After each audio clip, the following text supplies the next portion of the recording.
gave you some instructions before we left on Friday. I asked you not to speak with anybody about the case. I asked you not to explore any information that you wish or think you need to be aware of on the internet. I advised you that you needed to not listen to any news accounts and alike. Is there anyone of you who did not follow those instructions? No one has raised their hand. All right, folks, when you got to the jury room, you probably, if you have some deductive reasoning and sense about you, you figured out the cake sitting on the table is not a carrot cake. It doesn't even look like a carrot cake. What it looks like is a insanely calorie-filled dessert, and it is. What it is 3 layers of brownie with chocolate chip cookie dough in between each of the 3 layers, and then topped with cookie dough with the additional brownies crumbled on it, and then 3 cups of chocolate ganache poured over it. Wow is right. It was. Anyway, so that ought to keep you awake probably all night, actually. With the anyway, yes, the report of my mixer arriving was corrupted because at the same time I had ordered some vitamins that came, and the mixer didn't come. It is in Watertown right now. I've been tracking it. So anyway, and I did all the prep work for a carrot cake tomorrow. So anyway, there you go. All right, Attorney Will. The state would recall Detective Justin Cotney.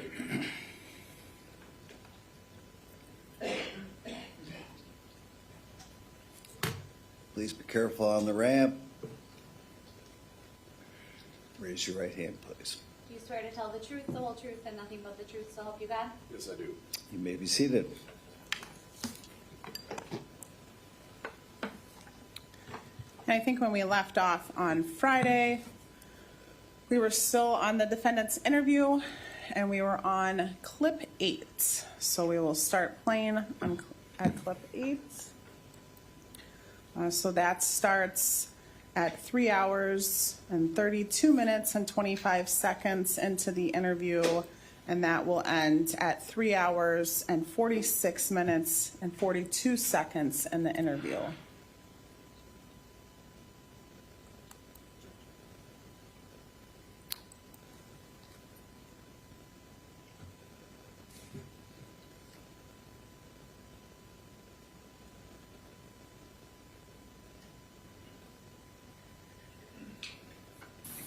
What else did you burn? Nothing. What else?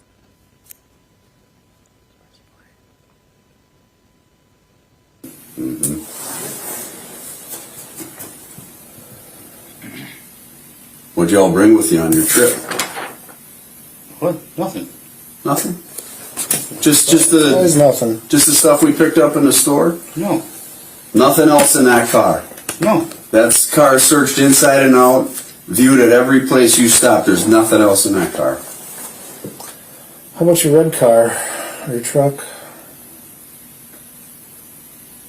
What's going on with that? Shouldn't be anything now. Shouldn't be. Shouldn't be. That's telling. Should be seat covers in the trunk of the red car. Seat covers in the trunk. Okay. Oil filter in the trunk. Those items might be along with others.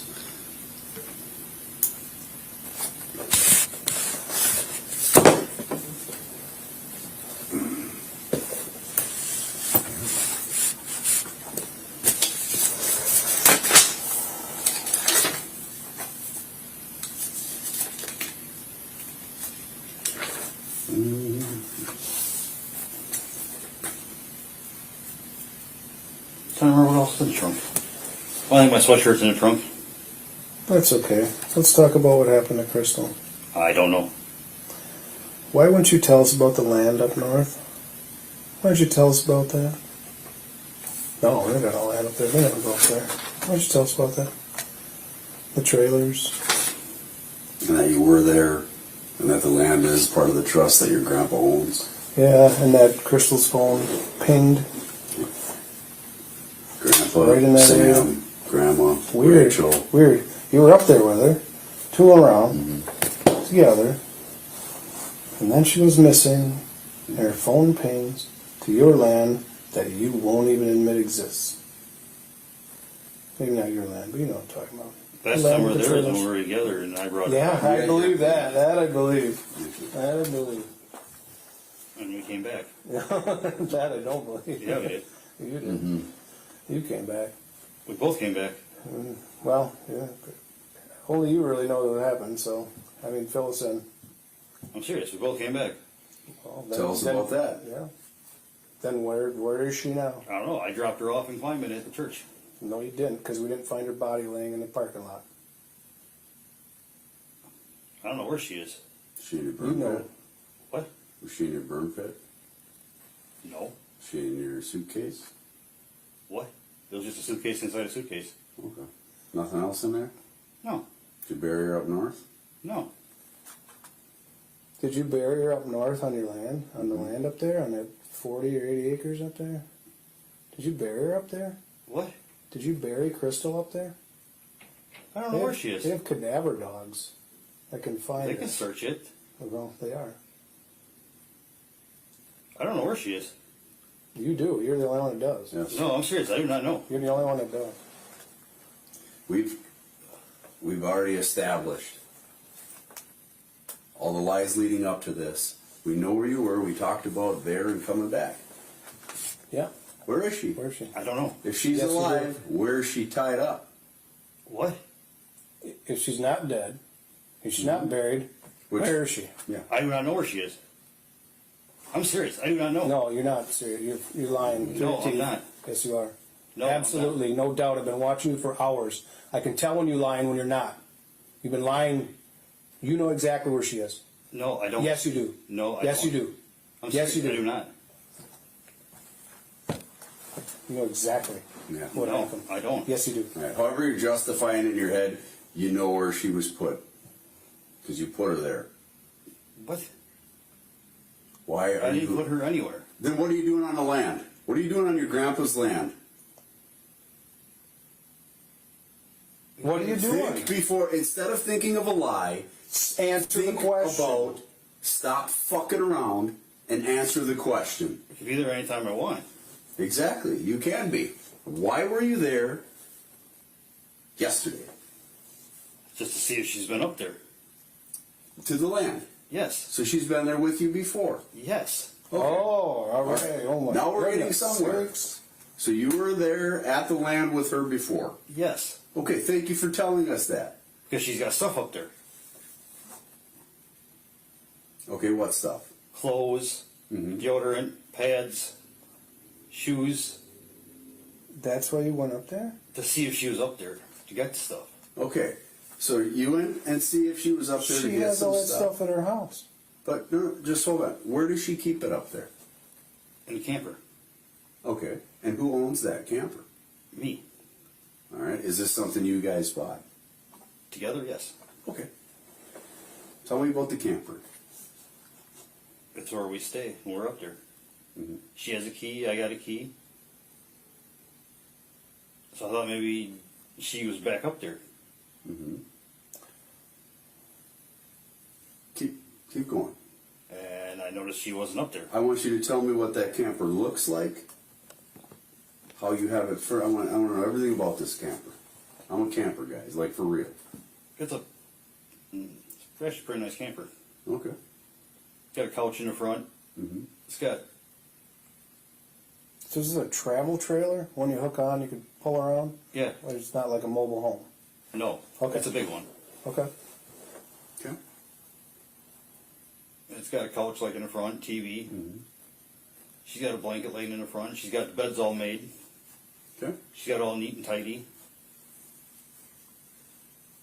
And I thought she left stuff up there, and I thought maybe she went back up there. Mm-hmm. So I went up there because she's got a key. What's the make of the camper?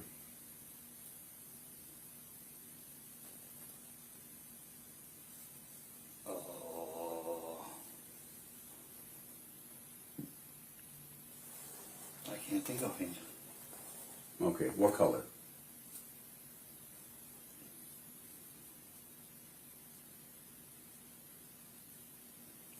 You know, it's got no honey on the front of it. Okay.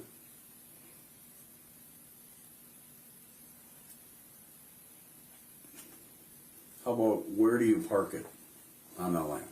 It stays where it sits. And how long has it been sitting there? Over a year. What did you? I'm sorry. Did you get the make of the camper?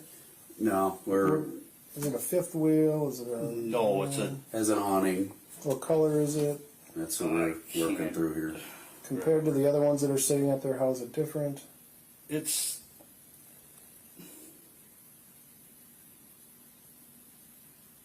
Kind of in better shape.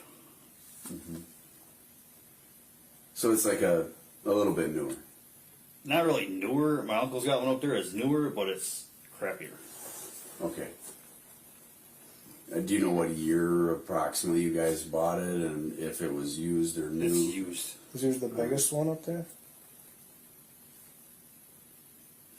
I don't know if it's the biggest. How many feet is it? Around 30. Well, that's a good size camper. Do you run power to it? Yeah.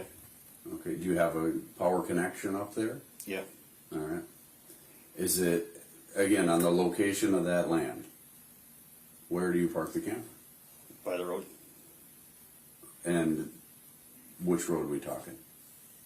9th Avenue, I think it is. Okay, yeah. And I mean just feet from the roadway. I don't know how many feet. Okay, and I'm pretty familiar with your land, as I said, or the land up there. So we're talking pretty much a square of land, right?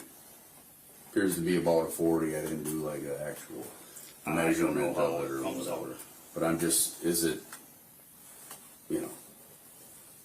to the north, to the south? You said before you were pretty good with cardinal directions. I'm not sure exactly north or south or whatever. Okay. But it's pretty close to the road, and you have a power hookup. Yeah. Okay. Are the other campers right near it? Yeah. What else is out there? A whole lot of campers, a shed. A whole lot, like numbers. 5 or 6. Mm-hmm. Okay.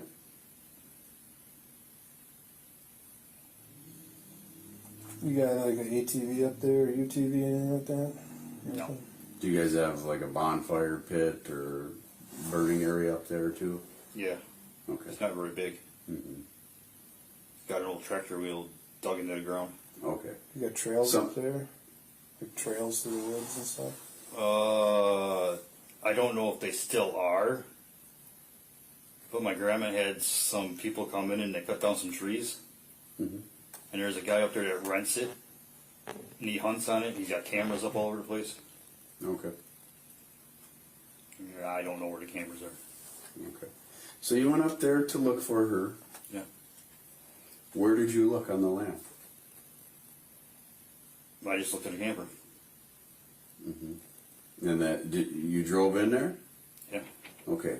With this vehicle? Yeah. Okay. And then you left Yeah. back out from the camper area, and we left the vehicle. Yeah. Okay. And then what? That's it. Just left. Okay, so that area up there, what type of soil you got?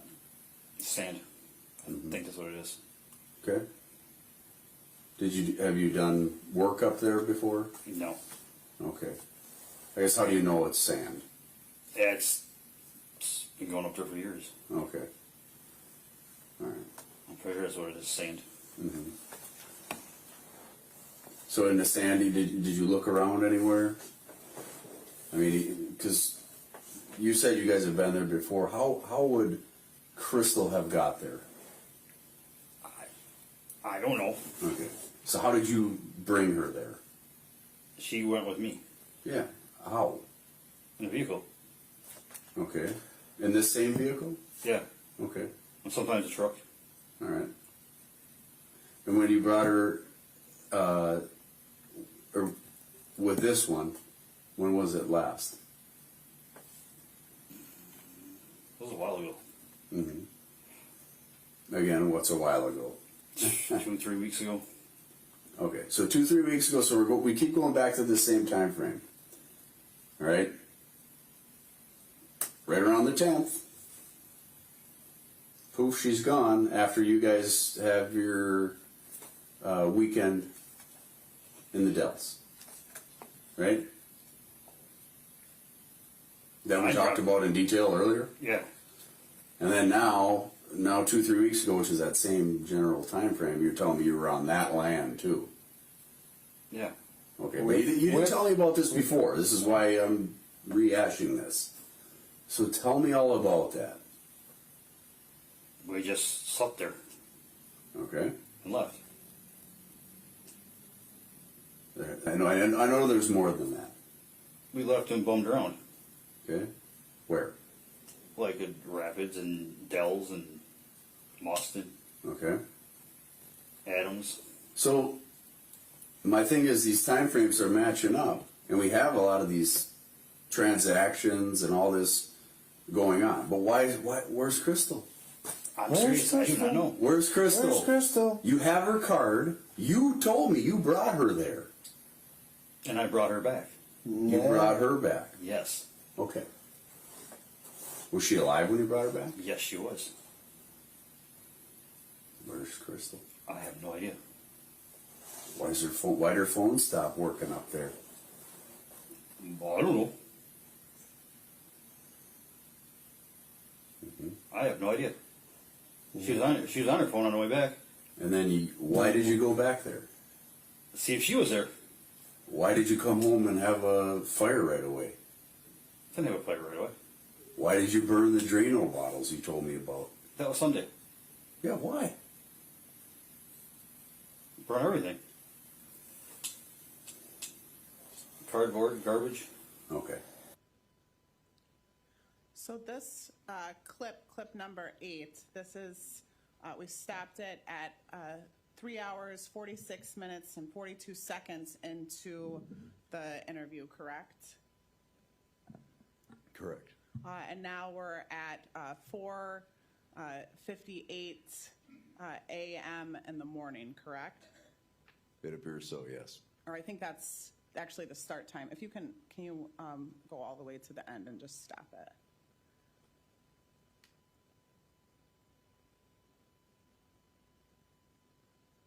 We stop it at 5:12 in the morning, correct? Correct. So now we're in, that's on June 26, 2024, correct? Yes. So during this clip, is that the first time that there's some indication that there was some sort of overnight trip up in the Dells area with Zach and Crystal? Yes, as originally explained, the trip was up and back to the Clyman area the same day. At that point, he acknowledged that they had stayed there longer than just the one afternoon, evening. And the up and back the same day would have been Saturday, June 9th, correct? His original version of the story. I believe Saturday was the 8th, if I'm not mistaken.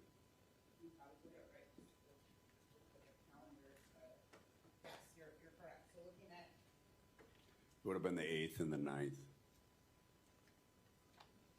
Correct. So June 8th would be the day they departed from, as he stated, the church in Clyman, and went up to the Dells area. And then at this point of the interview, again acknowledging, stating he returned on the 9th, which would be a Sunday, after some trips to Adams and Rapids and the other locations mentioned in his statement. And in this statement there at the very end, did he state that they went up in the Mitsubishi, or he still did not state that they had gone up in the Mitsubishi? No, he did state that they went in the Mitsubishi at this point. Again, earlier he had told us that they were in his truck, and at this point, after being shown some of the flock camera footage and other things that we had, he admitted that it was in fact a Mitsubishi Eclipse Cross. And I just want to be clear, we had some testimony earlier from Detective Brad Conkle, where he went through a lot of the flock footage. And I'm going to show you Exhibit 84, which are some photos of flock footage from May 31st to June 24th. So some of those photos are what you have in your hand during that interview that you're showing to Mr. Rasch, correct? Yes. And that shows depicts the Mitsubishi in the area of the Dells, really Adams County area, correct? Yes, it does. So now we'll go on to clip number 9. So that clip starts 3 hours, 50 minutes, and 45 seconds into the interview. Pause it, please. And ends at 4 hours, 3 minutes, and 27 seconds. And our time is at 5:16 a.m. and 50 seconds. So we'll start playing clip 9.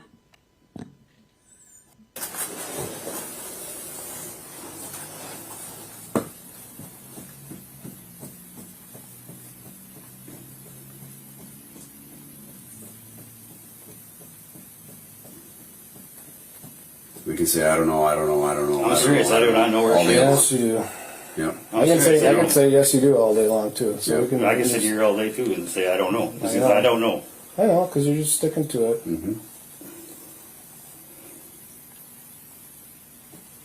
I do not know where she is. That's a lie. No, it's not a lie. Well, the only way that you might be able to justify that in your head is if you did something to her where now you can't know where she is because she's ashes or or in the river or something like that. No, I don't know where she is. Yeah, well, that could be because So he The rephrased lies it. we tell ourselves even sometimes is, I can make myself believe this. No, I'm not telling no lies. I make myself believe it. You've told me at least 100 lies tonight. Hours of lies, hours of them. We've only talked to you for a few. At least 100. And we've shown you. I've shown you that you've been lying to me. And I've asked you, man to man, it's time. It's time. Time for what? I don't know where she It's is. time for the truth. What happened to her? It is I time do for not the know where she truth. is. I What don't know. happened to her? I don't know. I don't know where she is. What happened to her? I don't know where she is. What happened to her? I don't know where she is. What happened to her? I don't know where she is. What happened That's to her? not the question we're asking. What happened to her? You know that. You know it. I don't know where she You is. know. That's not what we're asking you. What happened to her? I don't know where she is. There we are. Yeah. Here we are. What happened to her? You understand that? I don't know where she is would be if I asked you, where is she? I'm not asking you that right now. I'm asking you, what? Let me rephrase this. What did you do to her? I didn't do anything. I dropped her off at the church. And that was it. And I left. Again, we know that's a lie. No, that's A not. provable lie. So again, what did you do to her? I did not do anything to her. I do not know where she is.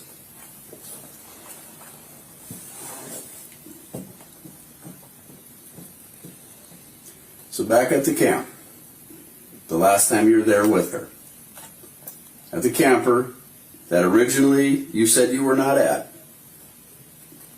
And after all of this, now, hey, we're there. We're at the camper with her, right? Yeah. At the time she goes missing, right? I brought her back. What happened to her? Nothing Why is she happened. not? Why is she not sitting in your car on any of the cameras at any of the intersections and any of your route I went up on your looking for way her. back? Why is this not? Why is this not there? I don't have that to go. Oh yeah, that makes sense.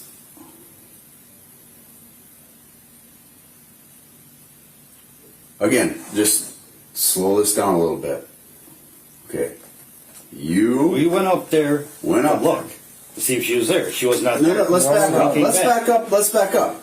The first time, Zach, You told us you were up there. when we just got to this point, which again I appreciate it. I'm glad that we're getting there. Okay, because again we're trying to piece this on your end.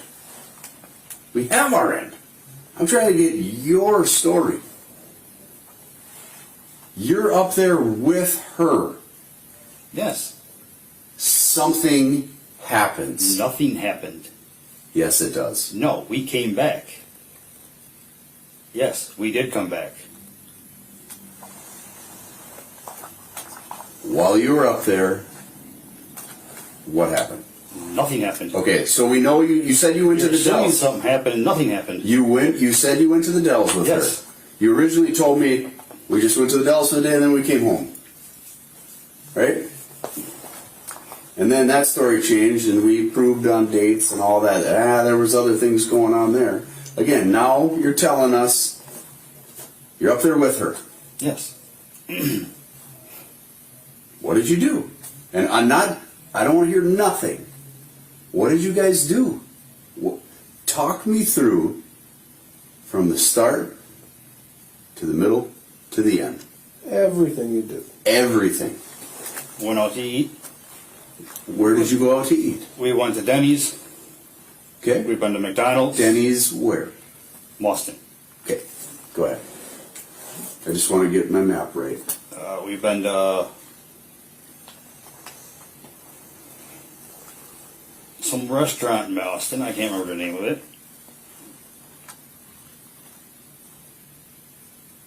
Went to a restaurant in Adams.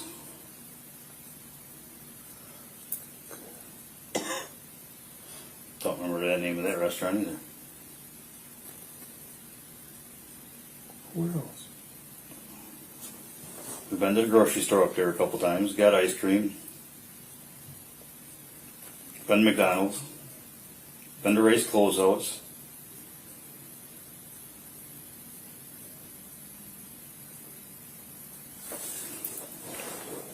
And again, to be specific, I'm talking about that weekend. Yeah. Okay. During the Rapids. Goodwill.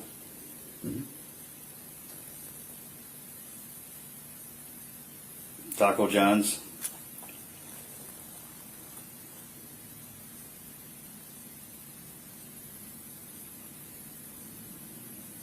She went into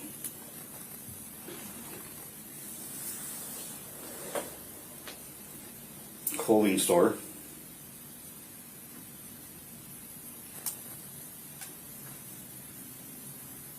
Expensive clothing store. Mercer's, I think, is, or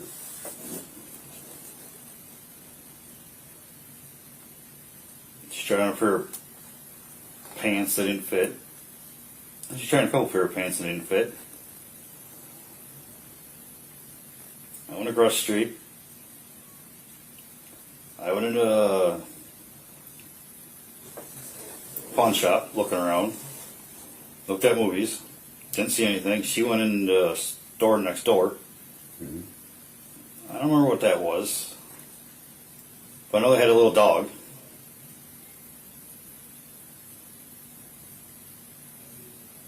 I think after that's when we went to Taco John's.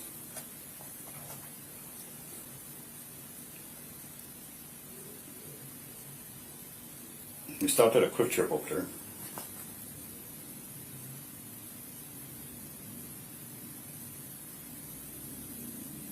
after the Rapids, that's when we stopped and got ice cream.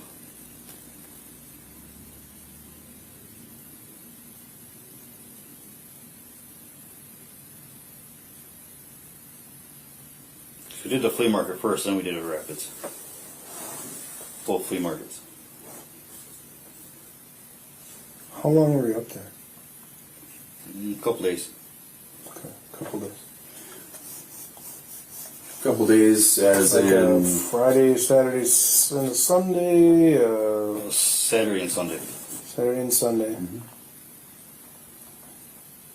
So like it'd be like the 10th and 11th.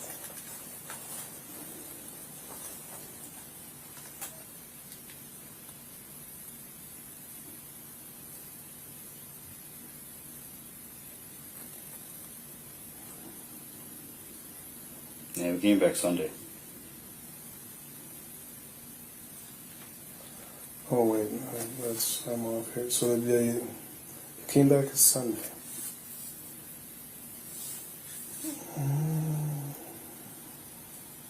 you say a couple days. What? How many are we talking?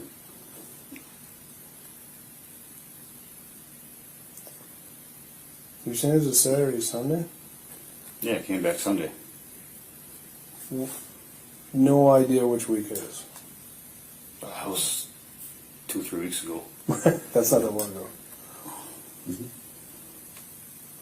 Which weekend was it? I'm not sure. I don't remember. The latest, the earliest it could have been would have been around 2 weeks, right? Yeah. Because that's at least when you say you last, originally anyway, when you last had communications with it. Is that correct? Yeah. Okay. So does that make it any clearer Something like that. on those days? Okay. But I've been messaging her. And you say you came back on a Sunday. Yes. So Sunday at what time? That was later in the day. Okay. And what vehicle were you in at that point? The Eclipse. In the Eclipse, both on the way up and the way back. Yeah. Pick her up at the church in the Eclipse. Yes. Drive her all the way up there in the Eclipse. Dropped her off at the church. Because she Come all the way back. Okay. She had to be back because she had a visit. Mm-hmm. And then the second. Yeah. Okay. Okay. You come back up. Again. Yeah. See if she was up there. See if she's up there. What made you believe that? She would be there. She has a key. Mm-hmm. I thought she'd be up there. Or there's signs of her being up there. Why didn't you call her? I don't have her cell phone number. Messenger? Facebook? I've been messaging her. Okay. You have been messaging her? Yes. And what have you been messaging her? Asking her if we'll go back up or everything. Asking her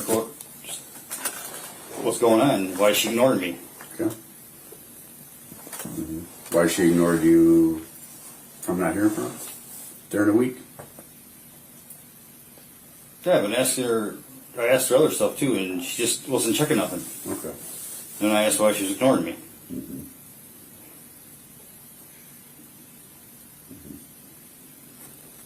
And I asked if we were going back up again. When she goes to the camper, has she ever gone there like alone just to stay? I don't know. Okay. That you know of. Yeah, not that I don't know. Mm-hmm. But you both have a key. Yes, And where are the keys now? she has a set. Mm-hmm. I have a set Where would her set be? with her.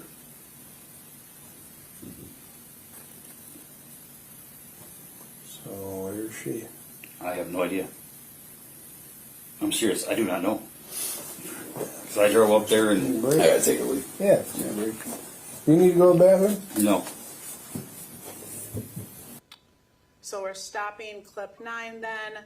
Again, 4 hours, 3 minutes and 27 seconds into the recording. It ends at 5:29 a.m. So in this clip, He tells us that they come back Sunday late afternoon, correct? Correct. So that, what day of the week would that be then? Or I'm sorry, what date on the calendar date? That would be June 9th Sunday, June 9th. of 2024, yes. Okay. Or June, looking at the calendar, is June 9th, right? Or June 10th? June 9th would June- be the Sunday. The Sunday, okay? Correct. So now we will go on to clip 10, which starts, so in between here, there's a bathroom break, correct? Yes. Sort of a long pause for bathroom break, accurate? Back. And it looks like we also got the detective, you and Detective Rolfs got water, and then there's some discussion that's had before the recording starts, correct? Yes. So we're starting then at 4 hours, 11 minutes, and 40 seconds into the recording. This one will end 4 hours, 14 minutes and 49 seconds into the recording. And we're starting at 5:37 a.m. and 45 seconds. Go ahead and start the recording, please. Knowing what we all know. Oh, sorry. Going back, can we just start from the very beginning of the conversation, like where he was at? Yeah. Okay, so at the very beginning, we asked you what you've been doing for the last week, right? Yeah. You told me you work from 2 p.m. to 11 p.m. You hang out at home, Yeah. and on the weekends you stayed at home as well. Yeah. You remember telling me that. Now, knowing what we all know, you can acknowledge that was a lie.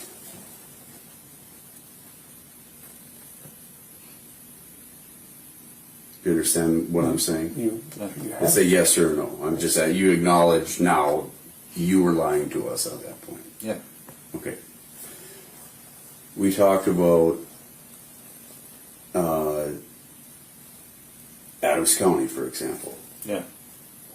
and ever having been there, and you were like, I don't know anything about Adams County. I don't have anything to do with there. Again, we've verified your grandfather and your grandmother have land there that you have access to, and you frequent that property, correct?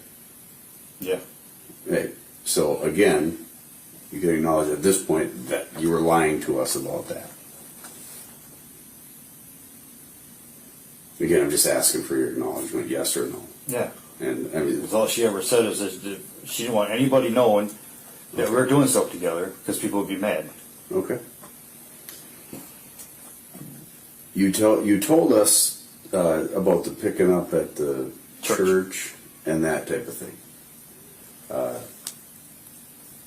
At this point, you're still claiming you pick her up at the church. Yes. When you picked her up to bring her up north, was that a lie? At the church. Was that a lie or is that the truth? And I again, picked her up at the church. you picked her up at the church. Yes. And for real this time, why? Again, I don't want to. Real. I don't want to have to ask you the question of 500 times I again. picked her up at the church. Why at the church? For real. Yes. I don't know. I'm serious. I do not know. Okay. I always pick her up at church. Other Okay. churches. All right. You've also told me when at the beginning, I have my account. She has her account. Right? Yeah. I would not use hers. She would not use mine. Now we know you were using hers. Right? Yeah. We have you again. I mean, I'm not like this isn't earth shattering here. We have you on camera making purchases with her bank card, right? Yeah. So that was a lie as well. You can acknowledge that. Yeah. Okay. So Now moving to clip, so that one again ends 4 hours, 3 minutes, and 27 seconds into the recording, and the time that it ends is 5:40 and 54 seconds, so 5:40 a.m., 54 seconds. Now we're moving on to clip number 11. This starts 4 hours, 35 seconds, 4 hours, 35 minutes, and 37 seconds into the recording. It will end at 4 hours and 38 minutes. And just so the record is clear, this is all Exhibit 398. And the time that we are at here is we're starting at 6:01 and 42 seconds. So that's 6:01 a.m. starting clip number 11. You said something earlier that she sent some messages saying leave her alone or something like that. Yeah, that was just the other day. The other day is what? Oh, it was a couple days ago. Means 2 days ago? Something like that, yeah. So on the 23rd, you got messages from her. From Messenger, Facebook, something else? Yeah. My mom was talking to her for a little bit too.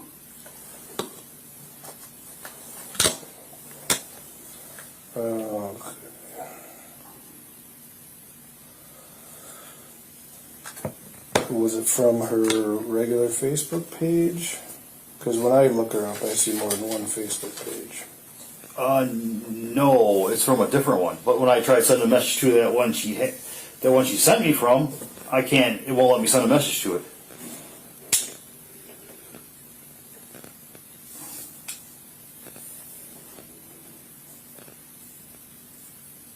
My mom was talking to her, and then she said something about. She asked her about a red car in the driveway. Well, whose it was? Were you sending anonymous tips to the sheriff's office No. at all? No. No. No. We've been through this before. Like, is that your car? No. Yes. And then finally, okay, like, no. No, I never did that. I've always called. Last time I called the sheriff's office was I asked questions Mm-hmm. about warrants in Texas. That's the last time I ever called. You never went and submitted a tip about anything? No. You're positive? Yes, We're I'm not, positive. We're not going like another 2 hours to get the, okay, I sent one because No. I was mad, or No. I was just trying to figure out what you were doing, or... No. Did you ever direct anybody else to do that? No. No, I've always called. That's all I know how to do. Okay. Because she asked me to call and ask questions about that. Because her mom's has warrants for her arrest in Texas. Mm-hmm. So I called and asked how that actually works. What you guys can't do nothing about. Okay. Again, that one is ending 4 hours and 38 minutes into the recording, and it ends at 6:04 and 5 seconds, so 6:04 a.m. Moving now on to clip 12. Clip 12 starts at 4 hours, 48 minutes, and 29 seconds into the recording, and it'll end 4 hours, 58 minutes, and 10 seconds into the recording. The start time would be 6:14 a.m. and 35 seconds. We can go ahead and start. It just saved me the paper. It's all back there in the file. I'm saying all the other purchases. Can you explain them to me? I'm all ears. Obviously, been here listening.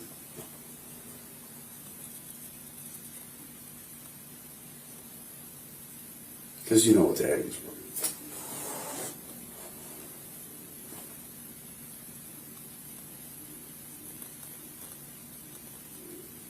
You know what I'm saying, Zach? Tires.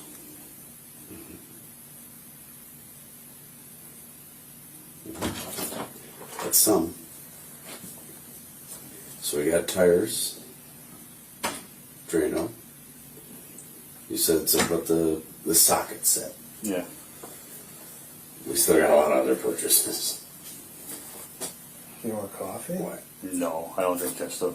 That's something I never got into. No, that's all I drink. That's too bad for you. How about you? Coffee? I will eventually. I'm good for Yeah, it you now. can take a We're chatting stuff at the store. about all the purchases. You know, it's kind of the elephant in the room here on part of this. Yeah. You know, because again, not only is it made with from our perspective, our missing person's financial needs. It's a significant amount. It's not like, oh, I'm going to pull out $100. You know, no, we're sucking an account down. Like, Yeah. Like, did you figure out how much? Or? I don't do math at this hour. Yeah. But this amount goes right again in the same time frame we've been hashing out all night long. Right? Yeah, where'd you? And we know. Oh, sorry. No, you're good. It's you draining that down. And making all these purchases, a lot of which, outside of some cash withdrawals and that type of thing, So that's weird. are suspicious, right? If She you're, goes- if you're a guy looking in, you're like, seen that in a movie before. She goes missing, and her account goes. "Brrr." That's weird. Right. So, again, when I'm asking, you know, just adding more to that, what do you got for me as far as an explanation for that, Zach?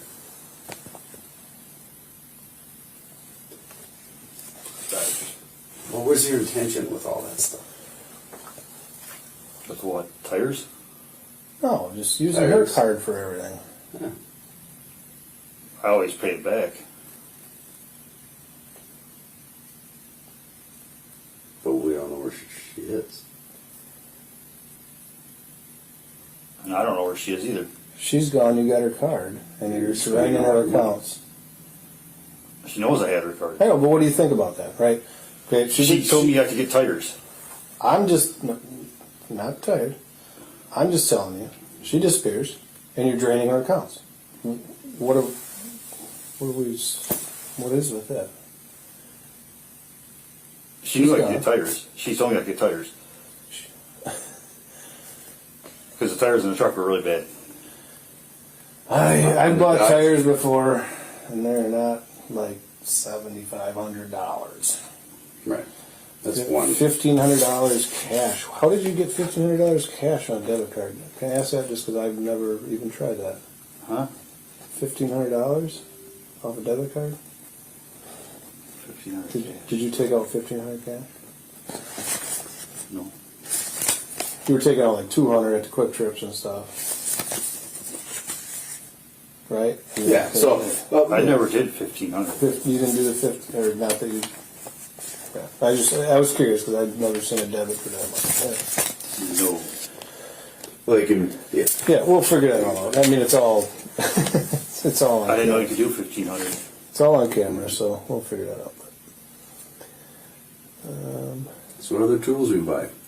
That was it. Are you going so like, you want to go through like each one, like each hardware store? We can go through it again. Each you went to a lot of hardware stores. So a socket set, tires, and some sulfuric acid isn't enough. If you did just one of those at each store, we still got like 4 different stores there. Why are you going to all these different stores? Buy one thing here, buy one thing there, buy one thing here, buy one thing there. You know what that also looks like? Well, I don't want to walk into Menards and buy all the stuff I need to get rid of a body in one purchase, right? Spread it out a little bit. Yeah. Don't raise a whole bunch of Get the sulfuric suspicion. acid here. Yeah, guys might be having a plumbing Get the problem. Everything there, you know. Yeah. Right. You've seen shows, right? You've seen shows. I don't watch them kind of shows. Oh, okay, well, maybe you should have.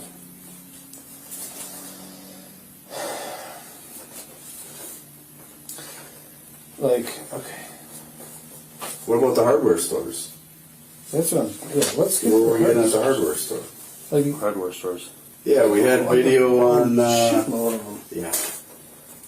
Ace Hardware, Farm and Fleet, Menards, Yes, first. and then plus all the Walmart ones. Yeah, Menards, Harbor Freight, More than a ton. Walmart Supercenter, Rock Auto. More which than- remember you said you haven't shopped there in like a year, or even longer. Years, I think, might have been the word. We got to admit another lie there. Yeah. But you so the one Walmart you say, okay, I went and got a Mario towel because I thought it was cool. What else did you get there? Yeah. No bullshit. This is what you get there when you got the Mario towel.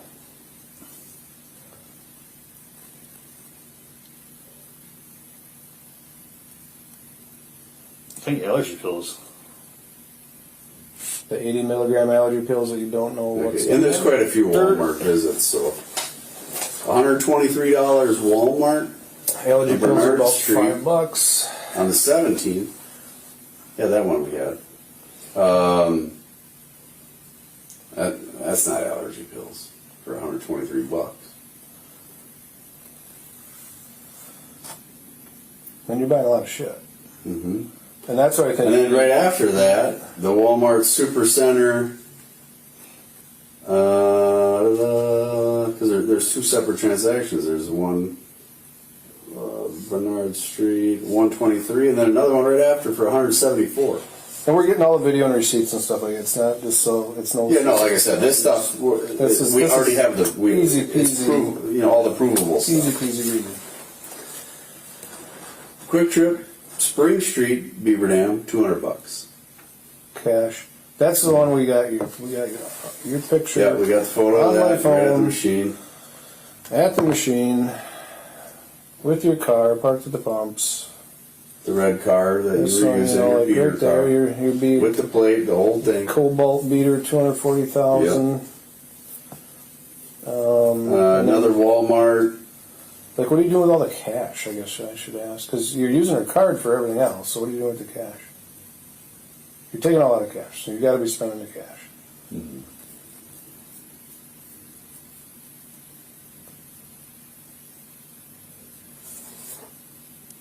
Is it in your pocket? Yeah, I won't get too far ahead, I guess. So- We'll give you an opportunity to answer that. Somewhere.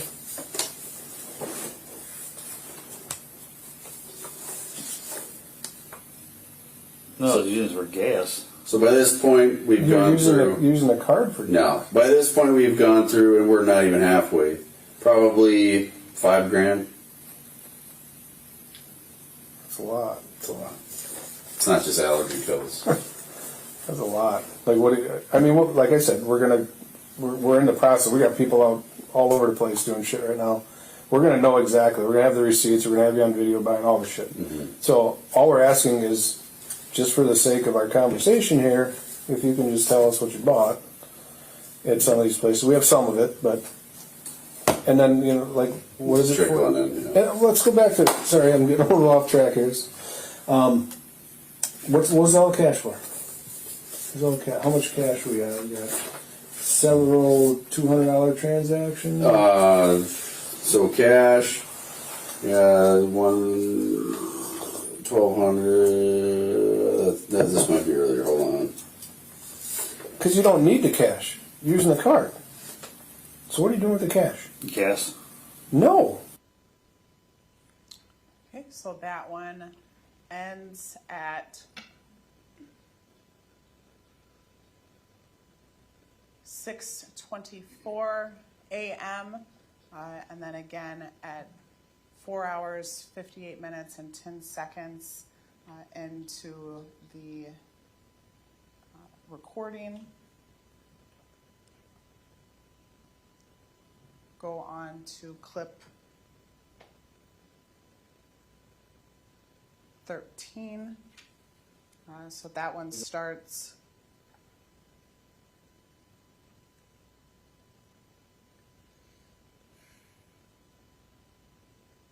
Try it one more time. It's not gonna. Okay. There's just some warning in the corner. It's fine. So clip 13 starts 5 hours, 30 minutes, and 56 seconds into the recording, and this will end 5 hours, 47 minutes, and 18 seconds into the recording. The start time for this is 7:57 a.m. and 2 seconds. Another car. I'm trying to ask him how long he's had the red Cobalt, which maybe we could run it and see when it was actually registered. Because there's the only thing that's close to enough money for 2 tires at Walmart is on the 18th. Okay. Which means that would be the day he realizes he needs a different car. Mm-hmm. But he thinks he had that car much longer than that. Yeah. Like, what do you call, like, how much longer? He says, like, maybe 2 weeks? Week and a half? Yeah. Because I drove it all last week. And part of the week before. So he's maybe had it for, because he doesn't register that car, not that he has to register it right away or necessarily did. DMV would get $326. Which I'm assuming was because you had to register it and pay taxes on it. Yeah. Okay, that is on the 20th, which means he's had the car at least registered for like 5 days. Mm-hmm.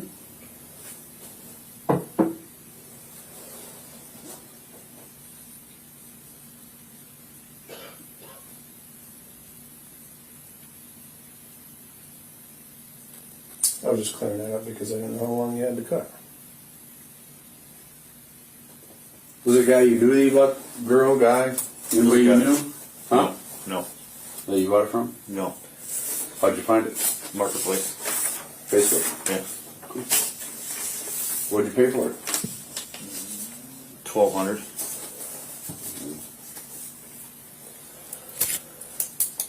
And did they give you the signed over title? Yeah. To it? How long did you have the car before you went to DMV? Like, not very long. Like 30 minutes. So you bought that car on the 20th. You've had it for 5 days.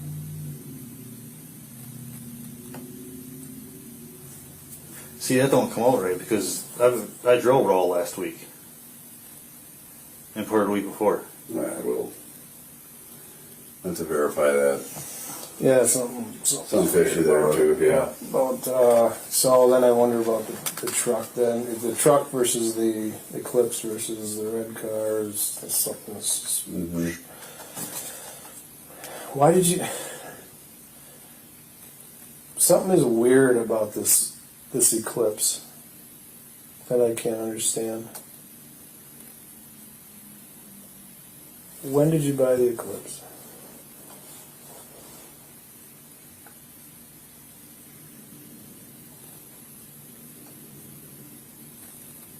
Last year. Why? It was her idea. Whose? Crystal's. Why did she want to, during your divorce, want you to buy a car that cost $600 a month? That was before she filed for divorce. I think it was. Yeah, it was You've been- before. You've been in proceedings longer than that. Yeah, I think it was. Dale's gotten shortly before she filed the divorce.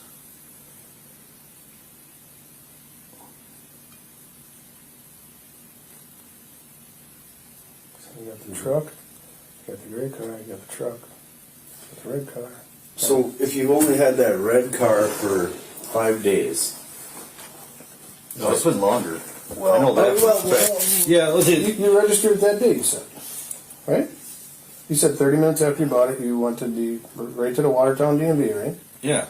And okay, let me see. Is there a different date? So maybe that's the date it's posted. yeah, let me see. 6/19. You've had it for 6 Nice. days.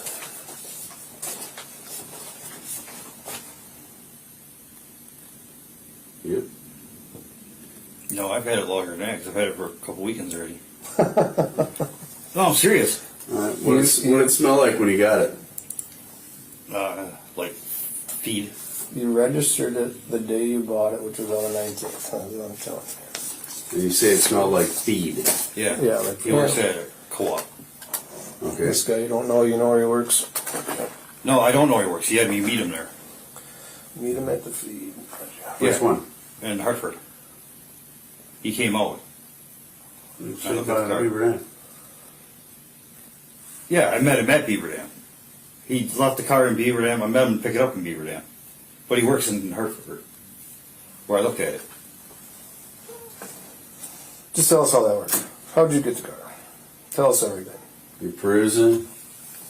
You told me you found it on Facebook Yes. Marketplace. Yes. Okay, go from there. I talked to him, and he said I could meet him at his work Okay. in Hartford Okay. at co-op. Okay. And he struck a deal, and he said, well, I could pick it up in Beaver Dam at the co-op there by the racetrack. And that's where I picked it up at. Okay. All right. Makes sense. I didn't understand how you got from point A to B, if you were buying the car, how you drove the car, who went with you. So thank you for helping me understand Because that. he needed to ride home, so he had to drive that home, and met him over there. Okay. You just rode around with it. What was the condition of it when you got it? The same as it is now. Okay, when you had the doors open to air it out. Is it the first time you did that? Or? No. Okay. Trying to air it out because it stinks like feed. Like animal feed. Yeah, I understand what you're saying. Like it's been on a farm. Kind of like, So when's the last time you drove your truck? Like, must have been right before you bought that car? Or yeah, it's been sitting since. since the 19th? I think it's been longer than that. It's like- 'Cause I swear it's been longer than that. It's not. It's, I don't know what to tell you. Yeah, I mean, you got the transaction right there. Probably do the same thing. On Go the- get on a the call 19th. and, hey, you got a video of him walking in. Oh, there he is. And it's been a couple weekends I had that car already. I don't know what to say. I know that for a fact. At this point, Yeah. small potatoes. Yep. Yep. I think we need to keep focusing on what we came to talk about in the first place here today. And let's start at the beginning. So, where are we at now? Got a marker? There's right there. All right. There. Yep. I like visuals. Let's go A to B. See if we can get through. Like A to C, get through B. I don't know. So, we start out, let's just go with the Dells. How about that? Yeah. We'll start that Dells weekend. So that's about, you got a date for me? Well, is that the same weekend as the camper? That's what he was alluding. Yeah. That's the Yep. camper Went weekend. to the Dells on Saturday and kind of So that would let be it ride from there, right? Saturday is going to be like the 8th then. Okay. So let's say the 8th. You pick her up? Yes. Where? Church. Which we still don't quite understand. And where is that church? In Clement. We don't know why. Not either. And you can't tell us which one. And it's up, she tells you to. Yeah. Okay. From there, we drive where? Up north. Drive up north. And when we say up north, we mean Up to the camper. do we go to the camper first? Yes. What time do we get to the camper? I wasn't even paying attention. I at the know, time. but we're talking 5 a.m. So this is different. noon, No, it 5 wasn't p.m. that early in the morning. Right, so hold on a second. So we're a little off here. Just want to clarify. I mean, it was afternoon. Pick her up. You guys drive up there to the camper. Yeah. You stop anywhere between? No. What about the Dells? No, that was not the later. Well, you just said you picked her up in the afternoon. Yeah. That's after we dropped everything off at the camper. Went to the Dells. Okay, so you went, picked up at the church in Clyman, drove up north to camper. Then dropped off items, you said? Yeah. Okay. Closed.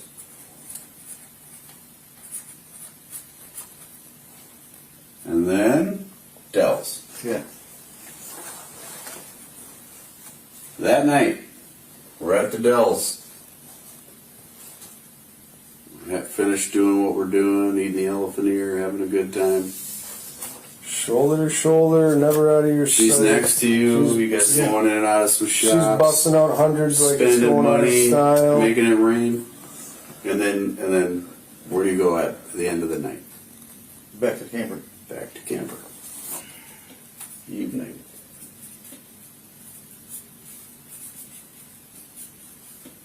What time? Ish. You know it gets dark about what time. You know what time the noon is. I know it was dark. Okay. Like dark, dark, or like getting dark? No, it was dark. Dark, dark. So after 9:30 or something. And we're talking almost equinox here. I think it was around like 10. And by the time we got back to camp, it was like 10:30. Let's say 10 or later. Okay. What happens back at the camper? Nothing. Go to bed. Any discussion, any snacks, any intimacy, any. No. You guys just climb right into bed. I'm tired from walking around. Okay. Then what? You get up. Now we're up. So now we're in the night. What time we getting up? Rooster's crowing. She was up before I was. Doing what? I have no idea what she was doing. Was she in the camp? Yeah. What time? I woke up around 7:30 or so, and she was already up.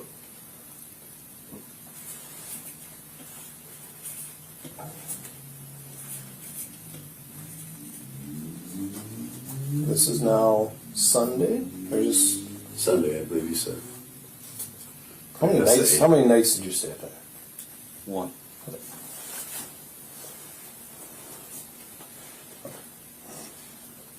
You're up that night. Ninth, up at 7:30. Now what? We just.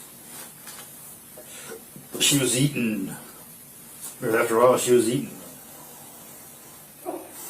Donut stick, I think. Okay. And drinking a Pepsi. Where'd you get that stuff? She brought it with her.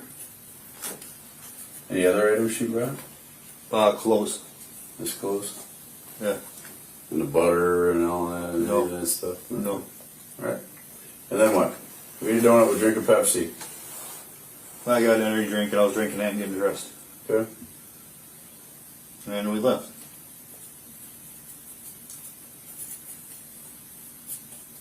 And what are you driving in definitively? Yeah. So pick up at Church and Climate. What vehicle? The Eclipse. Eclipse. We're gonna get surveillance video from climbing somebody's Ring doorbell. We're gonna see the eclipse, right? Yeah. Guaranteed. Guaranteed. Already have them placed. Okay. Okay, Mitsu, drive up, North Campbell Dells, evening back of the camper, 10 or later, you go to bed. 9th. Up at 7:30, she's eating a donut, drinking a Pepsi. You're having an energy drink, anything else? No. Okay, that's it. Yeah, and I was getting dressed. Then she got dressed. Okay. And we left. Went to the flea market. Left to flea market. Where's that? By Adams. There's two of them. One's called the Polish flea market. I thought you said earlier, like when you were driving back, she was on her phone the whole time or something. Yeah. Okay. Then we went to the other flea market. Where was that one? Just right down the road. What's that one called? I think that was Adams Friendship Flea Market, I think. Okay.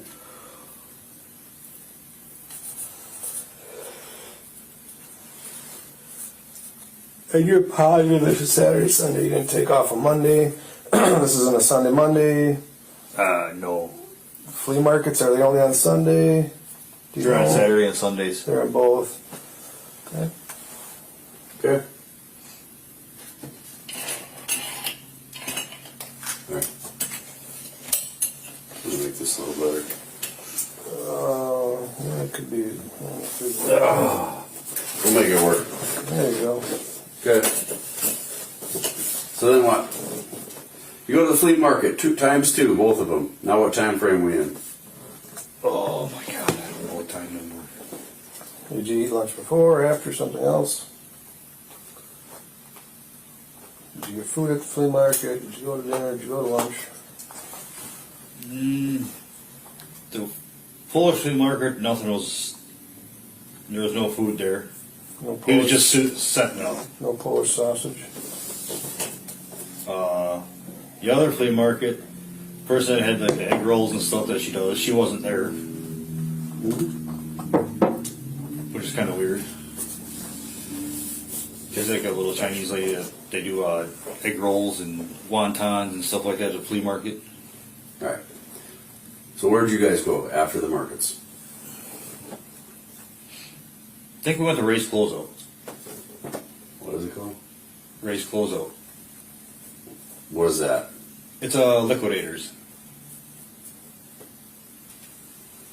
Okay.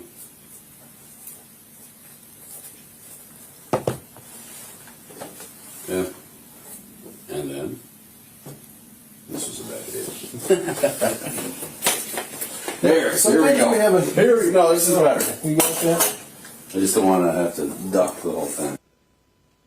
So that clip ends at 5 hours, 47 minutes, and 18 seconds into the recording. So now we're at 7:13 a.m. and 23 seconds. I just want to go through, so we're at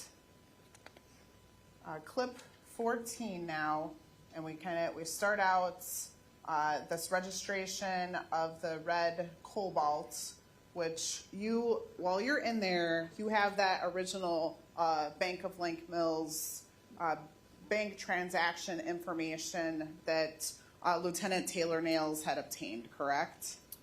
Yes, that's correct. So you didn't know exactly what it was, but you could see some DMV transactions. Is that correct? Yes. And that's Exhibit 11 that we previously looked at. And there were two separate dates of those DMV transactions, correct? I think. That I don't recall.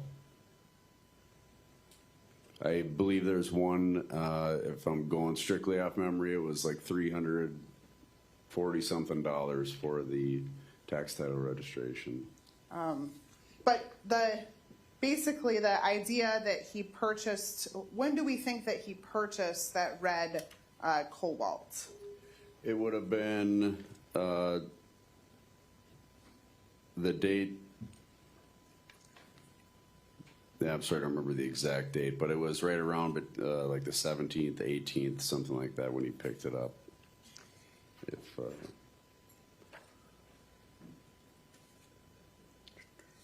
And just prior to him purchasing that cobalt,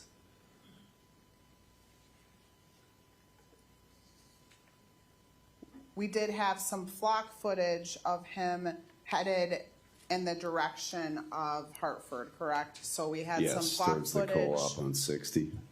in the blue Ram on June 18th in the Right. Rubicon area, which is consistent with him headed to the Hartford area, correct? Yes, and I believe going off statement, there was two different times. He went to look at the vehicle first, and that was when he drove to Hartford, and then he met the seller back by the raceway in Beaver Dam, and that's when he actually did the purchase, and then went over to the DMV right away, which is right in that same general area in Beaver Dam, if you're familiar.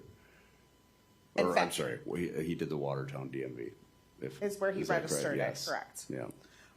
And in fact, at some point, he says that he actually met the seller to look at it off of R. And we have, when we were reviewing the phone data information, the mapping, it actually puts him really right at that location that he viewed the vehicle with the seller correct? So basically, this information from the interview is accurate about the cobalt. Yes, for the most part. There was a little confusion on the exact date of pickup, but generally, yes, I believe he was being fairly honest on that front. So then you switch gears back to the timeline of when he picked up Crystal, and going back to, if we can go back through Detective Conkle's to the beginning on June 8th, the information that he picked Crystal up around noon or just after noon, that's pretty consistent with our flock information, correct? Correct. And in fact, I'm showing you just a still photo of our surveillance footage right down there at the bottom, exhibit 64. It shows Crystal walking out of her driveway on the 8th at 11:40 a.m. So that would be relatively consistent with him picking her up around noon on June 8th, correct? Yes, as I recall. So sort of from the beginning, once he admitted to picking her up, that time remained relatively consistent It did. throughout his interview. So, but in the beginning of the interview, he denied staying the night, correct? Correct. And still at this point, clip 13, we're now almost 6 hours into the interview. So at this point, we're about halfway through. Is that accurate? Yes. He's saying they stayed one night, correct? Yes, Saturday night. So that would have been from the 8th to the 9th of June. And then he talks about going to these flea markets, and he says Adams, and I just want to clarify, as we've been talking a lot about Adams County throughout the trial. Is Adams also a town or a city in Adams County? So it's in Adams County. When he's saying Adams specifically, I believe that's referring to like a township area. And where these flea markets are, he says, like the Adams Friendship Flea Market and this Polish flea market. Were you later able to determine where those flea markets were located? Yes. And the flock images that we have, if we have them, do we have flock images from June 9th, if you can recall? Am I able to look at the Yes. exhibit here? Yes. Yeah. So the 9th, we do not. So that doesn't mean that he wasn't It in was that the location. 8th through the 10th. Right. They may not have the camera systems equipped there, and that's a particularly rural area. I believe that's around like Highway 82, where a lot of those markets and that are located off of. So that's in some proximity to where the camper was located, though, correct? Yeah, very close. I would say within a couple miles. And then this Ray's, at the very end, he references this Ray's closeout liquidator, correct? Yes. And do you recall where that was located? I don't remember the specific address, but I think it's on, again, they're all kind of right off the highway areas there where people can pull over, and they have the flea markets over the weekends. In this interview, though, he does state that he did not take Monday off. So what day of the week, or what calendar date would that have been? Monday would be the 10th, so June 10th, 2024.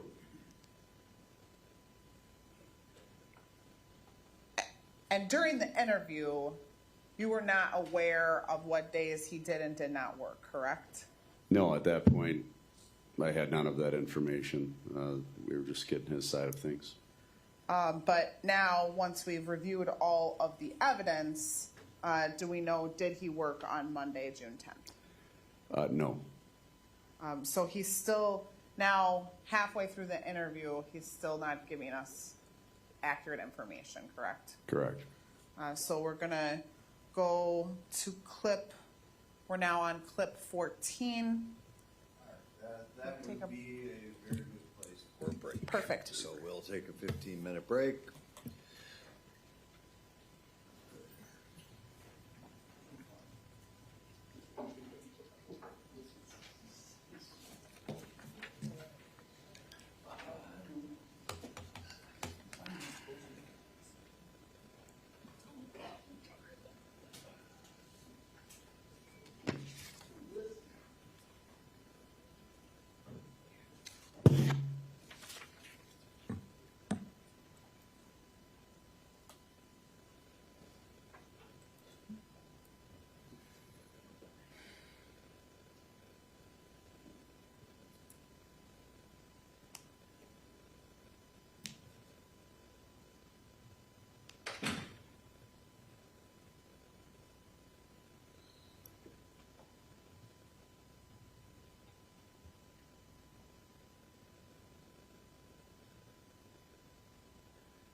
All right.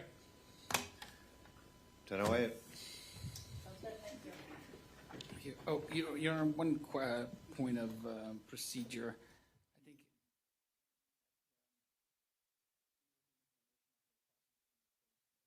Mr. Rasch will be a witness for us, so we have to excuse the jury so that he can make his way to the witness stand and then bring them back in.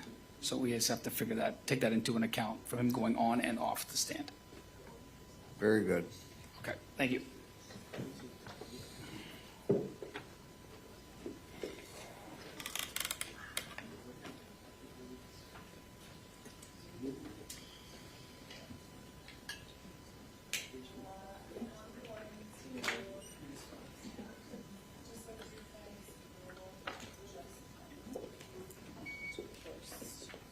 Good, but I remain organized throughout this.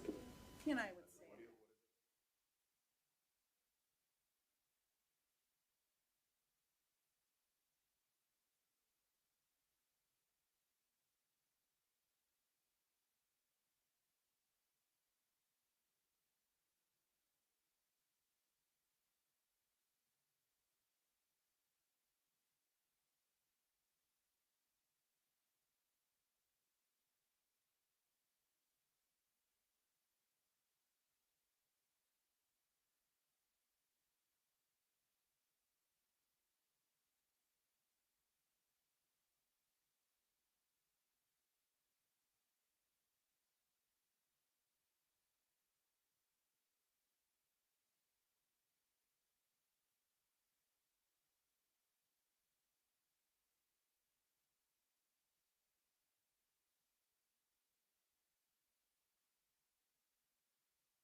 right, anything before we call in the jury?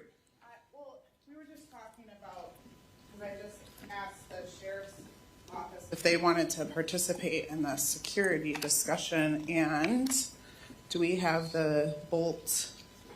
It's lower, but yeah, but there is, the bolt is right here, so I think he could be, because then nobody would have to be up here if he was strapped into the seat there. Then he could already just be seated up there when the jury comes in. And I assume that would satisfy if that's how the court wanted to deal with it. We can discuss that later, but I just wanted the court to know that that is an option. All right. Counsel, does that mean that you are done with this witness? No, I'm not at all. Oh, okay. I have All many, right. I would say this is a discussion probably after lunch, but since we Very good. had briefly discussed it during the break, I just wanted the court to know that was an option. I think we had just completed 15, right? We're on 14. Oh, we're starting 14. Okay. All right, well, let's bring in the jury.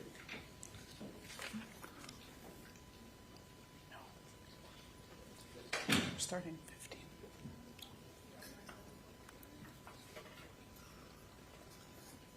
Oh, okay.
All right, ladies and gentlemen of the jury, did everybody follow the instructions that have been repeated to you many, many times? All right, and I'd ask you about the cake, but I know that you have incredible restraint and that you would wait until after you've completed your lunch or a nice little dessert. So It's gone. it's yeah, hey, I know. When my bailiff walked back and said, "Oh, the pan is in the sink and she's going to wash it up later," I suspected that you have no willpower whatsoever, and tried the cake anyway. Was it good? There you go. All right, let's get back to business here. A sugar crash here in the middle of my. Before break, we were going to start clip 14. So now we will start clip 14, which is one of our longer clips. So that starts at 5 hours, 49 minutes, and 8 seconds. This will end at 6 hours, 43 minutes, and 14 seconds. And this is starting, again, we're still on June 26, 2024. It's starting at 7:15 a.m. and 14 seconds. The race calls out liquidators and what? I think that's when we went to place Wisconsin Rapids. What'd you do in the rapids? We didn't make it all the way there yet. We stopped at a Quick Trip. Okay. Quick Trip. What'd you do at Quick Trip? She had to go to the bathroom. Got something to drink. She got a sandwich. I got a sandwich. She didn't like her sandwich, so she threw it away. Okay. She had one of those flatbreads, stuck to the wrapper. Okay. So you get down to Quick Trip, use the bathroom, get some food, then what? Then we left and went to Goodwill. Which Goodwill? In the Rapids. Okay. There's only, as far as I know, there's only one there. Okay. Go to Goodwill, then what? What? And now, give me, where are we getting at for time-wise at this point? I'm not even sure of times. Okay, well, I'll just keep talking about where we're going here. That's when we went across the street. I wanted to go into the pawn store. She didn't want to go in, so she went to the store next door. Okay. And she came over into the pawn store. Okay. And I was just looking at movies, and there was nothing in there. Mm-hmm. Then we left.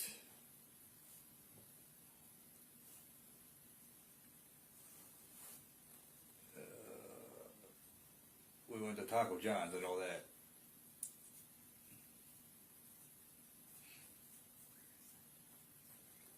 Okay.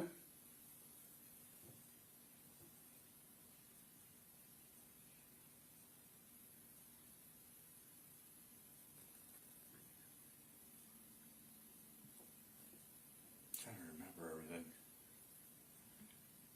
I think we looked at a house up there. Looked at a house? Yeah. Looking for a house? Where at? Like to buy or what? Yeah.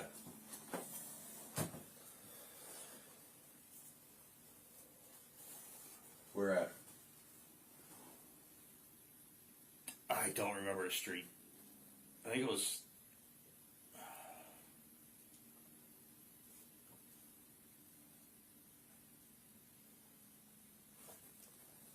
Well, I know it was a pretty nice house. I missed the house thing. You guys were looking for a house, or were you looking for a house, or was who? We both- They're cruising around the rapids. Like just for the heck of it, or because you're serious, or something else?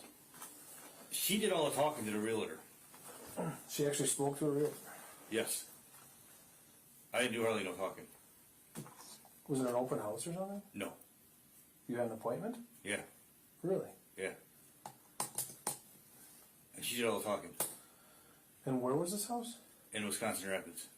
Where? What street? Was it by a speedway? By a Quick Trip? By a And where, church? this is on a Sunday? Yeah. Okay. Sunday showing? Actually, it was by the jail. It's by the jail. How much did they want for his house? Over 100,000. Over 100? I can't remember how much it was. Well, okay. Well, you said it was a nice house. Usually I'm thinking like Yeah, 'cause she liked it. 500. They had granite counters, and it was all redone. So it's got to be pretty expensive. Okay. Then we're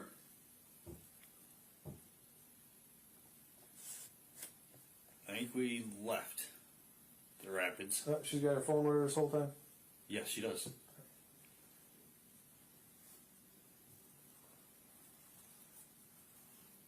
left Rapids to where?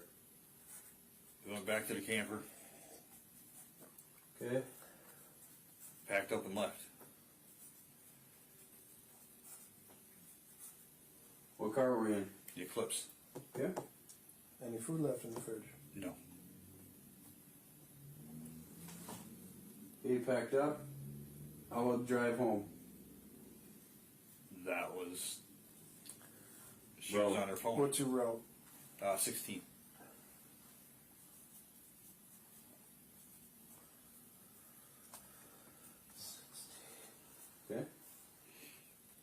stop anywhere? From 16, like, how do you get to 16? You're up in the Rapids, right? You're in Yeah. Wisconsin Rapids? 16 go right up there? Or what, how do you get down The road changes to 13, there? Ah, 13. 13 to 16 or something? something like that. Okay. We had to stop the camper first and grab our stuff and then left. After you met the realtor on Sunday morning? It was in the afternoon. Okay. Sorry, okay. People,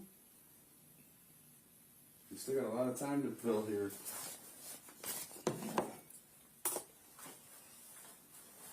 Yeah, I don't think we stopped anywhere on the way back. Speedway? No, there was no other on the way.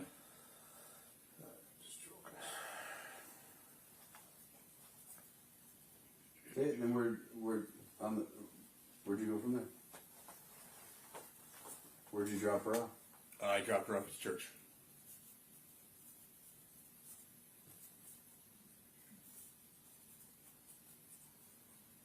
Climbing? Yes. Okay. What do you do after that? I go back to my parents.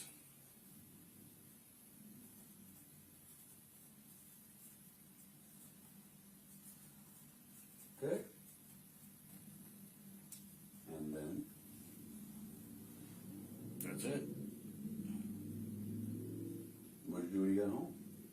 Went to bed. Okay.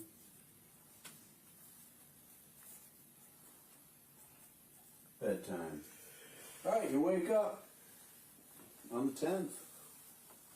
What are we doing on the 10th? Now we're into Monday. Oh, I got a question for you.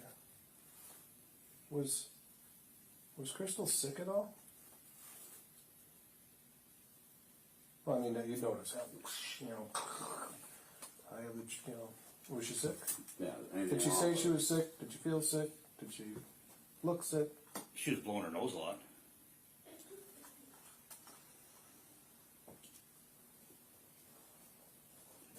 Okay. I told her to take some Flonase or whatever it is, clean her sinuses out. Like allergy type thing? Yeah, she told her she said she wasn't going to do that because it'll make it worse. Oh, but it was an allergy, so it's not a flu. I don't know what she had. Oh, I just offered it to her to help. Okay, so the 9th, you get through that, you get back home, you go to bed after your weekend outing with Yeah. her. On the 10th, tell me about the 10th. I was home, went to work. What time you go? What did you, from when you woke up to when you go to work, what are you doing? I don't do anything. Describe not doing anything. I'm usually sleeping. Alright, I'll get up, go to the bathroom, that's about it. And go back to bed and sleep till like 12:30. Then I'll keep hitting snooze. yeah. Then what? Went to work? Yeah, And what did you drive to work? truck.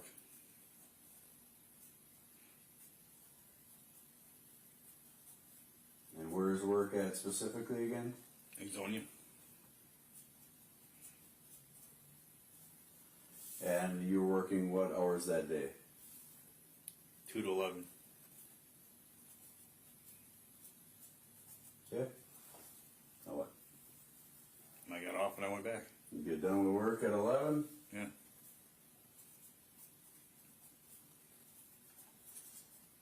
And what do you do after that? I get back, I take a shower, and So back home, any stops in between? very rarely, Okay. once in a while, I'll run up to Speedway to get gas. Alright.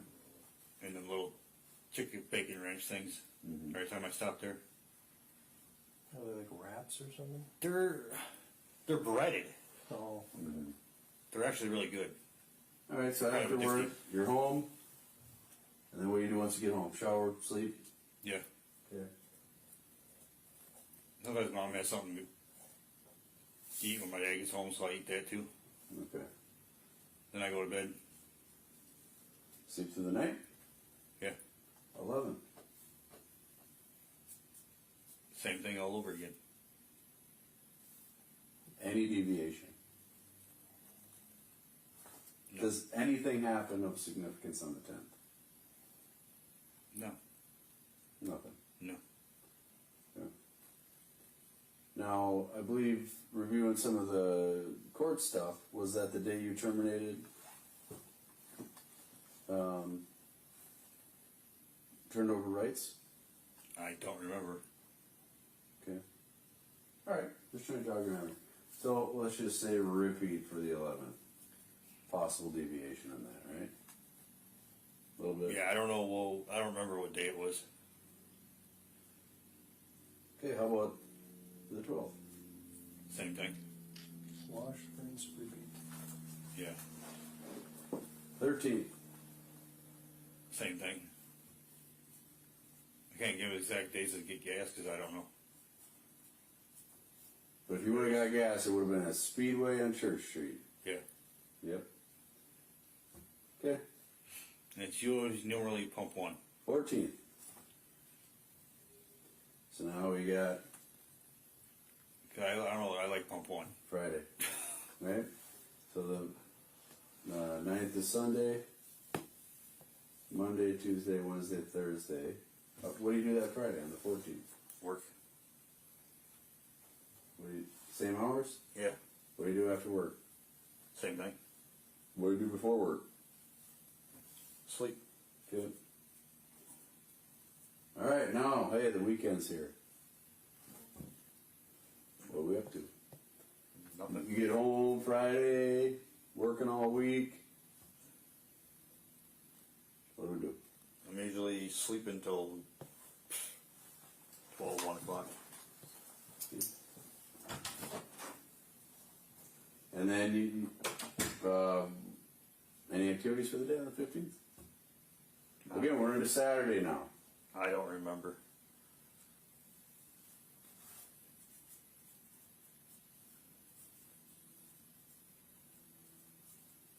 Did you go to any public gatherings, any events, anything? Okay. How about the 16th?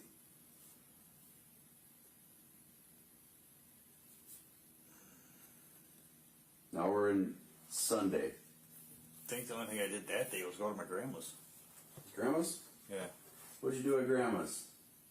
Sat there and talked to everybody. Yeah, what you guys chatting about? They were chatting about the Watertown pool when it was built. Watertown pool. Oh, okay. Something about it was built in 1940 something. What's the reason for the gathering on Sunday? My grandma makes dinner. Every Sunday? Yeah. And I don't know how they got on that topic when the pool was built. Anything else before dinner? I don't remember. Where does she make dinner? At her house. And we're talking Grandma Rachel? Yes. Okay. Okay, she makes dinner at house. Where do they live? She lives right there. Right behind him.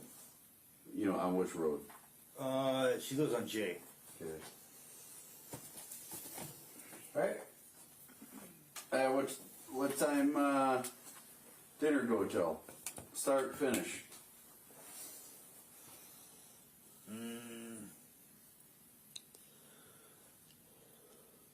I wasn't there for dinner. Okay. So you just said you were at Grandma's for dinner. I went over there after dinner. Alright. What time?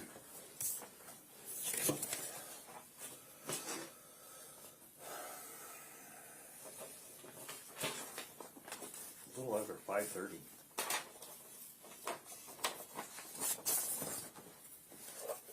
Okay, what? After dinner? Now what? That's when they were all sitting outside. What did you do? I was sitting out there with them on top of the doghouse. Until what time? I was there for a good hour or two. They had dinner at 5:30, or so sitting outside an hour or two, so 7:30. Yeah. Okay, now what? I went back Went back, to my parents' place. and then I was inside. awake. I think I took a nap. Yeah. Anything else? Anything else that night? Sunday. Till they came back, then I went out by them.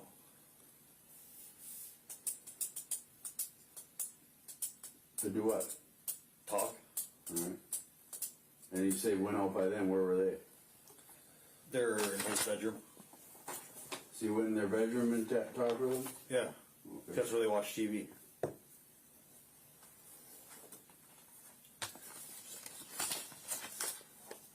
So I've been helping her clean the house. It's pretty dirty. Okay.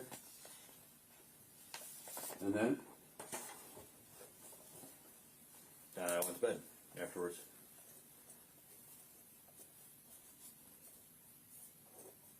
Alright. How about 17th?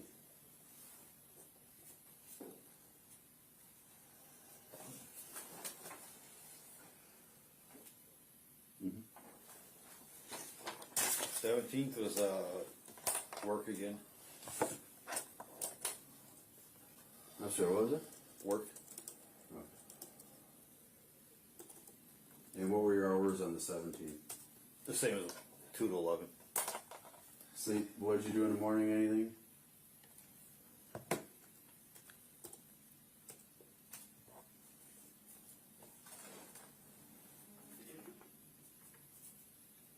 Okay.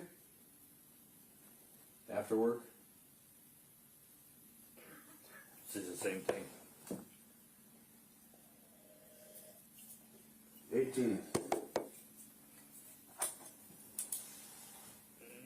The same thing.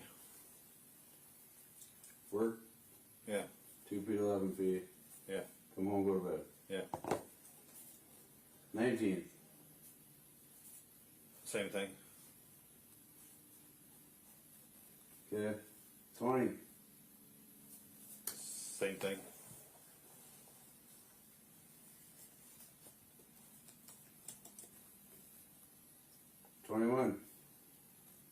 Same thing.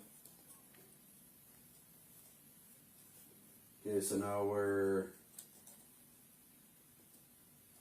21 will be your Friday. Yeah. So Friday, Same thing. work, anything after work? No. Okay.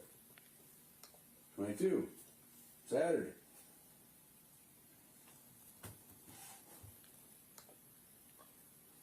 I don't think I did anything Saturday. Just hung around the house. I think I slept like all day.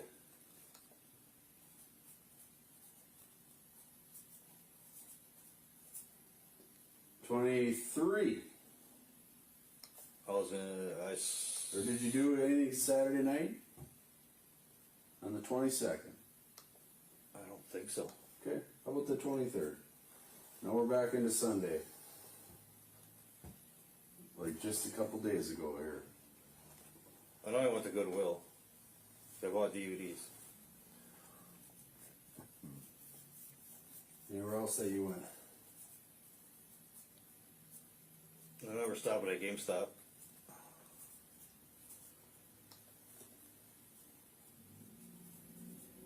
Anywhere else? Menards. Where are you getting at Menards? A little air conditioner thing. Mm-hmm. And And Drano. Okay. Okay, so you have the air conditioner, the Drano, and then what?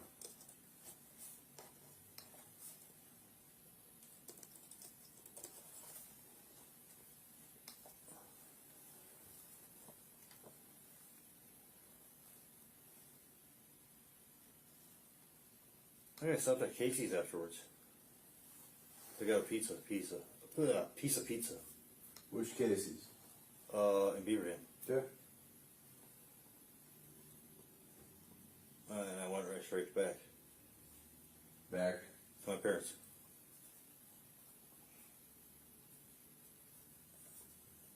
Okay. And then what? And I was airing the car out.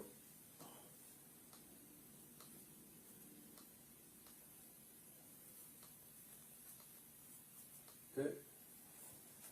What? When we went to Goodwill, what vehicle were you in now? The Cobalt. Okay.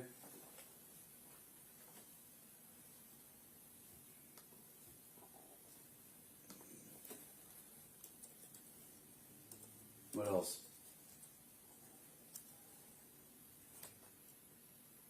I dumped the Drano down some hole, all the holes. Dump Drano down the holes. Okay. And then? Took a nap. Okay. Got up, opened the car up again.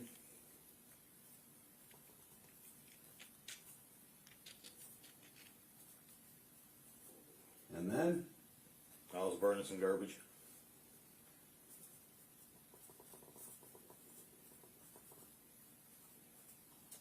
Alright. And that's when the officer showed up. Okay.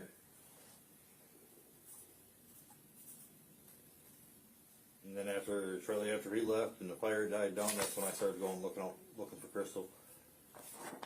That night. Yes.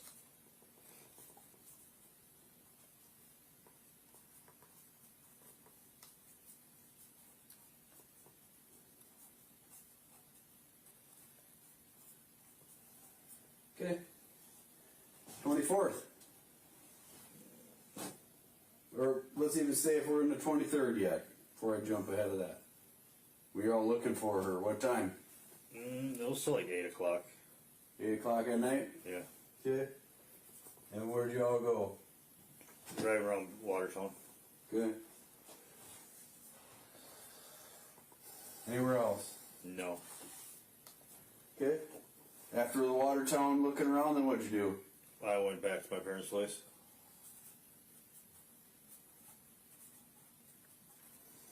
Okay. And went to bed.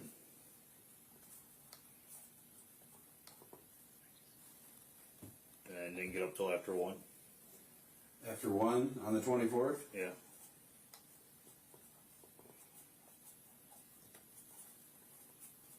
Okay. And then we went up north.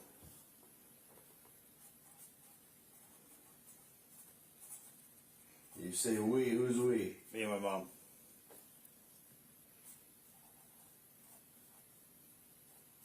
Okay.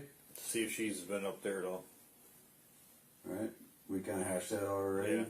But what about the trip up there? Did you stop anywhere? No.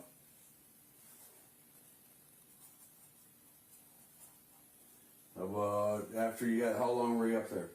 It wasn't very long. A guesstimate. We were up there like 30 minutes.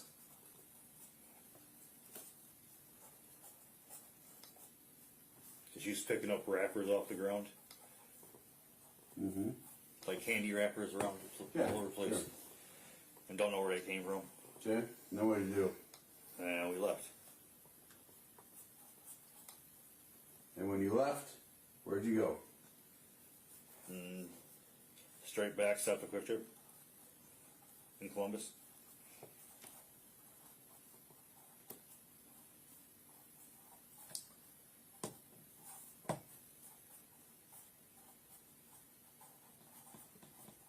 Okay.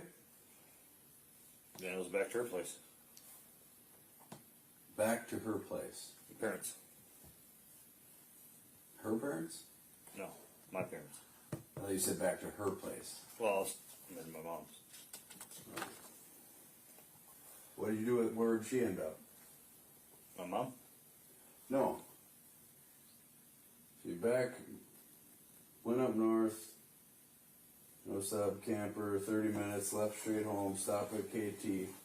After KT, it's just directly to your house. Yeah. Okay. We had to detour a little bit Okay. because the bridge is out on 16.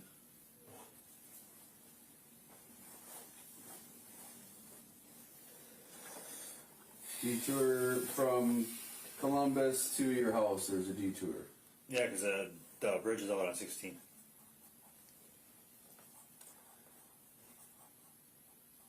We went down TT and around that way, bypass the bridge. Where are you working? What city? In Exonia. Okay. What else? We went straight back there, and she started cleaning Started cleaning what? her place. Who did? My mom. I started helping her. Okay. Cause I thought she's got to get that mess cleaned up. What mess? It's just boxes and just clutteredness.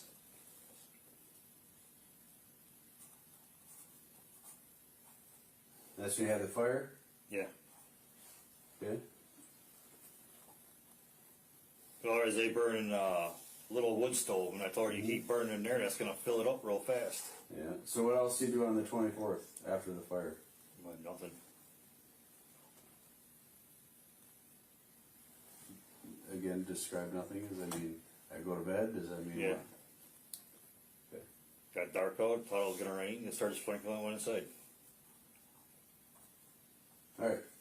After bedtime, how long we sleep? I slept.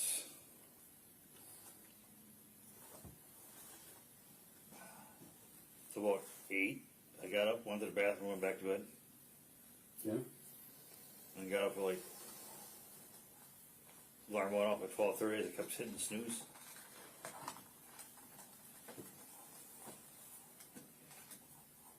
All right. And then what? Snooze. 12:30. And I got up, got dressed, and went to work.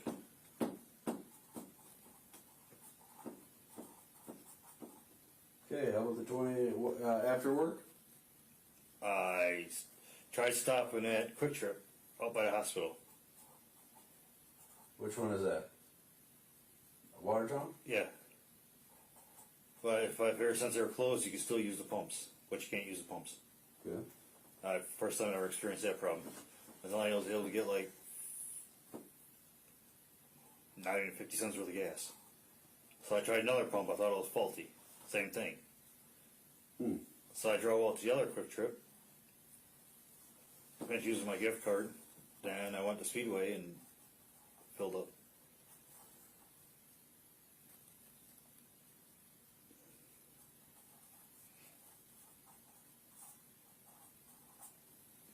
All right. Went to Quick Trip, then Speedway, then Went back home. and I was laying there starting to fall asleep and you guys showed up. yeah.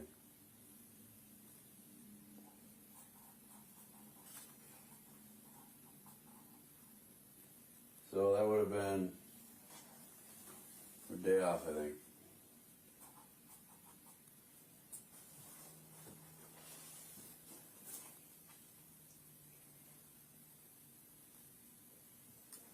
So yeah, yesterday would have been. It would have been a 25th. Yeah.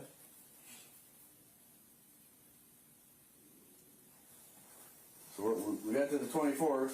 So you wake up at 1 p.m. You go up north in the morning with mom.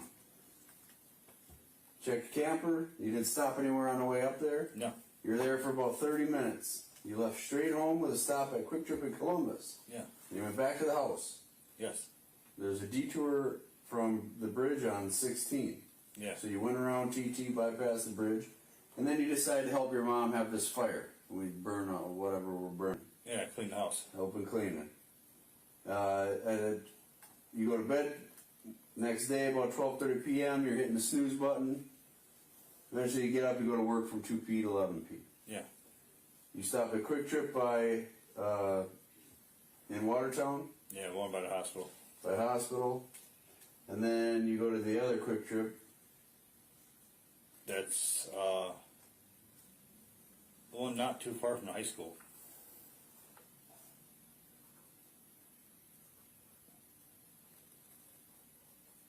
Okay. And then why did you leave there and go to the other, or go to Speedway? Finished filling out.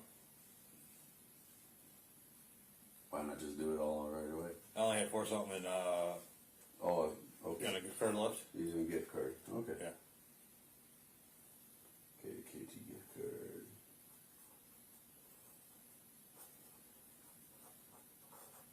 Okay. You get home. Then what? I take my work boots off. Talked to my mom for a couple minutes. Go in the bedroom. That's where I was.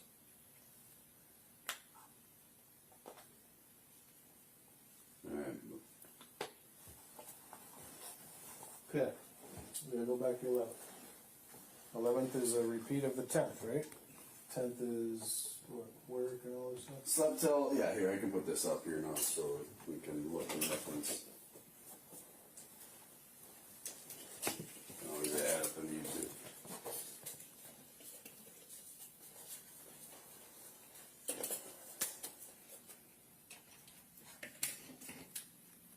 Good enough?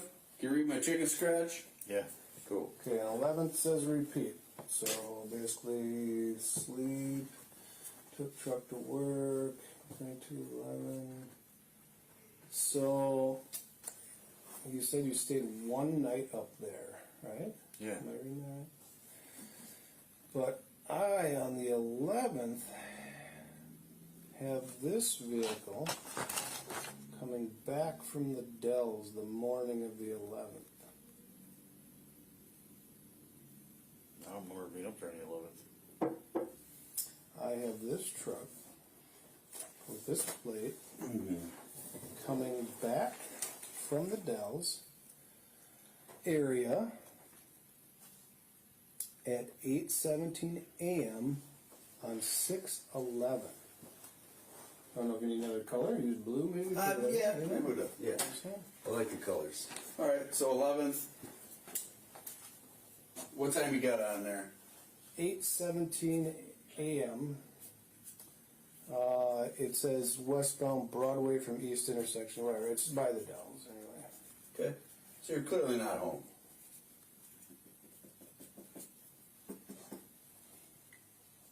Okay, so I'm just gonna. You're looking at me confused. I'll show my partner the picture. Heck, I'll show you the picture. Your vehicle I like here. getting up and down. It keeps me Yeah, moving. right. No, I'm wide awake. So, yep, it's a brand new day. So, let's see. AUH 4251, that's your car. It's got that license plate bracket. It's a car I haven't seen many of. And we are 8:17, and this is the West camera Broadway. on. Okay, is that your vehicle?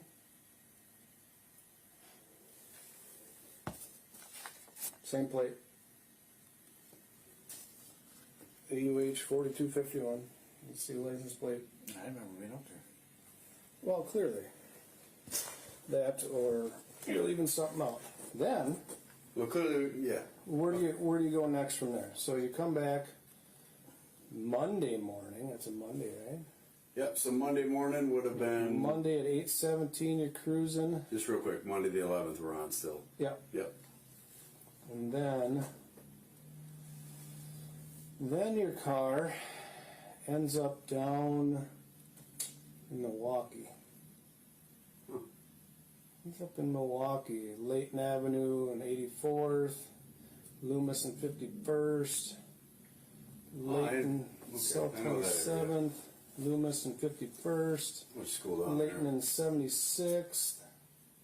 I'm just going to check, make sure, I can't be wrong. Silver Eclipse, same plate, same license plate bracket, Layton Avenue. So now we're in Milwaukee till like 2:35, so you're going to be late for work because you start at 2.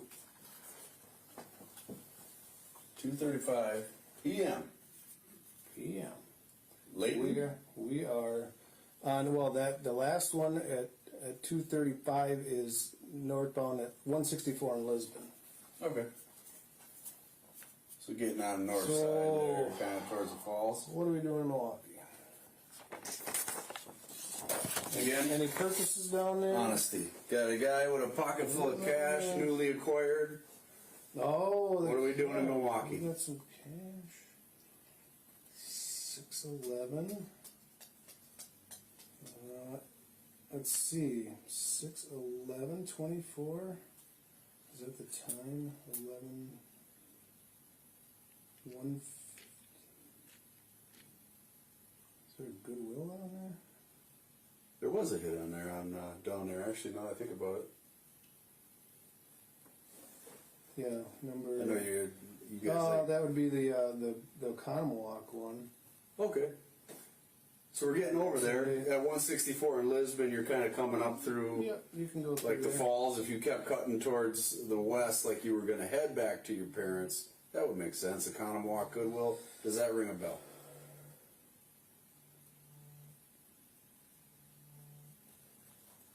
We were down there to see a lawyer. The lawyer. Yes. Okay. What about? She wanted to talk to the lawyer about getting the kids home instead of a public defender. Do you remember the name of the lawyer? No. And where the law office was? I was just taking her where she needed to go. Stop, though. I'm not. Stop. This is getting old. I came back home and dropped her off at the church. Ooh, yeah, oops, no, we made a big So loop. again, Loop through Milwaukee. again, real quick, we went from I completely forgot about no, we went from 11th repeat day. I went to work. You, No, you didn't. You never went to work. I don't know. If We you went from the to work. Dells in the morning, so you must have woke up still up north, right?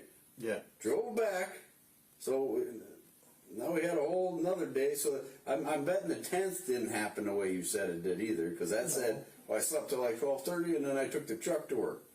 So we got to acknowledge that's a lie. 10. Yeah. You told me on the 10th you slept till 12:30.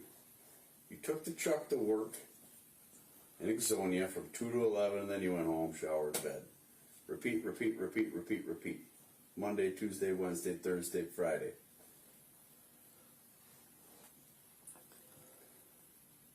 Okay, let's jump ahead. The 11th. What are you doing in Milwaukee, buddy? What are you doing in Milwaukee at 8:17 in the morning on Broadway? You're coming. That's actually coming out of the Dells at 8:17. Then he ends We're up in heading that way. Because you need to go see a lawyer. right, but that means you stayed 2 nights. We know, okay, the 10th, we know we still have. You told us you guys stayed 1 night. I forgot about the Milwaukee. What about the second night up in the camper? We walked through that entire day. It's right there. You didn't say you stayed 2 nights. You told us everything you did and then forgot a whole night up there? You're coming back on the 11th at 8:17 a.m. And then you go straight to Milwaukee for some whatever you did. Yeah, because she wanted to go see a lawyer. I just don't believe it. I don't just don't No, believe serious. it. I just don't believe it. Because that's where I was talking about. What does she want to see a lawyer about? She wanted to see about getting a better lawyer for the kids. What do you mean? Because she wants them home. Because she's got a public defender. She don't want a public defender. Okay. What day did you terminate your rights? 10th. You positive about that? Just so we got a time on you. Yes. The first declaration was on the 10th. I can verify, but I got this in my head pretty good by now. Yeah. No, I That don't sound no. great. But It doesn't, because it's not.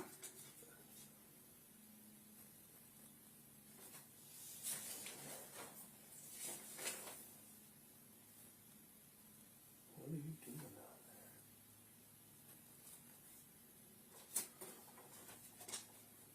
Zach, what are you doing down there? Seriously, taking her to go see a lawyer. You said you dropped her off at the church. I forgot about that lawyer. And you're off by a whole day.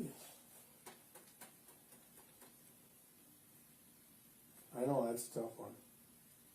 You walked us through your entire trip up there and forgot about a whole night? Yep, on the 10th. On the 10th, you first did, and then you went to in court in front of the judge and did it on the 17th. Yep. But we'll get there. Because you said you worked that day, but that didn't happen either.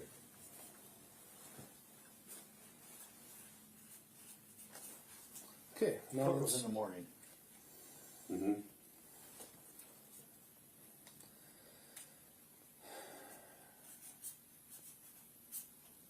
okay, then. Do that. Okay. So anyway, lawyer, anything else? Because there's a couple different. You're kind of jumping around from Layton and then way over. You go from the north side. That's where I got that Speedway stopped at.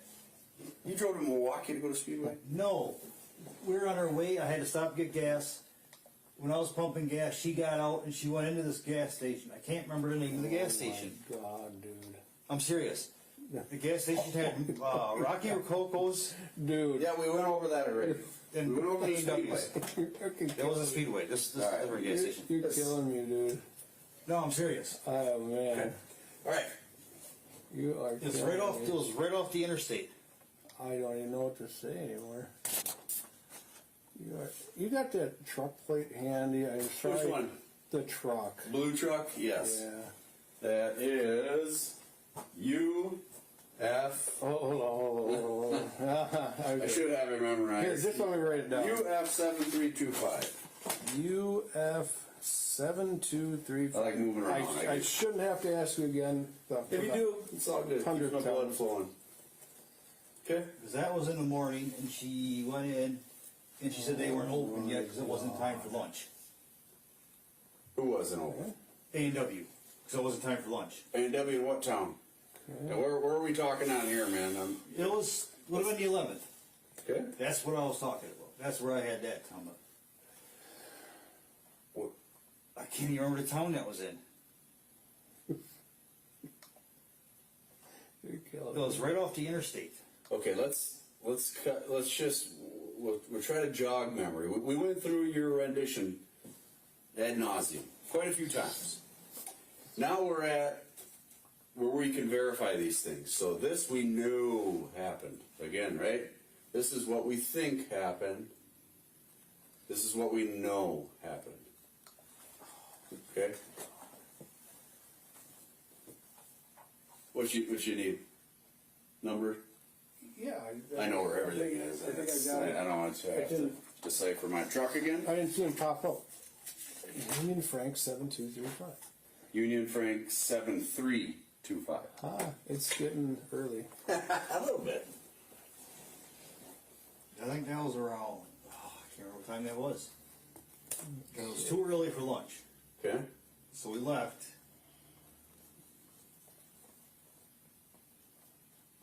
We're in the Mitsu here. Yeah. Right? We stopped at a Speedway, get something to drink. Mitz. Okay. There's a lot of speedways down there. I mean, could have been. It was a pretty dumpy one. It was bad. Mm-hmm. I don't even know how it was still even open.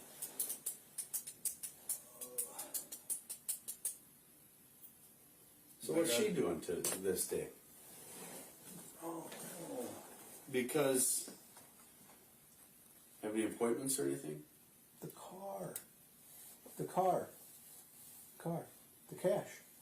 You need $1,200 for a car. I gotta take a peek. She had to go see a lawyer in Milwaukee. You don't know where, you don't know who. I can't remember it, Okay. the name of the lawyer. I was just taking her there. The law office. You don't remember? Okay, so let's jump ahead from that. Let's say what you're telling me is verifiable, Yes. just to keep this moving. Now, where are you coming on the way back? Because again, on the 11th, we're way the heck up in the Dells. We go at 8 in the morning. We get all the way to Milwaukee. 2:35. Where do we go from here? You say she wants a lawyer. I wrote that down. Yeah. Where do you go from there? We came back. Where's Crystal end up? I dropped her off in climbing that day. Dropped off and climbed. Yes. Okay. Give me another pen.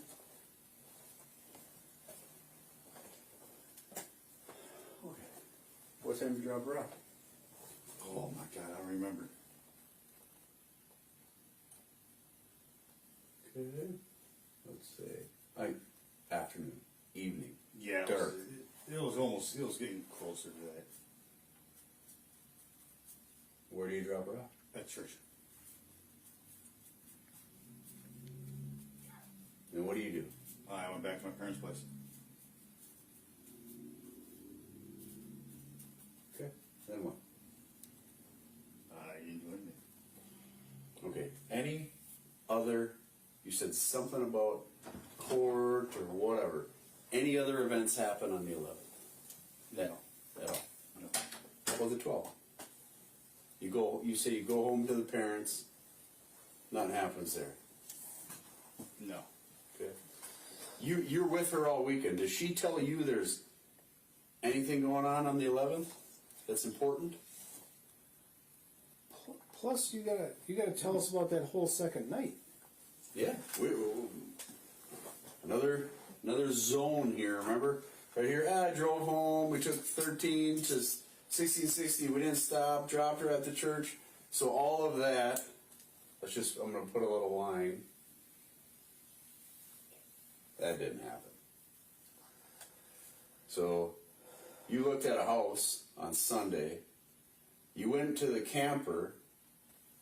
And then you must have. Now stayed something there. happened there. What happens here? Something happens overnight here. Something big. No.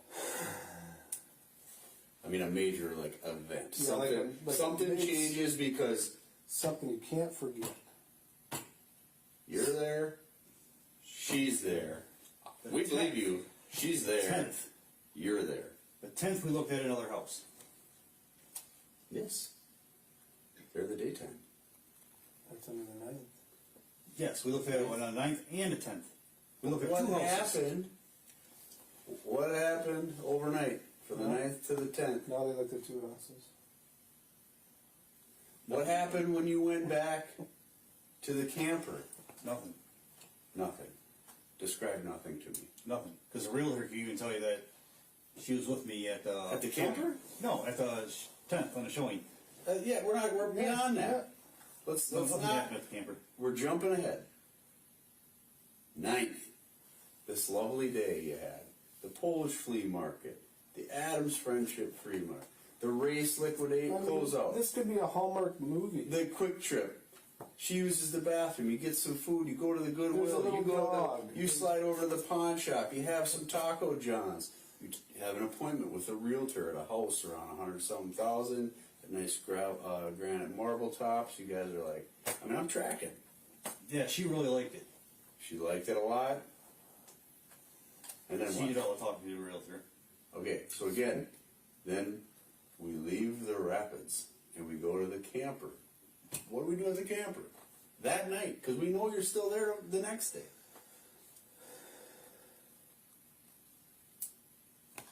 I think we played cards. Okay, played cards. Anything else? And I went to bed. Played cards, went to bed. Yeah. Played cards, bed. Okay? So no, on the 10th, we went back to the rapids and looked at a house again. Okay, so this part, slept till 12:30, that didn't happen. Let's put a little line there on the 10th. Because we know that was a lot. Correct? Yeah. Okay. I completely forgot about the Milwaukee. Okay, so the 10th. Let's go from wake up time on the 10th. The 10th is now Monday morning. Yep. Monday morning, the 10th. She's got an appointment to see her kids that day. She canceled it. Oh yeah? Tell us about that. I'm not sure why she canceled it. I think she wasn't feeling good. Really? I just asked you earlier if she was sick. I said, yeah, she was. She had a runny You nose. said she was blowing her nose. That's Yeah. all you could give me. So she canceled the appointment with the kids. Yes. My nose runs in the spring and the fall. and Okay. I'm not sick. And what was that appointment all about? Yes. That's visitation. Visitation? Yeah. Where does that take place? The building, Okay. as far as I know. Can I help you? Building. out? The Henry Dodge, the Human Services. Yeah, there's a bunch of county I buildings. think it's the CPS building with WIC and all this stuff in it. Yep. Okay. The Henry I Dodge. think that's CPS. HD. How about that? We'll remember that. Right.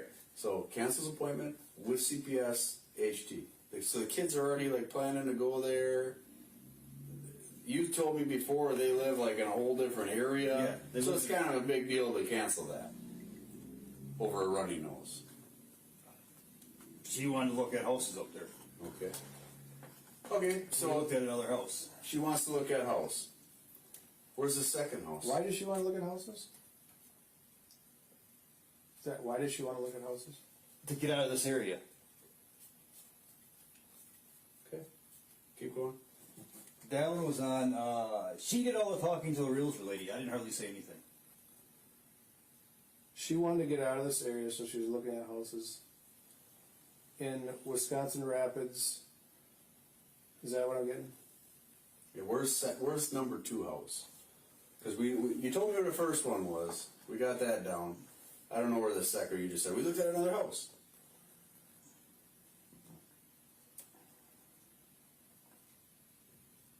I can't remember what street that was. What town? Wisconsin Rapids. Okay. Was she serious about getting another Was house? this with the realtor again? Same one. Same realtor. Yes. Who's this realtor? She's kind of like a Chinese lady, like she's like foreigner. In Wisconsin Rapids.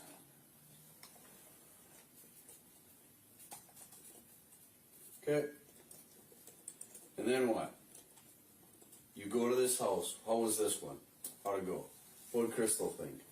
She didn't really like it Okay. as much as she liked the other one. She liked it more because it had more of a yard. The other one, it didn't really have a yard. Mm-hmm. The yard was probably, the backyard was probably the size of that love seat. Got it. So she didn't like that. Okay.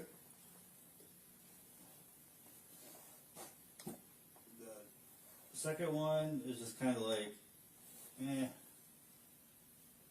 was alright. And she said she wanted to look at more. Okay. So then what did you do? It was just kind of like trying to figure out what she was up to. And now you're supposed to work this day from Yeah. 2 p to 11. Yeah, How'd you get out of work? I called in. Okay. And what do you tell them? Hey, kind of want to bum around today, or I'm just curious. Like, yeah, I'm not gonna get you in trouble for it. I'm just, I told I'm them curious. sick. You told them you're sick. Okay. And I was trying to figure out why she was wanting to look at houses up there. Good. Yeah, why did she want to look at houses up there? I've been trying to figure it out. I was trying to figure that out. Okay. Okay. And she wanted to look at more up there too. And she talked to my daughter about houses for sale up there too.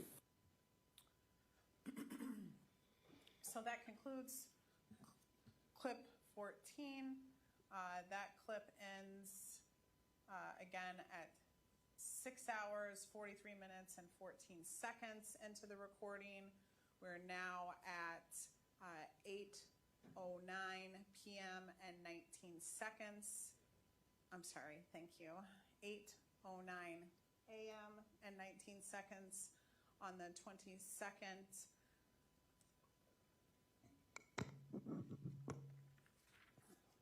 Let's keep playing until we conclude. We just have 4 clips to go here. Sorry, 3 clips to go here. Going on to clip 15. This one is going to start. No, sorry, we just did clip. Oh no, this one is clip 15. Okay. Clip 15, it starts at 6 hours, 49 minutes, and 36 seconds, and it will end at 7 hours, 39 minutes, and 16 seconds. This one is starting at 8:15 a.m. and 42 seconds. In between, is it fair to say that you're still sort of discussing this Milwaukee trip, this house hunting, things like that? You're going back and forth about that, correct? Yes. So we'll start playing, please. Movie, and went to bed. After Garbage Pail Kids. After the Garbage Pail Kids, haven't seen that since the 80s myself. I didn't even know there was a movie called that. Oh yeah, just collect the cards. It's pretty Yeah, I knew about the cards, but I didn't know about the movie. Yeah. Alright, went to bed. You wake up. Now again, repeat, was a I forgot about all was that. a lie. Okay. This is the Truth. thank you. So now we're in Milwaukee, or excuse me, we're in the Dells, seen driving in your Mitsubishi. Yeah. And you guys are headed to Milwaukee. Milwaukee. You say you're there to get a lawyer. She's Yeah. gonna research a lawyer. She cancels an appointment that is set up with her kids. Yes. So from what I know about her, kids are pretty important to her, right? Yeah. Yeah, I mean, means a lot to her. Yeah. She doesn't miss meetings with her kids. No. No. So sniffles wouldn't stop her from seeing her children. Yeah, they have before. They have. Yeah. Okay, when? She's done it a couple times. Okay. When? I don't remember. I know, but like with you, if we say when, you're like, I don't remember, you could be like, well, the next day or the day before. Like, I don't know what you mean. Okay, so continue. So we go from the Dells. Where do we there's a speedway in here somewhere. There's a speedway, man. That was down more in Milwaukee. Yeah. 164 in Lisbon. Now we're getting kind of back up towards northwest metro area. Because in between there, stopped and I got gas. I cannot remember the name of that gas station or that town. But all I know is they had a I don't even want you to get too hung up on that. So you made a stop yes. in somewhere in the city at a gas station. Kinda It was a wasn't really speedway. in It the was city. dumpy. You didn't really like it. Well, this wasn't a speedway. It wasn't really much Alright. in the city. It was kind of like right off the interstate. Okay. Does What's- your, it's a 2023? Yeah. Does it got like an infotainment system in it? Or- That, does it have like a screen in it? Your car, your clips? Don't really use it. Does it have one? Yeah. Okay. You know that those can like track your location? Okay. So After we got gas and she couldn't get done to eat, we left. We did get something to eat somewhere though. okay.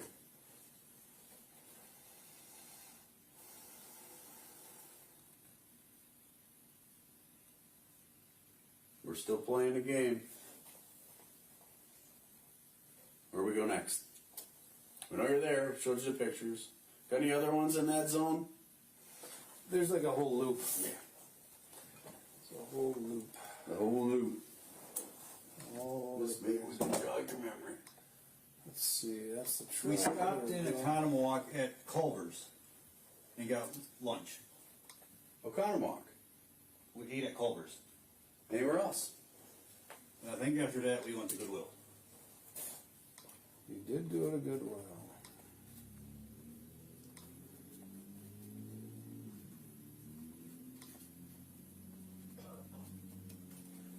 Culver's and Goodwill. Now what?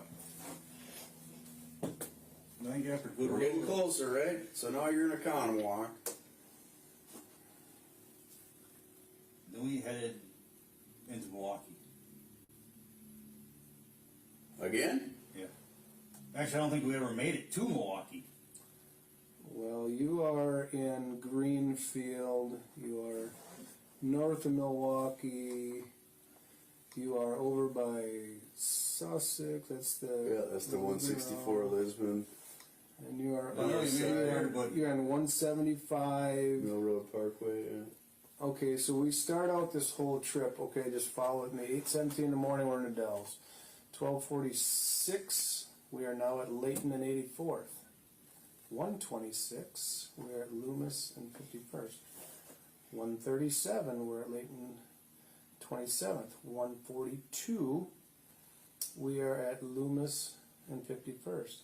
1:55, we're at Layton 76th. And 2:02, we're 108th and Morgan, and then we're back out to Lisbon.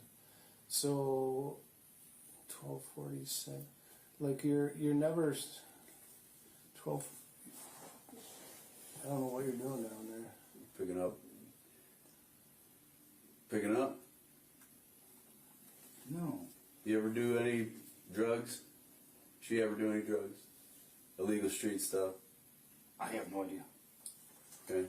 I don't know if you're hanging out with people that did it. I don't know if you. I mean, again, you guys have ties in Dodge. You have ties all around the Dells and all that. Why go to City of Milwaukee for a lawyer? The better down there. That's what I was told. Okay. On 76th and Layton? Not sure.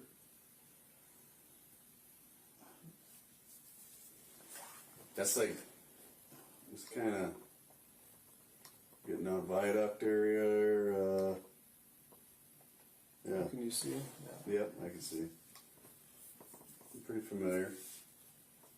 I know.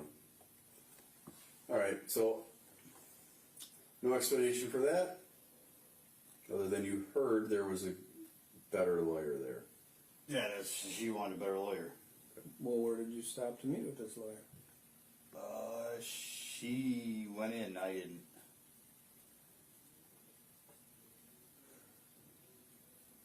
Where? I can't even remember. So she cancels the appointment with the kids because she's sick, and then And she instead wants- decides to go see a lawyer And she wants to in find a a whole house. different city. Yeah, and she wants to find a house in another area. What if I told you something that I know that you don't know? So it's hard for you to create these lies when you don't know what I know. Crystal was not looking for a house. No.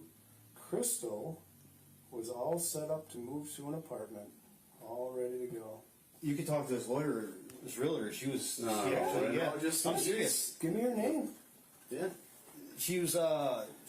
She goes right out of Rapids. I can't even remember her name I know you can't. because she even told the realtor about selling the house and moving up there. She was all set to move into an apartment. Yeah, I don't know I do.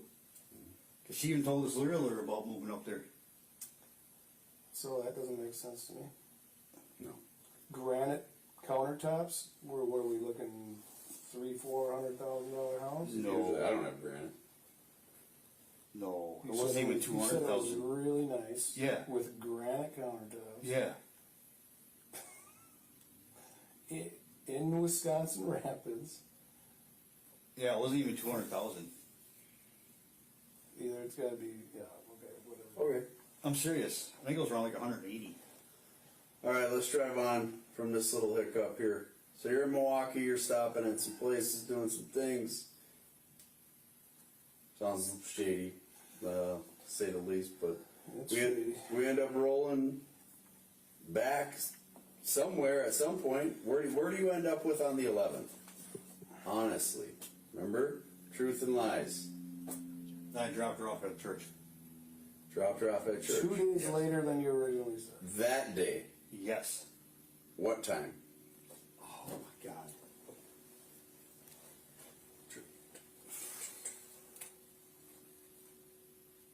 I think it was around 5 or 6. All right. Wait, we'll go to the original one. When did she drop her off originally? At the Well, church? originally he slept until 12:30. Took his truck to work in Exonia. Then after work, took a shower, went to bed. In his And first, then or second, or third, or whichever one when they come back, because they only stay one night. Where does he drop her off at the church? What time? first let's camper play. Because they would have been back home. drove home, 1660 North South, dropped at church. Yeah, dropped it, but yeah, we didn't know. That was it. The Axel one. Max And really bedtime. could vouch for everything too. Okay, so Well, can't vouch for vouch, that. you can't vouch for being in this place when you're telling us you're somewhere else. So dropped off Crystal at church in the evening, you go back to your parents around 5 to 6 p.m. After that, anything? No, What'd you do? I didn't do anything. Again, define anything. I was inside. Inside, Yeah. Talk to my mom. talk to your mom, Yeah. and then Went to bed. went to bed. Alright. Bedtime. How about that? Talk to mom, went to bed. What day are you on, the 11th? We're on the 11th yet. Okay. Went to bed. Alright, 12th. Again, originally was repeat.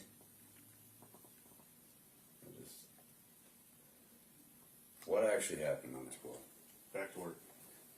Okay, so you're finally home after this weekend Yeah. rendezvous On the 12th? on the 12th. So the 12th we're into What did you do on the 12th? Saturday, Sunday, Monday, Tuesday. Back to work. Where else did you go on the 12th? I didn't go anywhere else. What if I told you that you were in Beaver Dam in the morning at 9:13 a.m. with your truck? So 9:13 a.m. Where we at in BD? We're in BD at Spring and Parallel, Spring and Parallel. and that is on the 12th. Let's see. Yeah, Spring Parallel, 9:13 a.m. We have Do we get direction on that one? northbound at Parallel. Northbound. Okay. Holy cow. The scribble got a little bad there. So that is that's weird. That is there's like $1,500 taken out. ATM.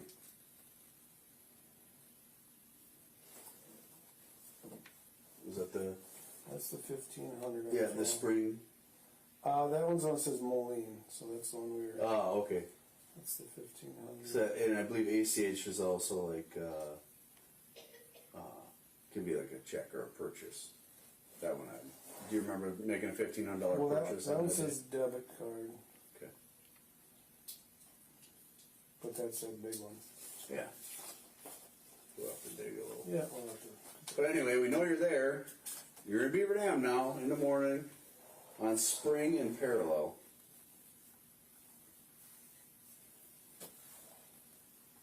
What are we doing there? You got the picture of that car there? Yeah. Let's pull it up. It'll just burn all. There's the truck. Tonneau covers on it. The old blue Dodge.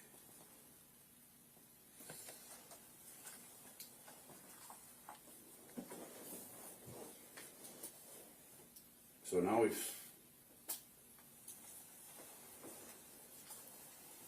here.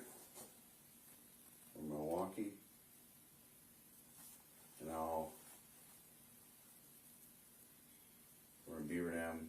We've swapped vehicles the next morning.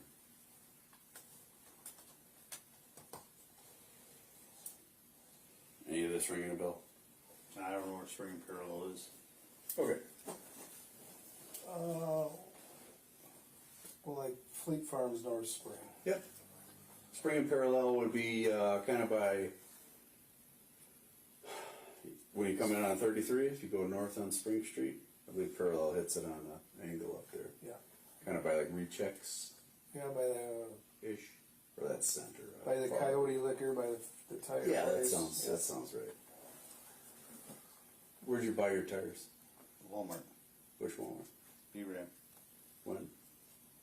I we'd surmise, because he thought it was like $300, that it would have been. I think it was the 18th. Okay, so we're ways away We're there. not Alright. Anything else on the 12th? No. Okay, so you're in Beaver Dam, you were in amnesia mode again?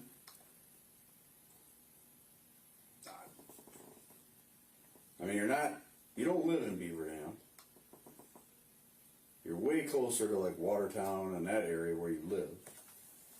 I'm just trying to, I know you got the in-between, so it makes sense if you're back and forth to be stopping, but it doesn't, I don't know why you go there on a whim unless you have an explanation. Alright, anything else on this? No. It's okay. Well, the 13th. So now, 13th, we are at, what day of the week am I here now? Sorry, it's Thursday. Thursday, correct. So you told us it was a repeat day.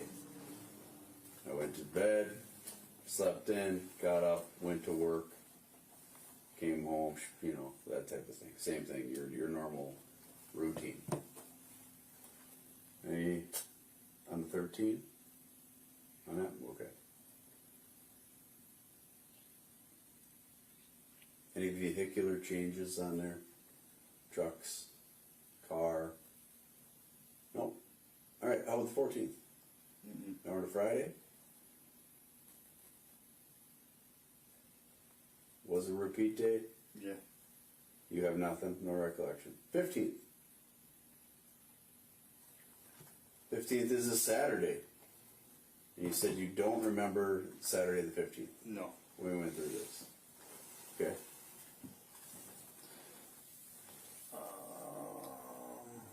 Saturday the 15th? Saturday, June 15th. June 15th. We're doing a lot of stuff in Beaver Alright, Dam. let's start the day.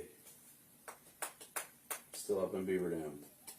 We are at A and 33. Right. 8 and 33. At what time? About 4 o'clock, almost on the dot. PM? Yep. You supposed to be at work that day? You are? Holy shit. Oh, no. I No. take that back. It's a Saturday. You got me on that one. Is it? Oh, because we skipped over, yeah, what was the repeat days? So. Yes. Okay. So 8 and 33, 4 p.m. You're in Beaver Dam area. Then he's at Park and 151. Then he's Spring and Parallel is all the same trip here. Okay. So now we're at like 414, 416. Park 151 at what time? Let's just skip to 418. He's inbound Walmart. 418 Walmart. Walmart. What are we buying at Walmart on the 15th? 15th. That's correct. Saturday. It's a don't remember day. That one posted the 16th. Posted 60. Okay. Oh, we are hitting Harbor Freight on the 15th. That's on Spring Street. We are hitting Francis Lane Menards on the 15th. We are hitting Rock Auto on the 15th. Where's Rock Auto? That's a great question. Where's Rock Auto at? This is Madison, but let me see. Were you in Madison? Do we get on 151 and shoot southbound? Do you order from Rock Auto? Yeah, Like you an can. online? Yeah. Or is there an actual place? As far as I know, it's online. Okay, that was on. Okay, so then we're still doing some Menards and Harbor Freight that day. Okay. Harbor Freight, Rock Auto. Any of those ringing a bell? Purchase amounts? Purchase amounts.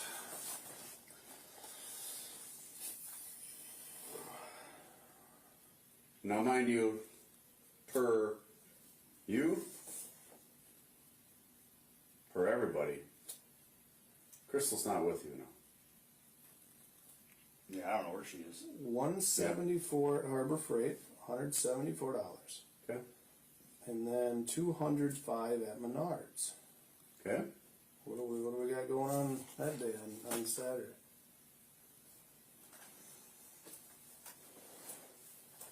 And again, with the full knowledge, every purchase will be verified. Our freight was tools. Tools, what kind of tools? Socket set. Socket set, anything else? Not that I remember. Did you say something else earlier there or not? Socket set and...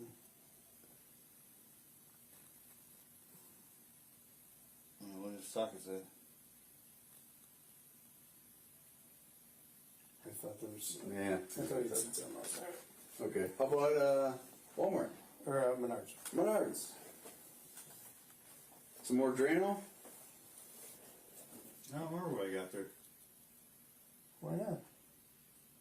You must have had a mission, right? Like you're like, okay, I'm at home, Saturday, I'm gonna go and do what? I'm gonna go fix something, I need something, what am I If I'm doing? making that many stops at hardware and retail shops and tools, I'm like building a house. That's just me, but You've been a mechanic a long time, what'd you need the socket set for? I like changing oil. You need a socket set to change oil. Yeah, drain plug. So like a Well, whole yeah. socket set kit to take off one plug. Yeah. Come on. You've been working on cars your whole life. They're You don't- not all the same size. You don't have a 15 millimeter socket. Some are bigger than that. I know, but you know what I'm in saying. general, So, with all the work so on you've been cars- working on cars your whole life and you don't have a socket set. No. Okay. All right. They're all at the house in the garage. But where are you changing oil? And my parents' driveway. But you just said the sockets are at your house in the garage. All my other stuff. Are you talking at Crystal's house? Yeah. So you don't have any tools at your you were house. gonna change oil at Crystal's house. No. At my Right. parents. That's why I bought socket set. You don't have any tools at your parents' house. Not my own, no. Okay. Okay. Let's. All right. Yeah. Guy needs a socket set. All right. These are sockets. Anything else on the 15th? Okay, Menards. We got some money spent at Menards. You told us about Harbor Freight. Menards, yeah. So what socket set at Harbor Freight is?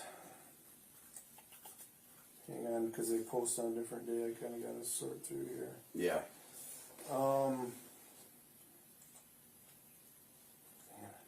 $174 socket set? Or did you get something else? Ray, did you say you bought oil somewhere? Yeah. You're gonna change oil. I don't remember where I got oil. I mean, we'll get every exact receipt. I'm not I got putting oil at a I Walmart. don't put words in your mouth. Well, you didn't go to Walmart that day. You went to Menards that day. $205 on the 15th. So we have 418 Walmart? Or is that 18? Like, no. On the 15th, we're on the 15th. Yeah. Yep. Yep. $205 at Menards. What are we getting at Menards that we're gonna see on the receipts in the video, just like this other picture we showed you? I don't remember. Good. Good. Harbor Freight, we going over there at Walmart, and then these other locations. After all this running around all day long in Beaver Dam, where'd you go? Back to my parents. Saturday night. Is that my parents? Wait, let me just hang on here. Saturday night the 15th. Hang on, let me follow his path out of here. Yep. So we come coming back at like 6:08 at 33 and A southbound. Okay, 608 B 33 A southbound. So now we're heading home. You think maybe not?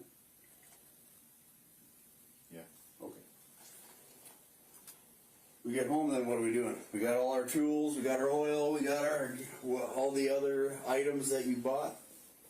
What are we gonna do with them all? I didn't do anything. Okay. Define anything. Did you change the oil? No, I didn't have oil yet. What do you do with your drain oil? What? What do you do with your drain oil? Like after you drain it out of the car, what do you do with it? Put it in a container. Do you put it on the fire? Yeah. Sometimes it burns, sometimes it don't. Okay. All right. What's next? Do we have a fire on the 15th? No, maybe. Yes. All right. So, well, let's just move in. Let's just for the sake of moving along, let's jump into the 16th. You told us Grandma makes dinner at her house, Yeah. but you didn't go to dinner. No. You told us that you showed up after dinner at about 5:30. 5:30. We're at the 16th? Yep, that's Sunday. And then you sat out till about 7:30 on the back porch, Yeah. talking with everybody. Where'd you, You were talking about like pouring a swimming pool or something like that. Yeah, when Watertown swimming pool was built. Okay. It was like in the 1940s. Did you go anywhere? I don't think so. What if I told you? So, Blue. What if I told you, just jog your memory, that you were at Farm and Fleet in Watertown to the tune of $25 and some odd cents, and that you were at the Ace Hardware store. Watertown Ace, so I don't know, you must not be able to find whatever you're looking for at Farm Fleet. So then you go to the Ace and you spend $54.82. Okay. What are you getting there? You're in Watertown, different city, you're not in Walmart, not in Menards, you should be able to remember this. Because now you're down, it's been a lot of time since you've been there, And I mean, and now you're down there, you know. great detail here. You even remember the conversation you were having on the back porch about pouring a swimming pool in the afternoon, so I would think you remember what we bought. What's at Farm and Fleet and Ace Hardware that day?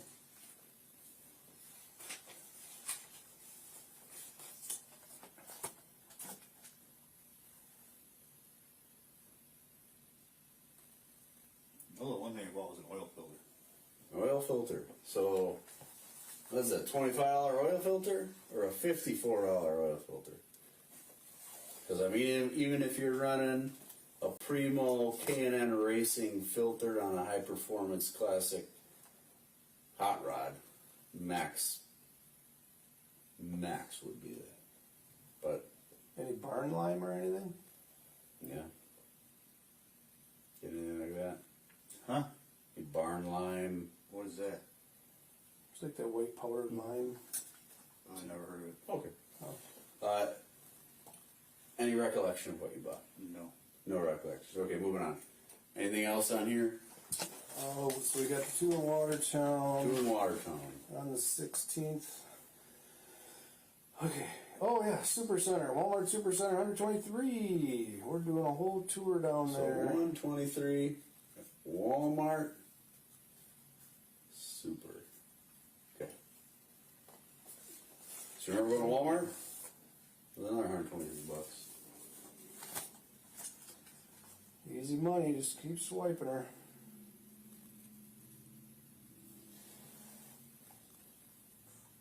I do not remember that amount of Walmart. I mean, are you buying, I mean, I see some Piggly Wigglies on there and stuff, but do you buy grocery? I guess it doesn't matter if he doesn't remember, we're just gonna check the receipts, but Sure. we're just trying to jog your memory so Yep. we piece this together. So, any thoughts on Walmart that day that you went to Farm Fleet and Ace? Any thoughts? Moving on. Walmart, I think I bought a movie. Movie. What movie? It was something really weird. It had a teddy bear in the front of it. Yeah, what else? $120. You got the movie in your card. Picture yourself in Walmart, pushing the cart around, moving through the aisles. What do you need?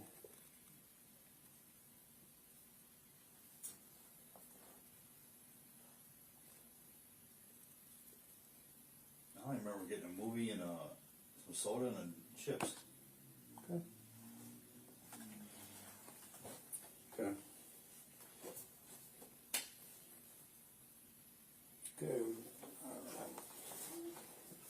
That's the Clock. 16th?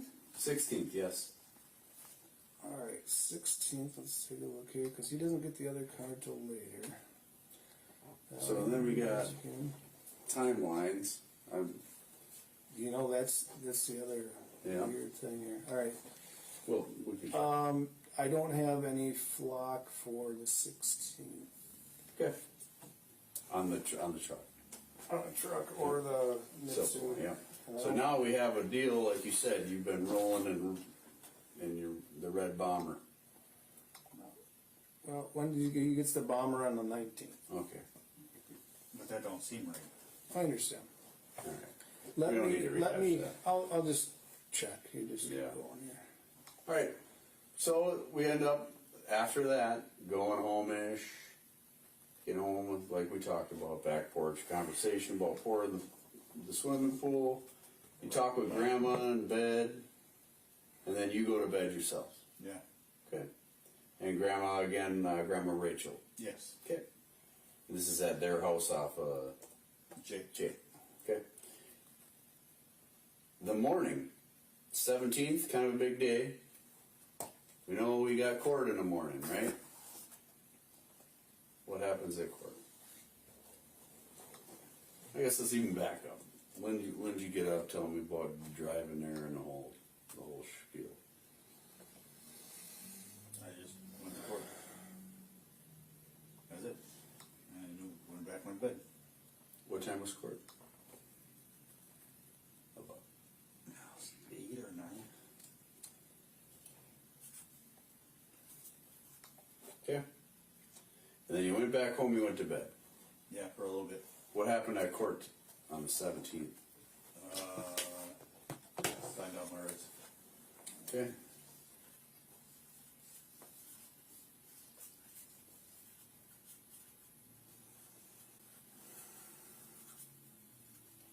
Okay. Then what? Went to work. After I got some more sleep. Went to work? Yeah. Just went back and like took a little cat nap to kind of Yeah. recharge Yeah. from getting up early. Yeah. Okay. And then what were your work hours that day? 2 to 11. It was 2 to 11? Yeah. Okay. Done that for a while.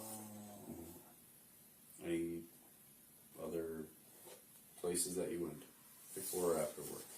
I don't think so. Okay. Anything else on that date? On the 17th? 17th. I don't see any purchases on the 17th, and I don't have any. That makes flock sense, from the because if you had a 17th. court date, and then you had to work. You actually go to work that day? That's a good one. Yeah. Okay, so we're finally, after all these time off, we're back to work at least on that one, and the 18th. So now, actually, let me back up, I'm sorry. 16th is Sunday, 17th is Monday, court day, work day, 18th you said, normal day, slept in, 2 to 11, then back to bed. Yeah. Any other places you went on? I don't The think so. 18th. I don't think so. Okay. Do you have anything else on the 18th? I don't have anything on the. Wait, let me just go to. Wait, 18th? Yes, the Yeah, 18th. he's. What did he say? Work. We slept in. We went to work from 2 to 11. Came home. Went to bed. Nah, we did a bunch of Walmart again. More Walmart. Which Walmart this time? We are at same 7:36 a.m. We're heading up to 33, and then we're inbound Walmart at 7:52.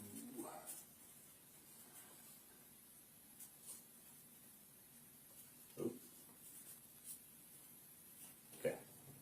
So we're back at Walmart early. With the So rain. you got up, man with a mission. After a night working, We got stuff to do. We're gonna get done. Going back to Walmart. we're back at Walmart. What do we spend that to go around? Hold on. Well, he's inbound Walmart. Let me see what. We're on the 18th. Yep, 18. So we have a quick trip in Beaver Dam. That's a cash withdrawal, $200. KT, which one? North Spring. And Spring, $200. Cash. Then we have Walmart Beaver Dam, 203. Okay. And then we have Walmart Super Center. Hold on. So we must have changed locations to a different Walmart. Hold on. Yeah, no, it's weird. It says point of sale debit, Walmart Beaver Dam for 203, but then it says on the same date we have the Walmart Super Center Beaver Dam for $299. So do you remember going in buying something and going back to Walmart on the same? So two Walmarts, one for 203, one for 299. Yep. Okay. All right.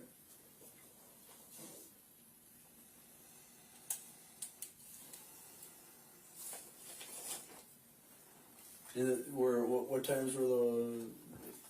If I can trouble you, I know we had the 7:36 a.m. Oh, the flocks. So he's out of there at 9:46, heading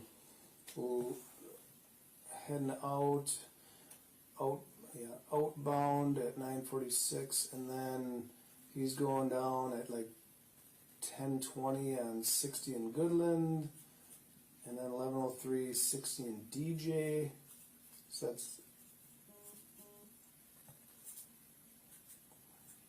that'd be coming back the other way. That's 40 minutes. So Goodland westbound DJ was all 60 westbounds. I mean that's the camera, doesn't mean it's the rest of the vehicle, but Can I just say that quick? go to Hartford or something. Yep, Hartford Walmart. Second Walmart was Hartford. So you're looking for posted on the 18th. I think that was right.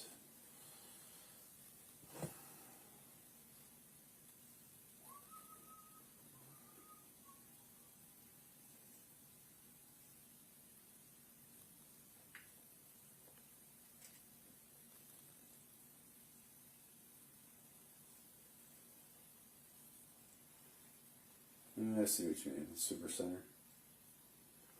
Yeah, but either way. just what comes it up doesn't make different much of for a some difference. reason. It coincides either way with Florida. So, all right. So, anything to say about any of that?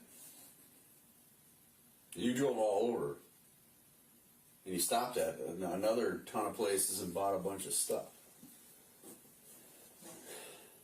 I went to Hartford to look at the car. Hartford to look at the car. Okay. There you go. On the 18th. So.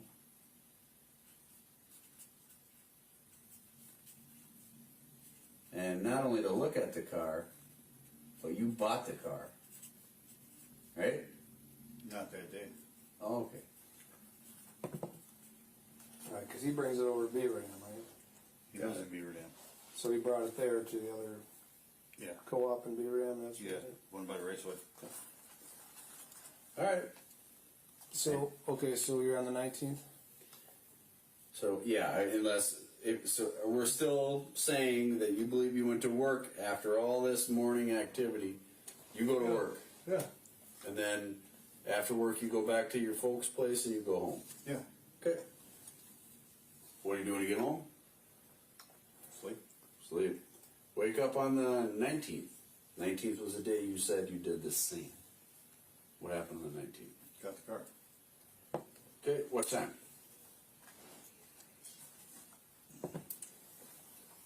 Around 6:15 a.m.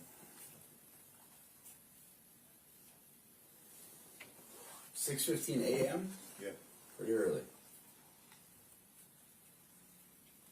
Okay. Any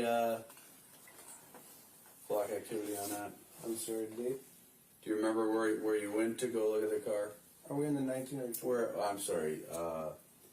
6:15 a.m. going to Hartford on the 19th. No, that was Beaver Dam. Okay. Let's pick it up with Beaver Dam. 19th, 6:15 a.m. going to Beaver Dam.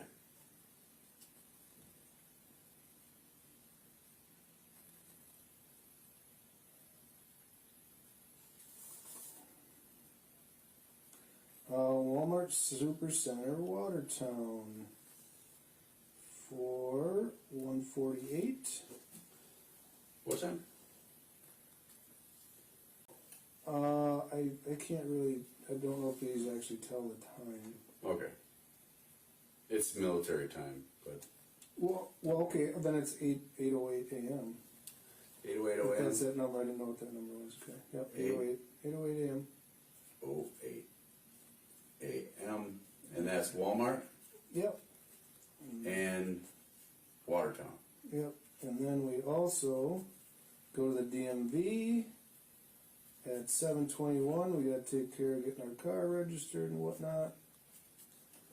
Then the car maybe needs something. We're going to Rock Auto again. Maybe you order it online. I don't know. You can use your phone for that, or. Okay. And there's some ADT one, but I don't know what that Which is. I think that's That's a another recurring one. Or ADT, yeah. Okay. All right. Remember any of this? Titling at the DMV, That I do. that you remember. Which DMV? Watertown. Watertown DMV. You remember going to Watertown Walmart? Same day as the DVD. The DMV. Yeah, I got you. DVDs. What were we talking about earlier? Trash Pail Kids, Garbage Pail Kids. No, I don't. Okay. Rock Auto? No? Order something for the car or anything? Yeah. Anything else after that? No. So, Hold on, we are on 19. yep, we're working on 19th yet. We're getting there. We're getting there, one day at a time.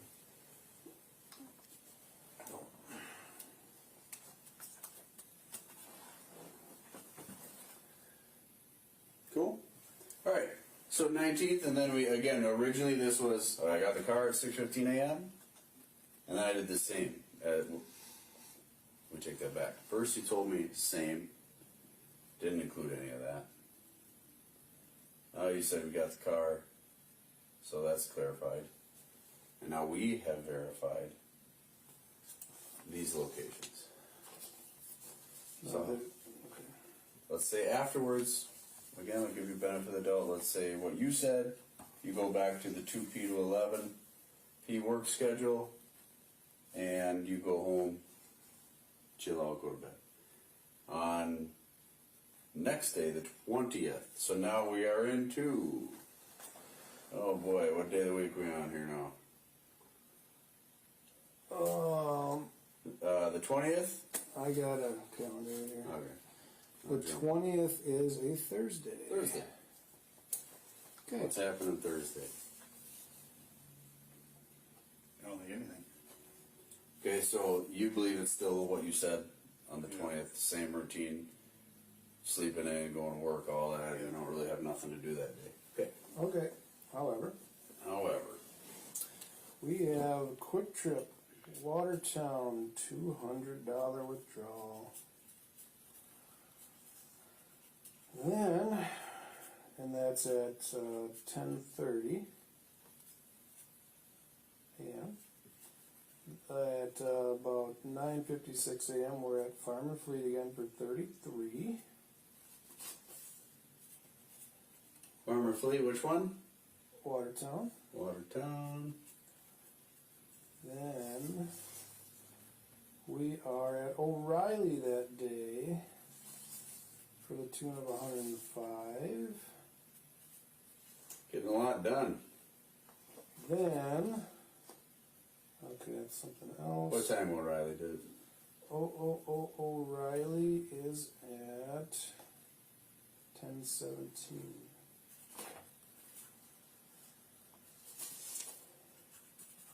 Yeah, that one. Here, we'll go for this. 1017A. Okay. Recollection of any of that? Okay. What do we do afterwards? So we're up to 1017. You got a little bit of wiggle room. We're down in Watertown, semi your neck of the woods. Sleep. Okay, go to sleep. So we get up early to do this stuff, and then we go back and we go to bed, take a nap, and then same, meaning 2 p.m. to 11 p.m. Yeah. Okay. Go ahead. For the 20th? 20, yeah. I have nothing more. Nothing more on that. So how about the 21st?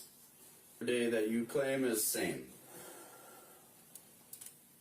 Same Z's.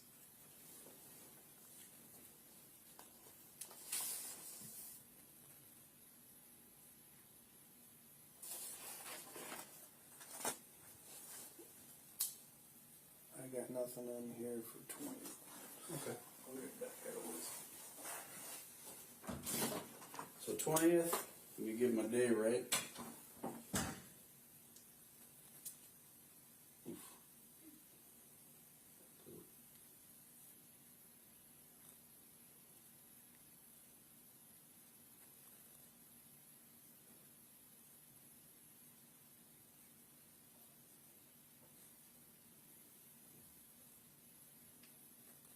You want the monster or anything yet? I forgot all about that. Yeah, I just want to. If you need something to eat again, let us know anytime. Just pulling on my calendar.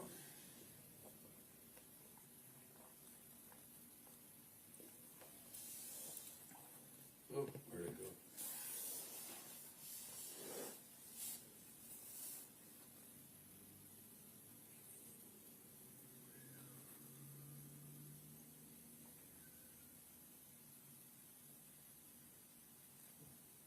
So the 20th would have been Thursday of last week. Again, we got the Watertown and all that stuff that went down. So 21st, now we're at Friday. Do you believe you worked on Friday? Yeah. Okay. And the same hours, second shift hours, 2P to 10P, just like we have there. Yeah. And then after work, you went home, you go to bed, nothing eventful happens. Yeah. So if we find you driving around in all these other places, I gotta ask you right now. I don't think I did anything. Let's just take a pause here and account all of this and all of these inconsistencies. What's going through your head right now?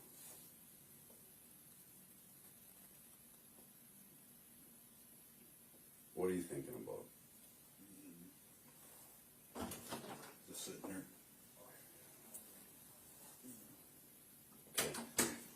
You gotta go to the bathroom, man? I just No. asked. Okay. Anything going through your head? Do you have any concerns about the differences thus far in your story and ours? Your story and our provable documentation, what we put on this.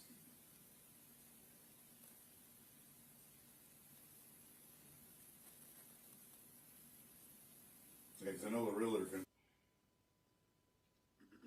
That concludes clip 15. So that would end again 7 hours, 38 minutes, and 16 seconds into the recording. And now we're at 9:04 a.m. and 21 seconds. I'm assuming the court wants to break for lunch. You are assuming correct, and I would guess my jury does as well. Lunch is here. Folks, again, I remind you that you cannot discuss the case amongst yourselves, so please adhere to the rules. Enjoy your lunch.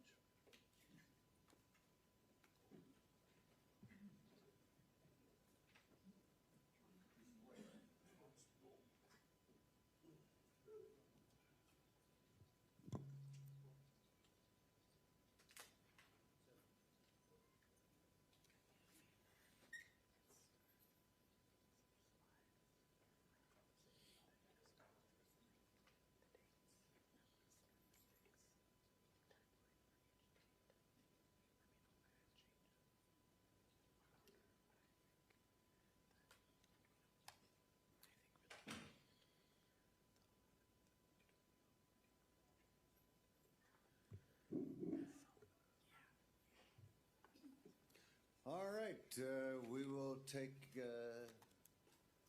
approximately an hour. We'll be back at 1 o'clock. Thank you.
Session. Are we ready for the jury? Yes. Yes, Your Honor, thank you. All right, bring in the jury, please.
All right, ladies and gentlemen of the jury, did anybody violate the instructions given to you before you recessed for lunch? No one's raised their hand. Detective, I do remind you that there has been a break, but you are still under oath. Do you recall that? Yes. Please continue. Okay, Detective, we left off before lunch. We finished clip number 15. So now we're moving on to clip number 16. We're now 7 hours, 48 minutes, and 53 seconds into the interview. This will be a shorter clip. It'll end at 7 minutes and 50 seconds. We're now at 9:14 a.m. and 58 seconds. You're continuing to go through that timeline with him, correct? Yes. So we'll just press play. The pawn shop, and then Slept all day? after she's dead. 2 days ago? 3 days ago? You don't remember shit after she's dead. Weird. What happened after Walmart? Slept all day, no good. What happened to your wife? I don't know where she is. You're repeating that. Yeah, because I don't know where she is. That wasn't the question that I asked you. As I pointed out before. Yes, the question I asked is, what happened to your wife? And you said, I don't know where she is. You keep saying that whole. Because I don't know where she is. That wasn't my question. That's not the question. What's happened to her? There you go. At least lie with the right answer. Okay. Nothing's happened to her? No. Define nothing. She's somewhere, but I don't know where.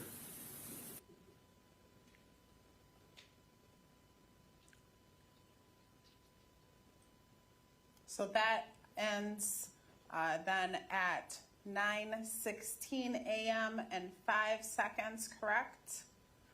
Correct. And then we're 7 hours and 50 minutes into the interview, correct? Yes, that's correct.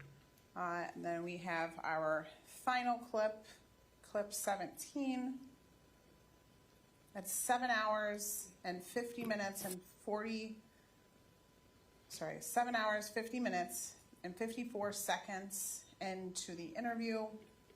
This one is going to end 8 hours, 1 minute and 24 seconds into the interview. We're starting at 9:17 a.m. Looks like we're continuing. This is just 45 seconds after the last clip, correct? Yes, it appears so. And we're continuing to go through that, attempting to go through the timeline, Working through the timeline. All right, can press play, please? You gave me quite a bit there. You said you went to Goodwill to buy a DVD. Went to GameStop, Menards, Casey's. Went back to your parents. You're airing the car out because it smelled like feed from the guy you bought. Yeah. The car is the red Chevrolet Cobalt. Yeah. Okay. You dumped some Drano down the holes Yeah. at your parents' place. Yeah. Okay. And then what'd you do? I was burning garbage. Burning garbage. Took a nap.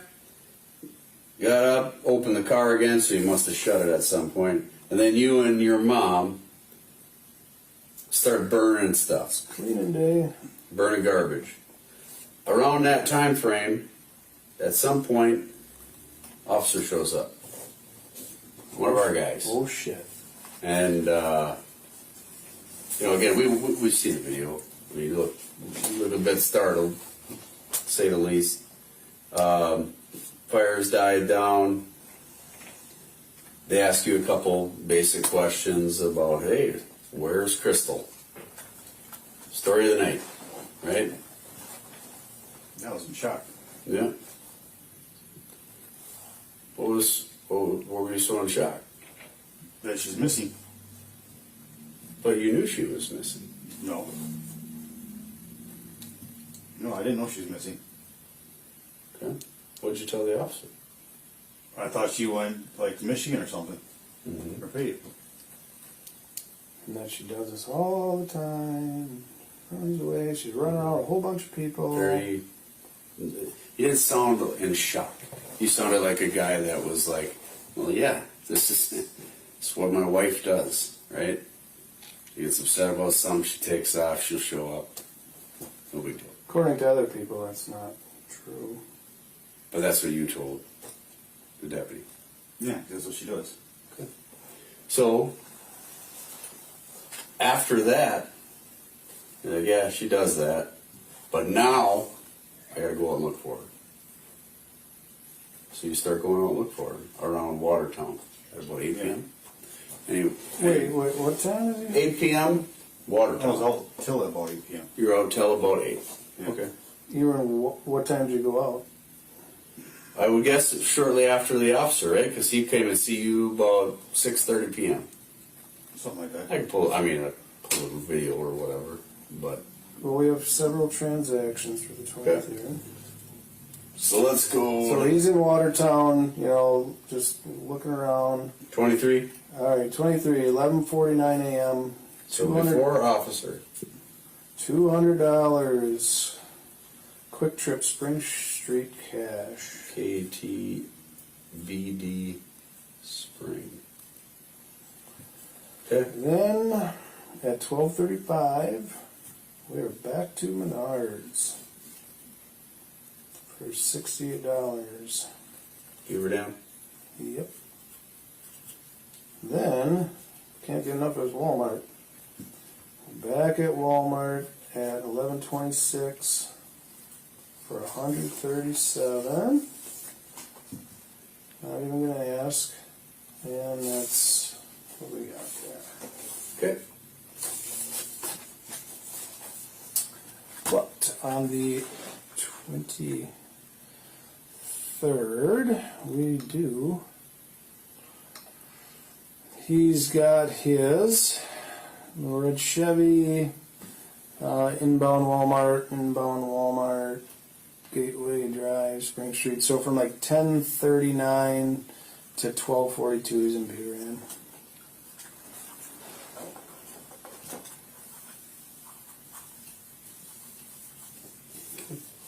Alright. And then we get to the time.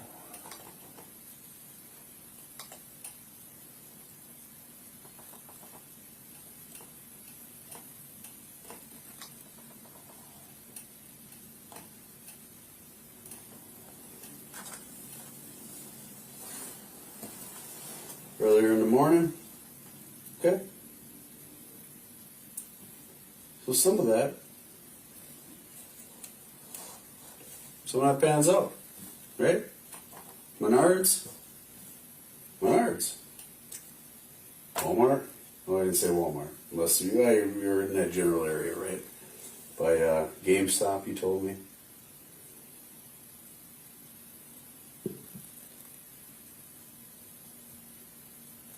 And then after, you went all looking for your wife, Crystal. Yeah. How long did that search go? Went for a while. I was driving around Watertown. I was parked by high school. So Jessica and them guys used to go out there and hang out a lot. So I went out there. Okay. Hello? So outside of that, check the park. Now it's getting to be later.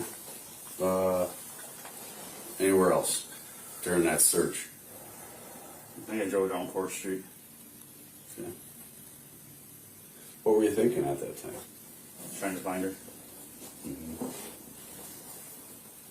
What did you think happened to her? I have no idea.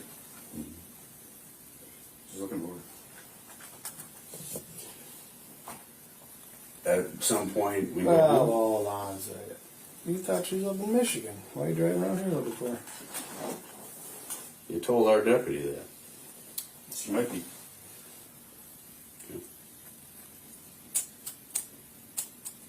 So you think she might be in Michigan and you're looking in Watertown? There's a lot of times that's where she'd take off to. Why don't you tell the deputy maybe she's in Watertown? I was in shock. He said something about missing. Again, she goes missing all the time, is what you told him. Yeah. And you were like, I mean, I think, I remember, I'm not the greatest actor here. But this is, when I saw you talking to him, you were like, oh yeah, she does it all the time. She goes, sometimes she just disappears, she comes back. Listen. It's pretty much your mannerisms, right? Yeah. Didn't look like a guy in shock. I believe around here, somewhere, you were probably in shock at some point. Mm-hmm. But we had some time to kind of,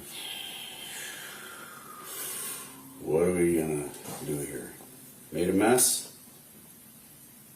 No. What are we gonna do? Okay. I have no idea where she is. Okay. What did you do after that night? What night? After the search. After you're searching for her, you're in shock. You can't find her in the park after you told our deputy she's in the Upper Peninsula of Michigan. I went and I was talking to my mom about it. Yeah? What did Mom say? She wanted to know where she was. Mm-hmm. Anybody try to call her, message her? Yeah, everyone would message her. Everyone who? My daughter, my mom, Mhm. me, Yeah. my son. And then what? Nobody's heard anything. Okay. At what point do you go, bedtime? I was up pretty late. Okay. What's pretty late? It was like 3, 4. 3 or 4 in the morning? Yeah. Okay. And then 24th. What do we do there? We went out and see if she went out there. When did you leave? It was after 2. Or around 2 2 p.m. Okay. So you woke up after 1 p.m. after being up late. And then we went up north. So just to clarify, because the first time there was a little bit of confusion there. You say we, so you talked to Mom the night before. Yeah. And then what was the arrangement? She was going to follow up. Yeah? Why? Because my vehicle's up for repo. Mm-hmm. And I don't want to Then see, why didn't you tell us that first time? You said it got repoed. And then you changed it to, oh, it's up for repo. And then it was repoed in Columbus. And then it was Portage. And then finally we get to, and it was hidden in the woods on the land. Where her stuff's in there.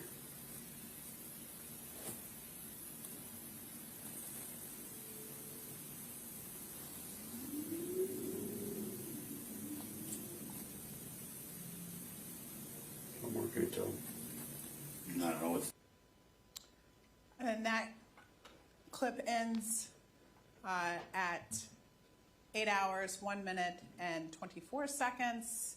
Now we're at 9:27 a.m. and 29 seconds, correct? Correct. It's at this point about, or shortly thereafter, that you have to switch over to a different body cam, correct? Yes. And it's about another hour of interview after this, or hour and a half, so Approximately. interview. Same thing, though, that you're sort of rehashing the same information, correct? Yes. And does Zach Rasch ever tell you where Crystal is located? No, he does not. Does he continue with that same phrase, sort of either, I have no idea where she is, Yes. or I don't know where she is? Yes. And does he ever give you any other additional information that's not contained in these first 8 hours of interview? No, not that I can recall. So in these first 8 hours of interview, we've obviously spent a lot of time going through, and we've clipped some information out, but it's fair to say not everything that Zach Rasch told you was a lie, correct? Correct. That he did give you some truthful information. Yes, he did eventually. So, but even some biographical information, he told you about family in, I think it was Osage Lake, correct? In I believe Missouri? that was Osage Beach, Osage. Missouri, Thank you for. on his mother's side. And as far as you know, that was accurate, correct? Yes. And then at some point in the interview, he told you where his siblings lived in the Watertown area, correct? He did. And he talks about, I think, an uncle that comes over to his grandma's house as well, right? A brother of his Yes. father, correct? Sam, I believe. And so all of that information checks out accurate information, correct? It does.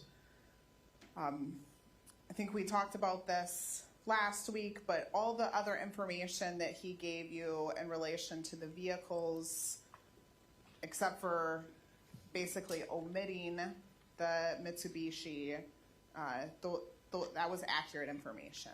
Yes. He talks about, I believe in the clips, or at least at some point during the interview, he talks about the frame of the blue Dodge Ram being bent. Were you able to confirm that the Ram was? No. We did take a look at the vehicle. I couldn't see any obvious damage that would make it not roadworthy. That being said, I am not a mechanic by trade and couldn't verify that absolutely.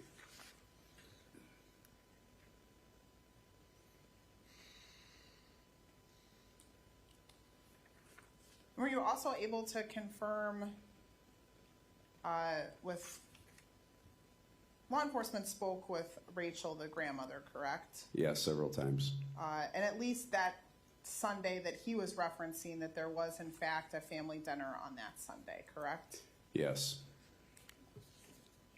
Seems like most Sundays that was a family tradition, so to speak, where they would get together on Sundays for dinner.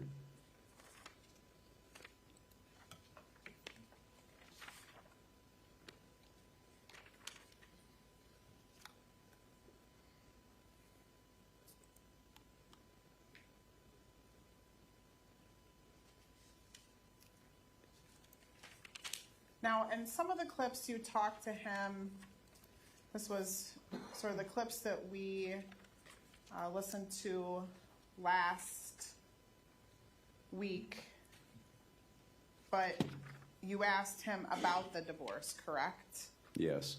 And he told you in that clip that he didn't know why Crystal had filed for divorce, correct? Correct, yeah. He never offered a clear explanation as to why it was occurring, and basically stated it didn't bother him and he was just moving on. And was he, when you were interviewing him, was he wearing his wedding ring still? He was. And did you ask him about that? I did. And did he say anything about that? His claim was that Crystal told him to wear it. And do you know if was there ever a ring found in Zach's belongings? Yes, I believe so, at the bedroom. And do we know if that was Crystal's wedding ring, or we don't know what? I don't know that for sure.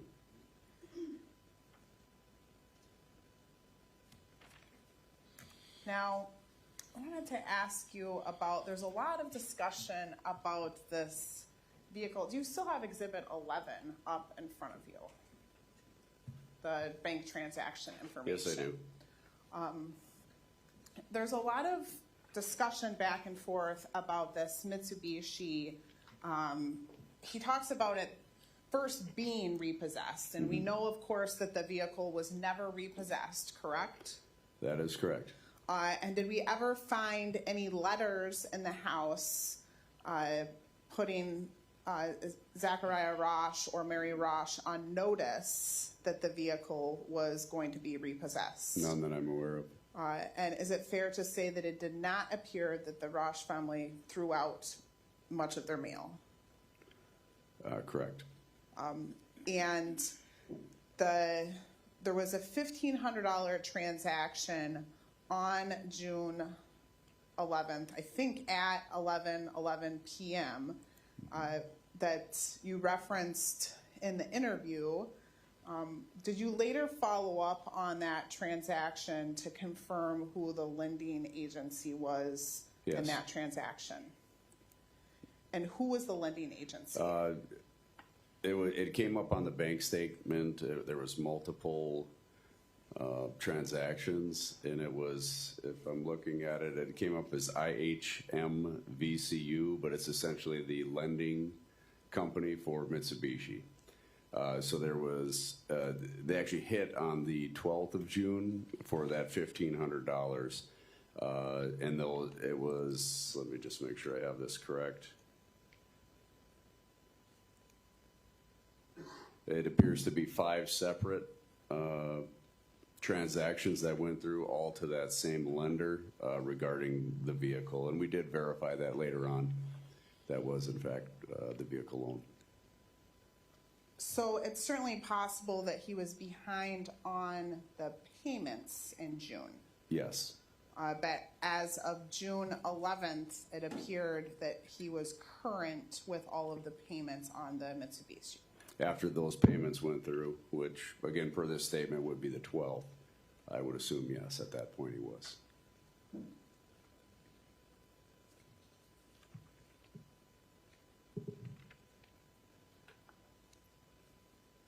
Now, also in the interview, he talked about burning garbage and burning, I think, burning a suitcase. When Right. you were going through the, looking at the burn pit, did you ever see anything that resembled what could have been a suitcase? I did, yes. And what did that look like?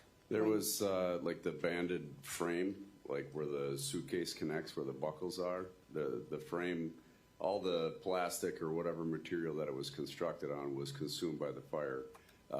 That being said, the metal remained and was visible and oxidized in the rubble.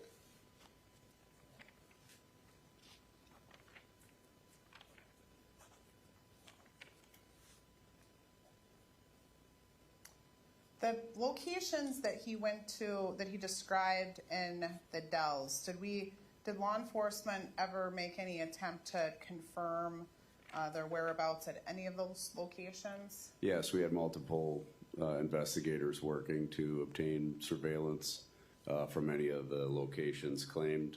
Matter of fact, that night when we were in the process of the interview, in the background, that's what a lot of the other detectives were doing, was following up on the financial transactions and video that we could obtain. So we could verify what he was telling us, whether being factual. So, and ultimately, we were able to determine that they were in the Dells, and some of those places he said that they visited were correct, that they did in fact go to some of those locations. Yes. And with respect, he spends, at some point, he talks about looking, I think this was in clip 14, he talks about being in the Wisconsin Rapids area and looking at a house and meeting with a realtor, and that Crystal did all the talking with the realtor. Did law enforcement ever make any attempts to locate the realtor and Yes. follow up with a realtor? Yes, that wasn't my specific assignment, but we did follow up. I don't recall the name, but it was performed. And were we ever able to confirm that this house showing took place? I don't recall. Okay.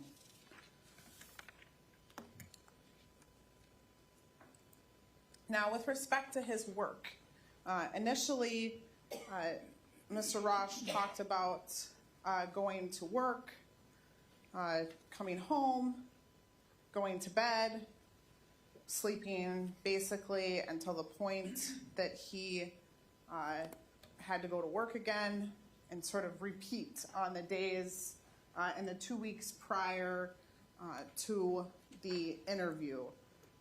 Do you recall that during the interview? I do. And did you make contact with his work to follow up with that?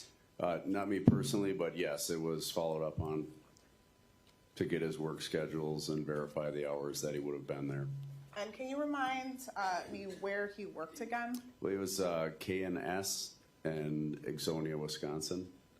And he was a de-nester, as he described it to me. And were you able to get his clock in and clock out times for the time period? Did you just ask maybe for June? Is that what they asked for? Or at least the time period after June 11th to June 25th? Yes. So I'm going to show you Exhibit 404.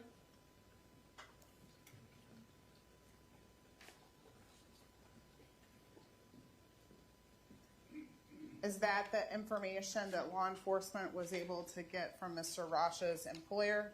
Yes. And does that show when he clocked in and clocked out of work? Yes. So does it show that he worked on June 12th? It does. And what time did he arrive at work? 1:57 p.m. And then when did he clock out? 10:58:53. June 13th, did he work on that date? He did. And what time did he clock in? 1:55:16 p.m. So June 13th would be Thursday, correct? You have the calendar up there. Yes, Thursday. And what time did he clock out on that date? 10:59 p.m. And then Friday would be the 14th of June, correct? Correct.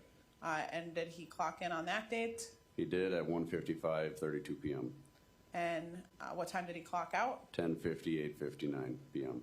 And then going to the next week, because he would not have worked on weekends, according to Correct. The him. next entry would be on the 17th, which is Monday. And did he work on that date? He did. Same thing, clocking in about 1:55. 1:55:11 p.m. And when did he clock out? 10:58:59. The next day, this is now Tuesday, June 18th, correct? Yes. What time did he clock in? 1:55:33 p.m. And what time did he clock out? 10:58:52. Next date, the 19th. So now we're on Wednesday, correct? Correct. What time did he clock in? 1:55:18 p.m. And what time did he clock out? 10:58:58 p.m. Next day, June 20th. Correct. Thursday, June 20th from 1:55:45 10:47 p.m. until 10:56 p.m. And then finally Friday. Friday the 21st, it shows 1:55:31 p.m. to 10:58:54 p.m. So that week of June 17th, he did work every single day. So that Yep. that part of his statement at least was accurate, that he actually went to work every Correct. day that week. The prior week, at least according to the records, he did not work on June 10th and June 11th, which of course we know because he later admitted that he was up in the area of the Dells, correct? And then down kind of in the Oconomowoc-Milwaukee area, correct? That's correct. And then moving to June 24th, did he work on that date? No, there's nothing on the hours. And then June 25th. He did. And then what time did That he would call? have been 1:55:46 p.m. until 10:58:54 p.m. So about a 9-hour day. And then I think some of it was removed, but at some point, I mean, not removed, but was not shown in the clips that we showed, but at some point later on in the recording, Mr. Rasch admits to going to the Culvers with Crystal Rasch, correct? Yes. And in fact, he keeps saying, you'll see her alive on that video, correct? Yes. Yep. And he admits to going to that Goodwill in Oconomowoc, correct? He did. But he only admits those facts when we basically talk to him about those transactions on the bank account, correct? Right. As everyone heard, this was late into the interview, even acknowledging they were together that day. I guess I want to correct, the Goodwill transaction was on the bank account. I think Mr. Rasch actually paid for the Culvers transaction, correct? I believe so. Off the top of my head, I do not recall. That's not something, though, that he volunteered early on in the interview, the Right. Culvers. Yeah. And I should clarify, at the time of the interview, I wasn't aware of that. Now I've seen the video, but I want to go back to, we talked about this CAD submission purportedly to be Crystal Rasch. That you followed up in Minnesota. So the address given was Dewdrop Trail in Minnesota. Did anyone from your department do anything after this interview to try to determine the IP address on the device that submitted that yes. that report? And what IP address did that come back to?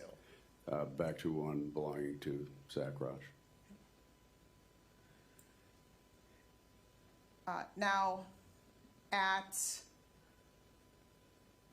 during the interview too, I think that there's a reference to a transaction made at the O'Reilly Auto Parts store in Watertown, Wisconsin, correct? Yes.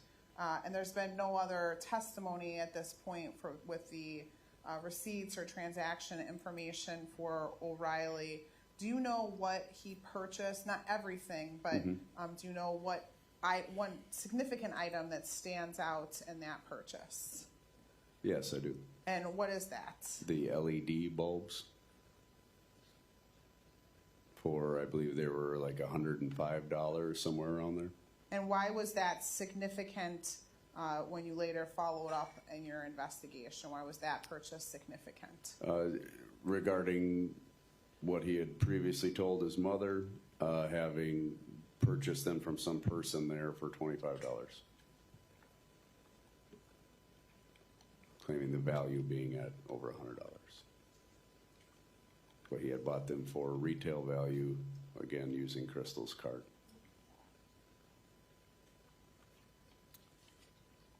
Now, during the interview, you also talked to him about some Fleet Farm purchases. Gosh, I don't know if I always get, unfortunately, them mixed up. Fleet Farm or Farm and Fleet. Farm and Fleet.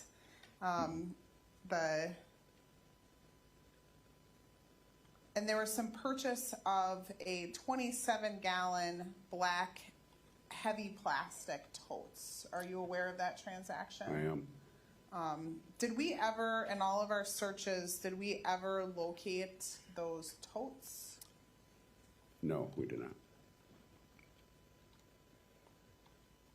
And there's some discussion about them, but was Mr. Rasch ever asked about those during the interview?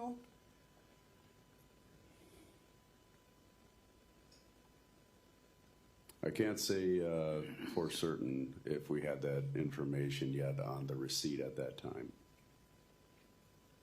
Was there ever anything in the surface burn area that was consistent with those totes? Yes. And can you describe that, what you observed? So the ground level where the burn area was, where myself and Detective Rolfs took the samples after the crime lab came. Because when the crime lab was there initially during the search warrant, that was while we were in interview, as you saw. So when we went back with the information that we had obtained from the interview, that's, again, as described, or as you heard me talk about earlier in my previous statement, drew us to that area, and the surface level was covered in like melted plastic. I already described the chemical smell, but there was also a lot of burnt plastics all over that surface that had been cleaned. Now, at the very end of the interview, did you ask Mr. Rasch for consent to search that red Samsung phone that was referenced during Detective Young's interview? Yes, And he, in fact, gave consent, correct? he did. And in the sheriff's office, you would have him sign a form for that, correct? Yes, And then did you also ask Mr. Rasch for his DNA at the very end of the interview? I did. And did you personally take a DNA swab from Zach Rasch? Yes, I did. And that's that same white sort of long cotton ball. And did you swab in the Local inside? standard, yes. In the inside of his mouth, and then was that packaged and ultimately sent to the crime lab? It was.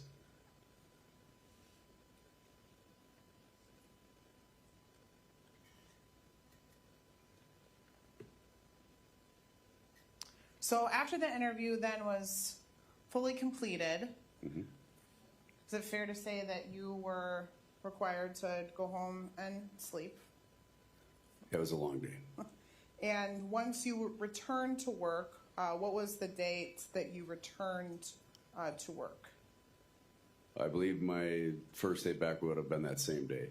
So later that evening, the 26th, I went home for a few hours. And was it still daylight when you returned to work? I believe it would have been like early evening. And what did you do when you returned to work? Started reviewing, finding where we were on the case, any other information that came in, and we're going to speak further. And then did you ultimately, after reviewing the information, decide to go back to the scene? I did.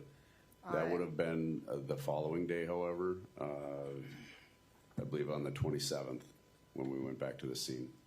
And so when you went back to the scene, what observations did you make?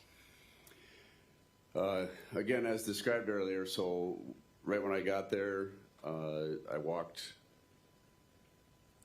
down the driveway and I could see that well-beaten path that goes off to the shed area. And there was a 5-gallon bucket there, like right where you would turn, and it was full of the Monster Energy drinks and some other soda cans and that. There was cigarettes, and it also stuck with me during the earlier observation of the video that that's the area that he had walked from. So I knew there was multiple burn areas throughout the entire property that, you know, there had been some surface samples taken of, but I was kind of drawn to that one as I got near it. And again, observed that high heat area, that surface level burn that was new. It was clearly not an area that, like, they burned garbage for years and years and years. It was a relatively new area.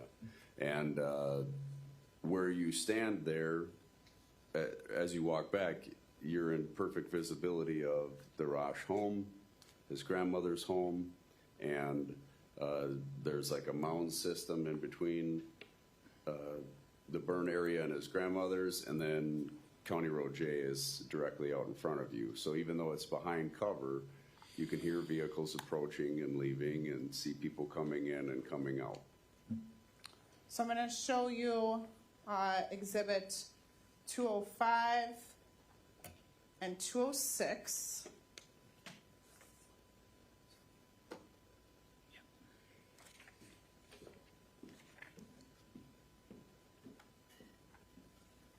I believe that Detective Rolfs previously testified to those. Is that consistent with your observations on that day? Yes, it is. And so after making these observations, what, if anything, did you do? So, again, we were very concerned about what may be contained in that area. And again, after smelling it, knowing that there was a high chemical smell, we had emergency management personnel available as well, and I had them bring over what's called a Hydrion spill stick, and it basically gives us like a pH level of the soil, and the reading was at like the highest level it could be as far as acidity. After one very minor, they held it down and kind of rubbed it on the surface, and then it immediately popped as being like extremely caustic. At that point, we had a conversation as to how we should proceed with this. Being that the crime lab was already there, that would have been our preferable method. But being June, as it is now, the weather can change, and I didn't want any of that evidence to not be preserved. So we made the call that we were going to collect it, put it into containers, and personally transport it back to the Dodge County Sheriff's Office and place it into evidence. So we were able to get a hazmat container, a bin, and I guess long story short, we shoveled up as much as we could possibly get until we started hitting root level directly underneath it. But there was also some like liquid saturation surrounding it of different chemicals. I don't know exactly what the compound was in there, but it was still of interest enough that I knew we needed to follow up further with that. We needed to come back and look at that further. But we had placed them items in the hazmat container and actually put it in the back of my Ford Explorer squad car. And it's a smell I will never forget. I could feel it literally burning my face, burning my eyes, burning as I breathed. We had our windows open, my partner and I, and it was not a pleasant experience getting it back there. And that was placed into evidence, and I guess just to emphasize the strength of the whatever chemicals were in there. To this day, if we open that evidence, it hits you like a ton of bricks. So I'm just going to stop you for one moment and Sure. show 205 and 206 to the jury, just to remind them from last week. The surface burn area, and then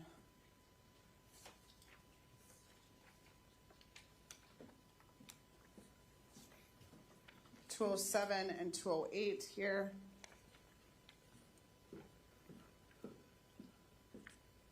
This is that debris that you took to the impound area, correct? Yes.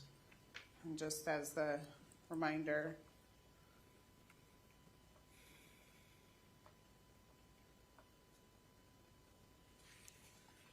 And then I think that Detective Rolfs talked about that we did some sifting then Yes. at the impound, the sheriff's office impound lot with some DCI agents that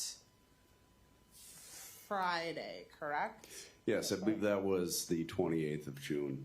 We did that at the Dodge County impound, which was where that evidence was stored at the time. It couldn't be placed indoors at the sheriff's office because of all the chemicals and everything in it. It was, I mean, it's hazmat, so we couldn't, it was too much of a hazard, a risk of fire. We didn't know what the combination of materials was, so it had to be placed in a secure area off-site.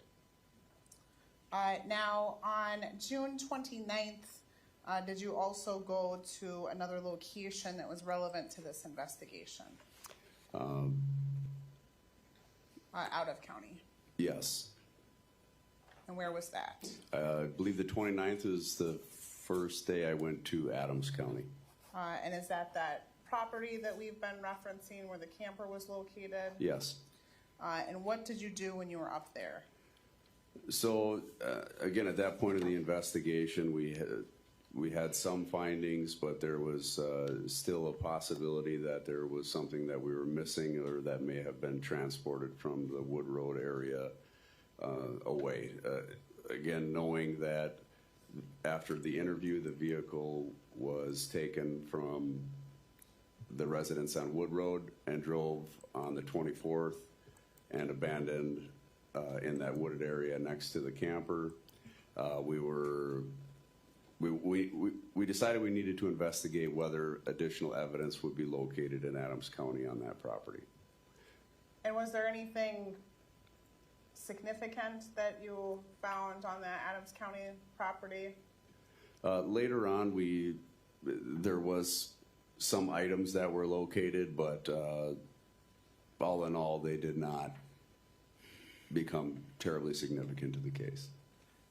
And it's fair to say, though, for the first week or so of this investigation, you did maintain contact with the investigator. Yes. And I think Investigator Corbett, correct? Yes, Kyan Corbett.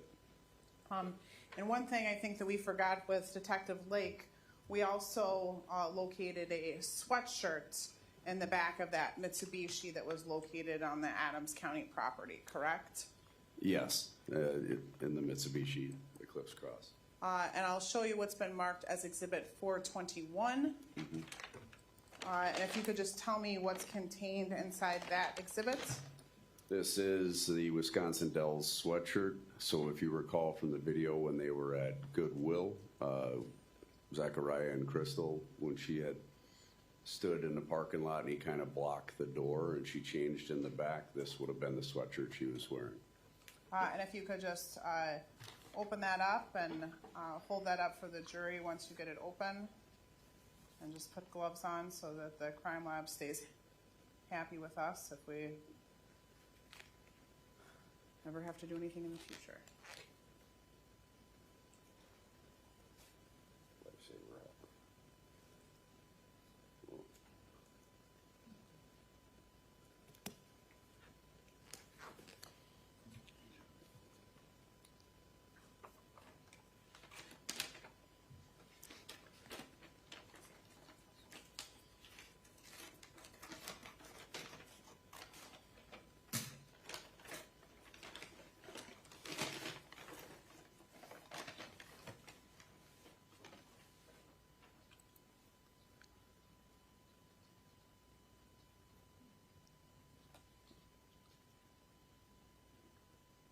And now you're showing the, so you show the front and just showing the back of that sweatshirt, correct? Correct. And it has Wisconsin Dells on the arm and then Wisconsin Dells on the back, consistent with what we saw, I think, in that Culver's video and in the Goodwill video, correct? Correct.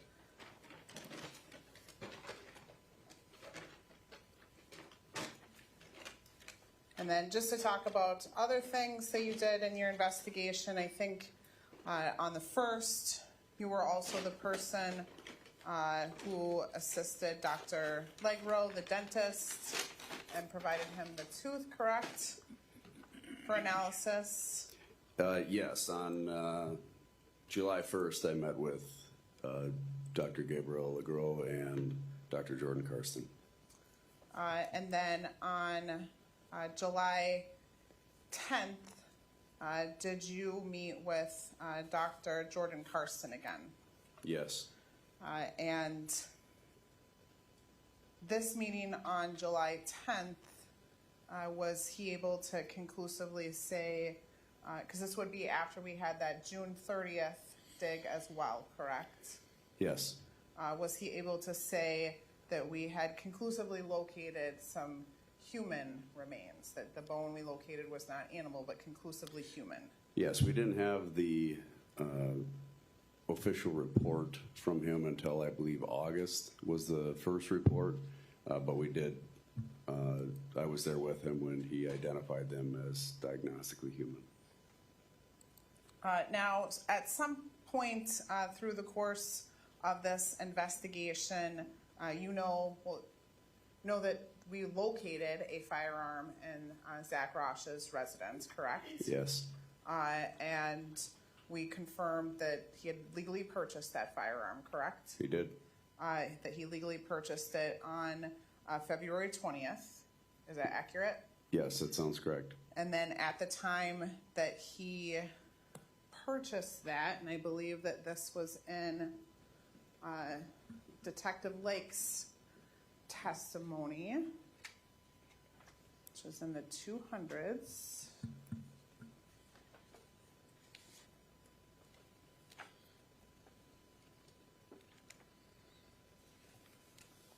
When he purchased that, he purchased some other items with that firearm, correct?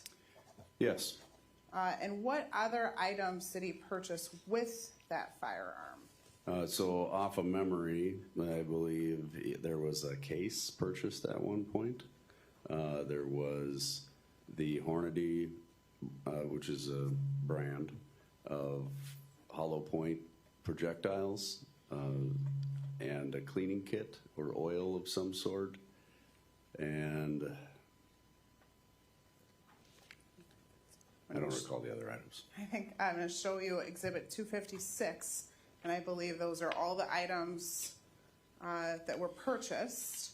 And when you say a case, like a holster or like a physical case that you would put the gun in? Like a plastic case that you would transport it if you're, if you were going to legally transport and you were not a permit holder or in an area where you're not authorized to carry, somewhere you would package it. Plastic case with padding inside.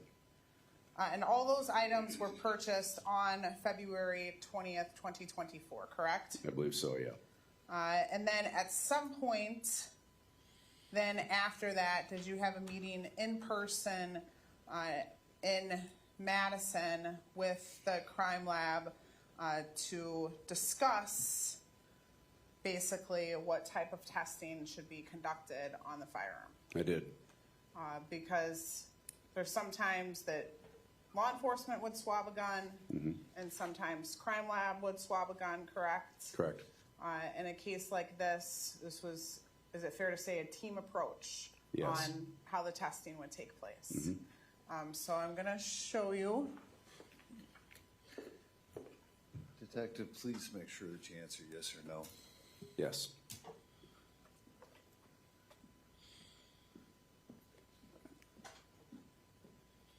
Exhibit 132. So generally, what did you ask the crime lab to do with respect to testing based on, now you don't remember the exact date that you had this conversation, correct? Not off the top of my head, no, I do not.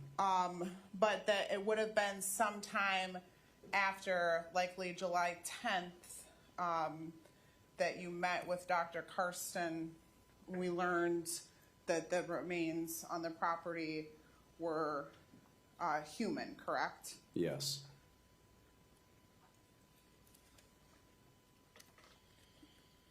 Just looking to.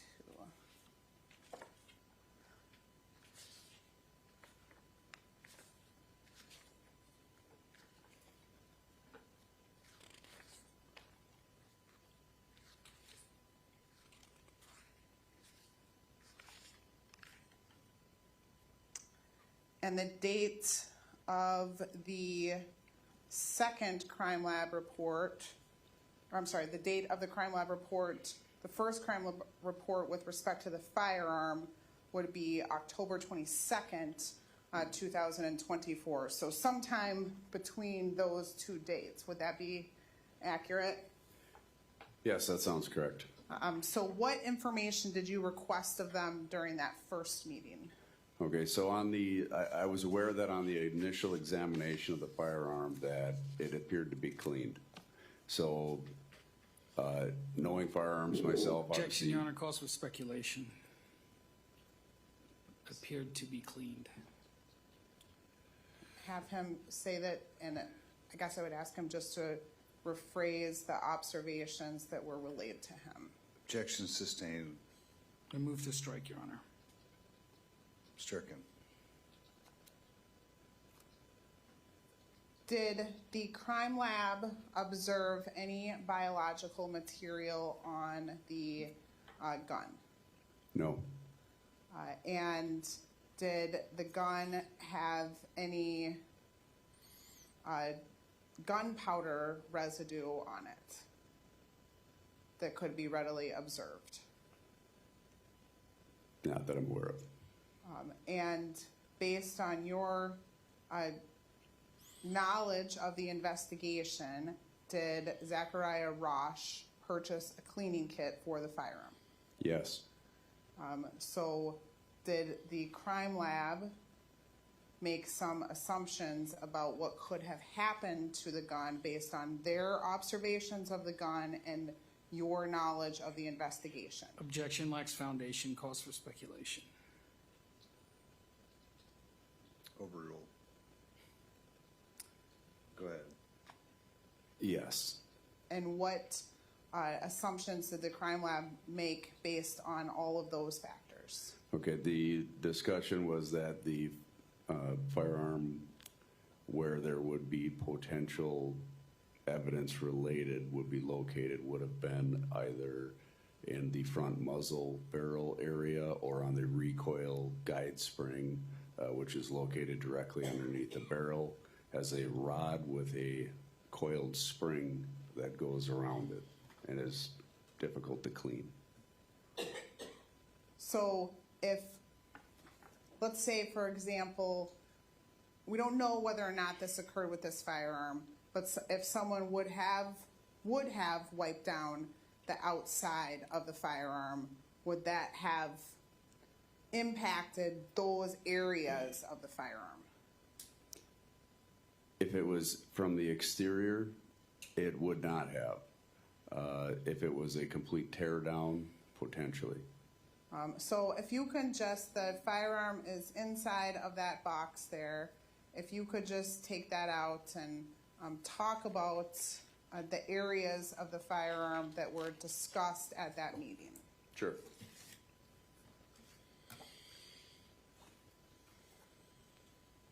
And maybe just move the impact.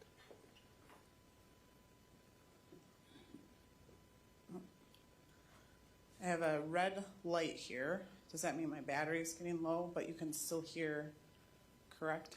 Appears to be still working. I can just speak loud. If that works for you.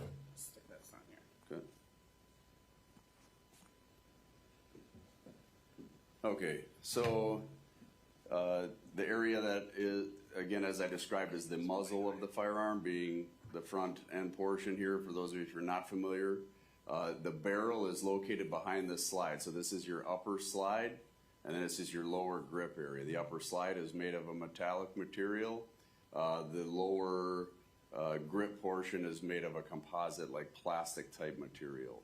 So when a firearm of this nature, a semi-automatic handgun, when it cycles, what happens is the slide, the gas pushes the slide backward.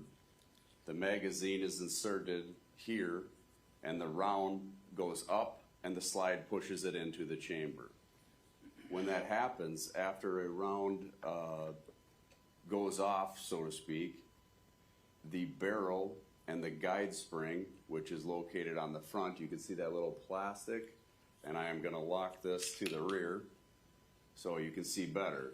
That's what happens after the trigger is pulled. The slide goes back, the barrel is exposed, and on the very front, I'm going to walk by so you can see it, there's a plastic guide rod directly below the barrel, and there's a spring that goes around that. Inside of there, evidence can be contained, potentially, and that was our primary area of interest to be analyzed by the crime lab.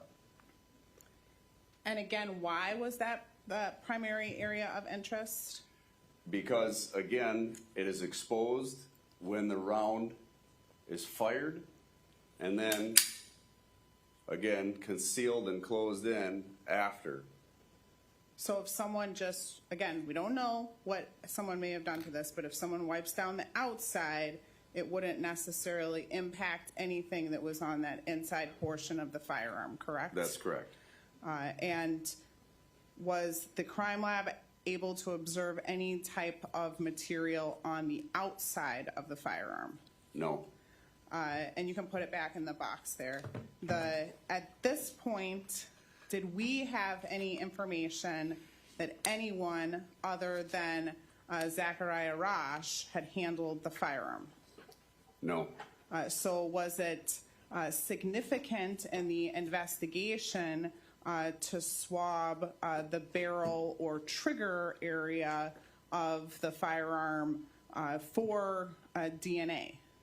The barrel, yes. Sorry, The trigger area, no, it was not. It was presumed as the owner of that firearm that it would contain his DNA. And sorry, I misspoke. The handle portion or the magazine portion of the firearm. That, again, same response.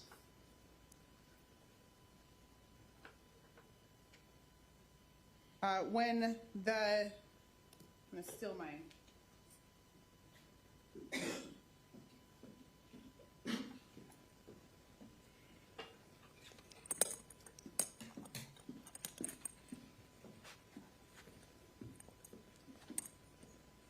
When Detective Young located the firearm, was there any missing ammunition? Missing ammo in the magazine itself? I'll rephrase the question. Okay. When Detective Casey located the firearms, it appeared to be a fully loaded firearm. Yes, I believe so, with a round in the chamber that he had to clear and make safe. So at this point, when we had the gun, the Taurus tested at the crime lab, we didn't know for certain whether or not a firearm was used in this case, correct? Not at that time. But if a firearm would have been used, presumably, and there would have been bullets missing from the gun, correct? Potentially. If there was no manipulation of the firearm after the crime. Yes. So the fact that the gun was then fully loaded when we located it, what did that indicate to us? That it had been utilized, reloaded, since a round would have been fired off prior, or any other shooting would have taken place. So then at some point,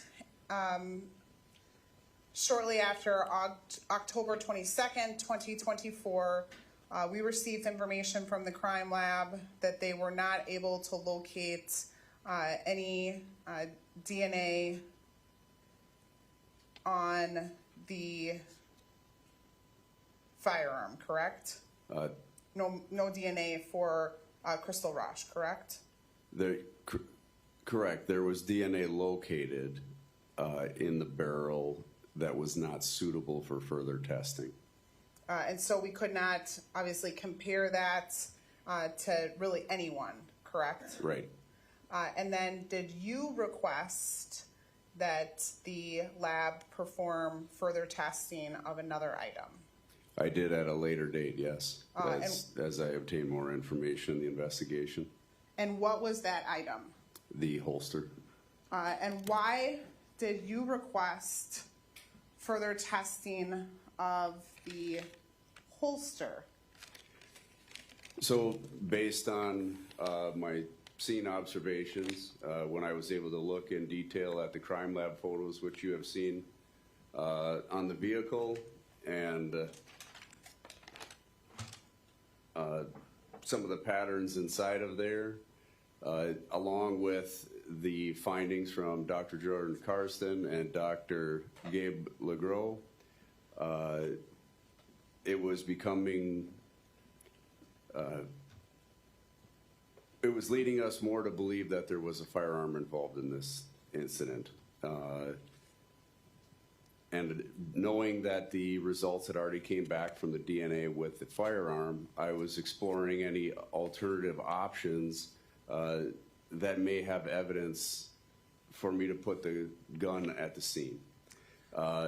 As a law enforcement officer, having been one for 16 years, having spent approximately 10 years in the military, I've carried a firearm for much of my life. I've cleaned firearms thousands of times. I don't think I've ever cleaned a holster. And my thought was, knowing the location of some of the other evidentiary items, that if the firearm was placed back into a holster after it was fired at our victim, it may contain her DNA because of the transfer from the gun back into the interior of that holster. And then even if later on that firearm is cleaned, it would have remained in the porous material of that holster. I had observed the holster. I seen it was made out of like a fabric I would call like a cordura material. And visually it's very dark in color. You can't tell by looking at it. But I felt the crime lab may have, if it was there, the crime lab would need to analyze that and look for further evidence. And I have provided you Exhibit 133, which is the holster previously testified to and entered into evidence by the crime lab. If you could just take that out one more time and show the type of material that the holster was made of that caused you to ask them to test that holster.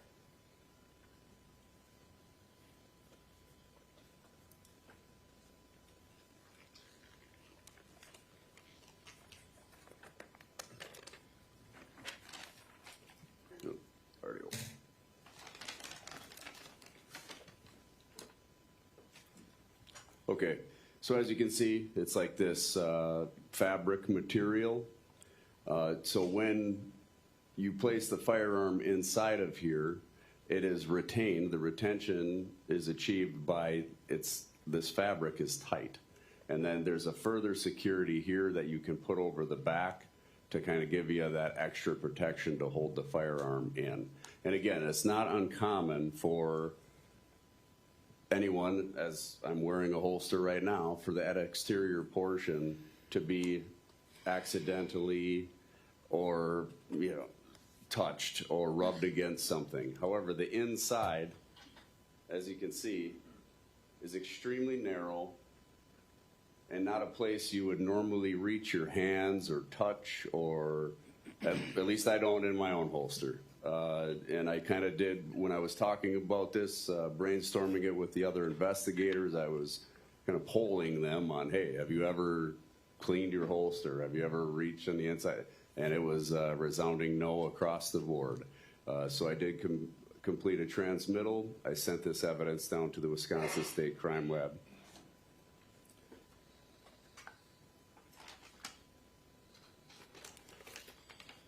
Now just going through a couple of anything else that you discussed with the crime lab regarding the gun or the holster? I think that concludes your discussions with them regarding those items, correct? Other than some of the again, with the scene observations that we had made that connected the gun, the holster,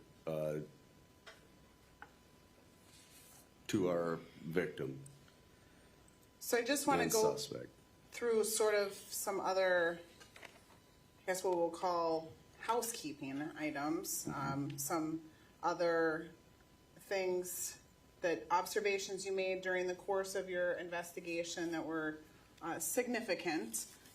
During going back to that interview, there's some portions of that interview that were clipped out where you're talking to Zachariah Rasch about whether or not his property sustained any damage from the rains. During that time period in June, there were a couple of days that we had really, really heavy rains, correct? Correct. So I'm going to show you what's been marked as Exhibit 420, which is the climate observations. And if you could look just specifically on the 22nd and 23rd of June, which I think you have your calendar there. So the 22nd would be that Sunday. How many inches of rain did we get on that Sunday? Okay, so the 22nd of June would have been the Saturday. Oh, Saturday, thank you. We had 1.75 inches of rain, according to this record of climatological observation from the U.S. Department of Commerce, National Oceanic and Atmospheric Administration. And that's for the specific climate area, correct? Yes, this is the station in Kleiman, Wisconsin, in the United States. And then on the 23rd, how many inches of rain did we get? 1.25 inches of rain. So now the state would move Exhibit 420 into evidence. No objection. Received. During your follow-up investigations, did you also have some enhancement done on Deputy Kukan's squad video and body camera video? Yes, I did. And why did the sheriff's office do that? So in reviewing the video from Deputy Kukan's squad and body-worn camera when he had his initial contact with Zachariah Rasch on the 23rd at about 6:30 in the afternoon, I've watched it many times, of course, but as he walked out of the wood line, it appeared there was billowing smoke behind him in the area that I knew later on to be the where we located human remains and where the fire occurred. So I'm showing you Exhibit 403.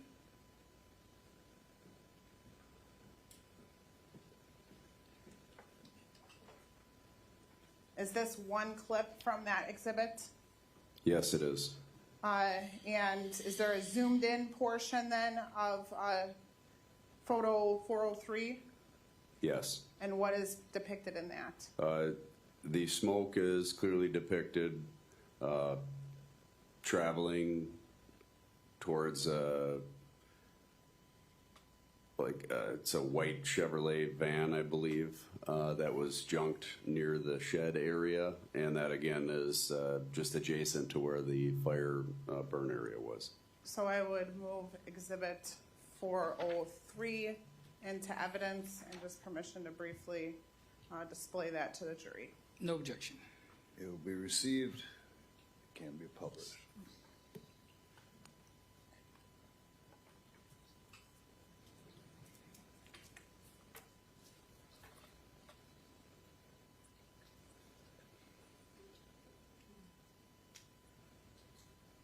Hopefully the court still has it on our cord.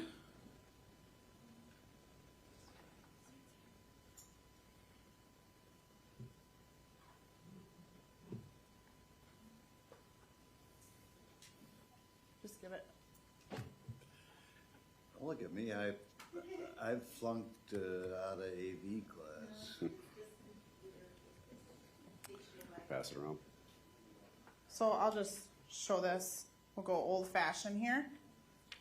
So the little orange box is where the smoke is, correct? The Right. enhanced. So if you can just see those orange boxes there.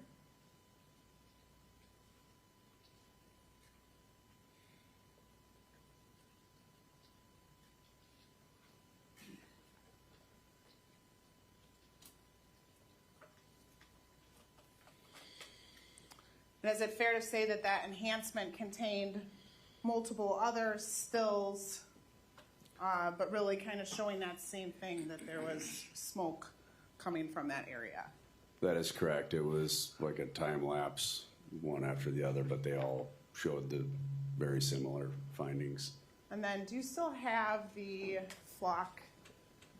Yes. Which one? I'm not going to put this up on the big screen right now, but during Detective Conkle's testimony, we were talking about whether or not you could see anyone in the passenger seat on June 24th. During your investigation, did law enforcement go through and look at all of these flock photos multiple times? Yes, many times. And zoom in on the flock photos multiple times? Yes. Is it fair to say that, one, you were trying to determine when we've had last sign of life for Crystal? Yes, that's correct. And so we were looking to see if we could determine if we could ever see her in the passenger seat. Yes, that's what we were attempting to find. And you were also in the courtroom when we were testifying, when there was testimony, I believe, from Detective Lake, and Trevor from the crime lab Right. about the large green frog that was located in the Mitsubishi Eclipse, correct? Yes. And I asked Detective Conkle if anyone was in the passenger seat in the Mitsubishi at any point, and he could not recall, but did you later zoom in on this slide 106 on Exhibit 184, which is that Mitsubishi Eclipse traveling to the area of Adams County on June 24th at, I think it was approximately 1:56 p.m.? Yes, And did you zoom in on that passenger seat? I did. And could you see anything in that passenger seat? I can. And what could you see? I can see the large stuffed frog that you all seen when we found the vehicle in Adams County in the passenger seat of the Mitsubishi Eclipse Cross. You could see its eyes and ears as he was driving down the road. It was depicted in through the front windshield of the flock camera. I'll keep zooming in if we can. This doesn't really show it that well. But when you look at it on your computer, you can see right here the eyes of that. Yes, you can see the. Can you zoom a little bit there? Got a little glare. Your Honor, I moved to strike the testimony, but what he can see on his computer, this is calls for the witness to testify that to a fact that the jury needs to see to determine. Counsel, It's there. So if here's the situation. The quality of the reproduction on the video screen, of course, is limited. I'm looking at a better quality screen, and I can see the frog and its eyes and alike. You may be able to see it actually on the television in the back. If you want to just take a look. Yeah, my objection is this is a jury decision. This is a fact for the jury to decide whether that exists or not. All right. Well, the bottom line is that this point, the frog is apparent in the front seat with quality reproduction. The objection's overruled.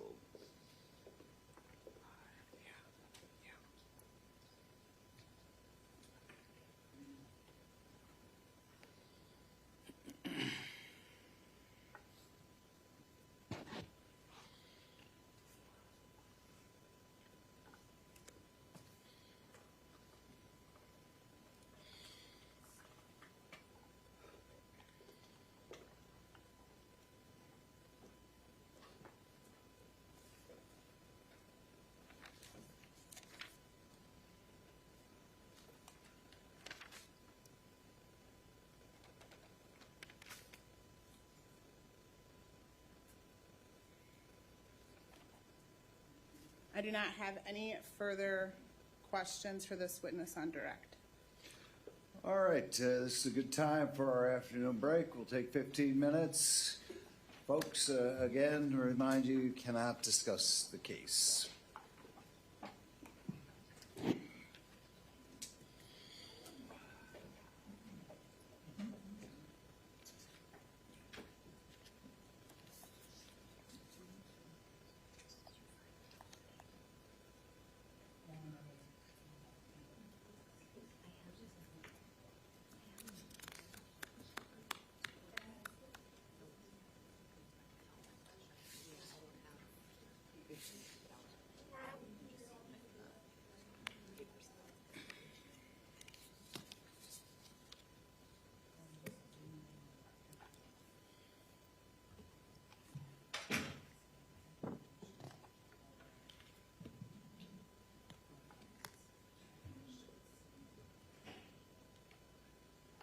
All right, anything before we break?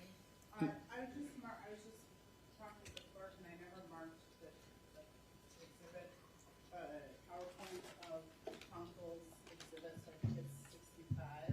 84.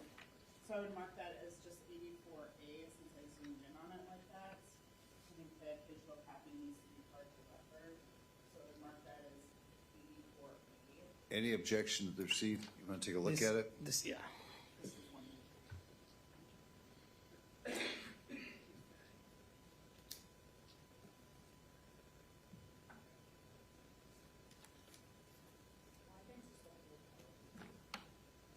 All right, we'll address that when we come back. We are on break. Yeah, so I zoomed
housekeeping, there was some issue or problem.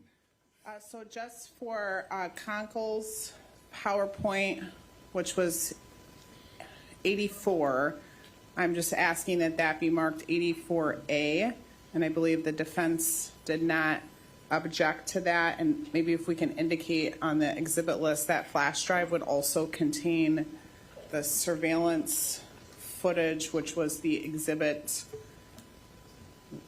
after 84, so the two surveillance footage PowerPoints during Conkle's testimony as well.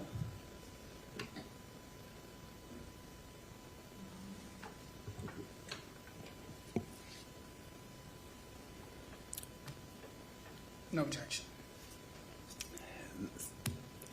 Okay, it also has what on it? I'm sorry, I'm trying to find where you're at. I have 84 PowerPoint clock information. All right, the one exhibit that we were clearly able to identify will be received without objection.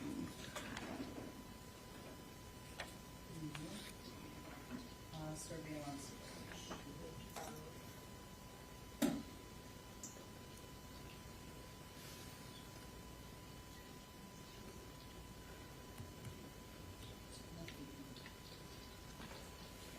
And so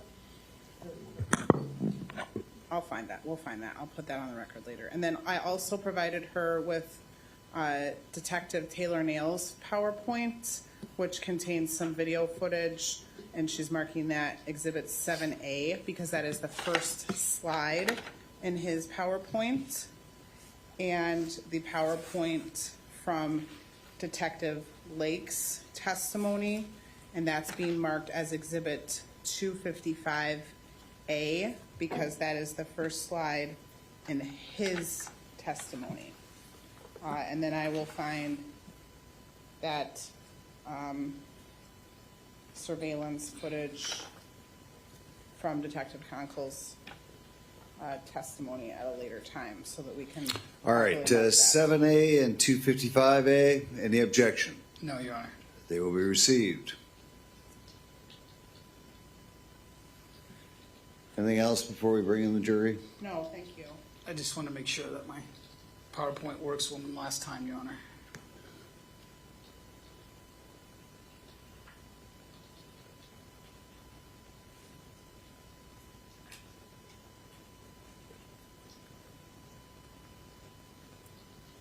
Okay.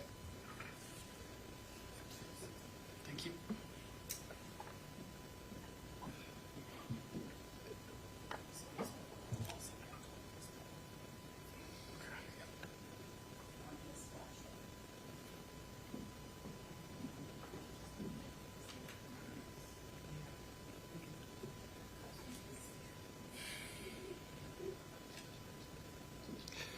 Counsel, if you want to just tell me when I can, I got a clicker, Your Honor.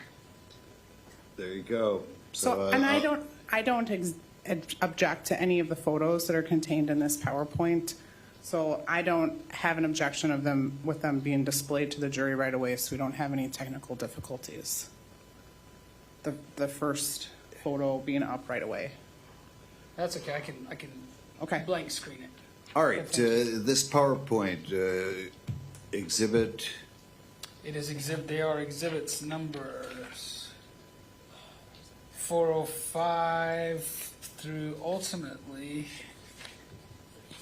419, and included in the exhibit are, in the PowerPoint, are some other exhibits that have already been introduced, 76, 77, 78. all right, so the PowerPoint itself, that was 405. I think that the way that when I discuss it with your clerk, it's PowerPoint, it's each photograph is a different number. I asked whatever's best for them.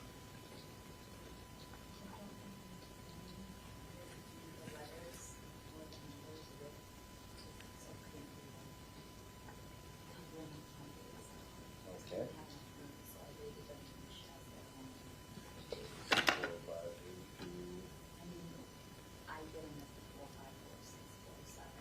Okay. And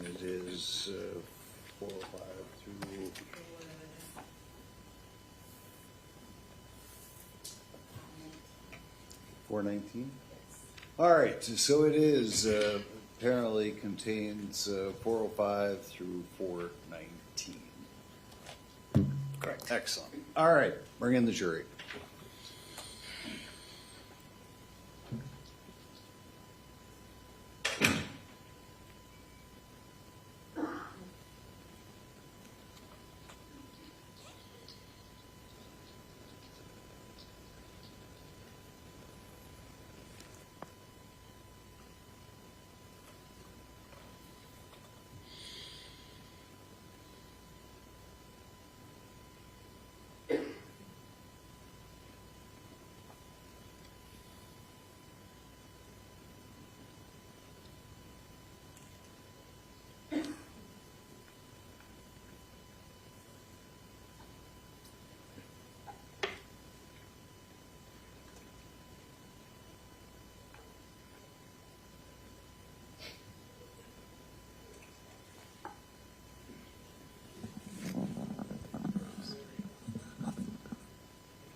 All right, ladies and gentlemen, is there anybody who didn't follow the instructions of the court?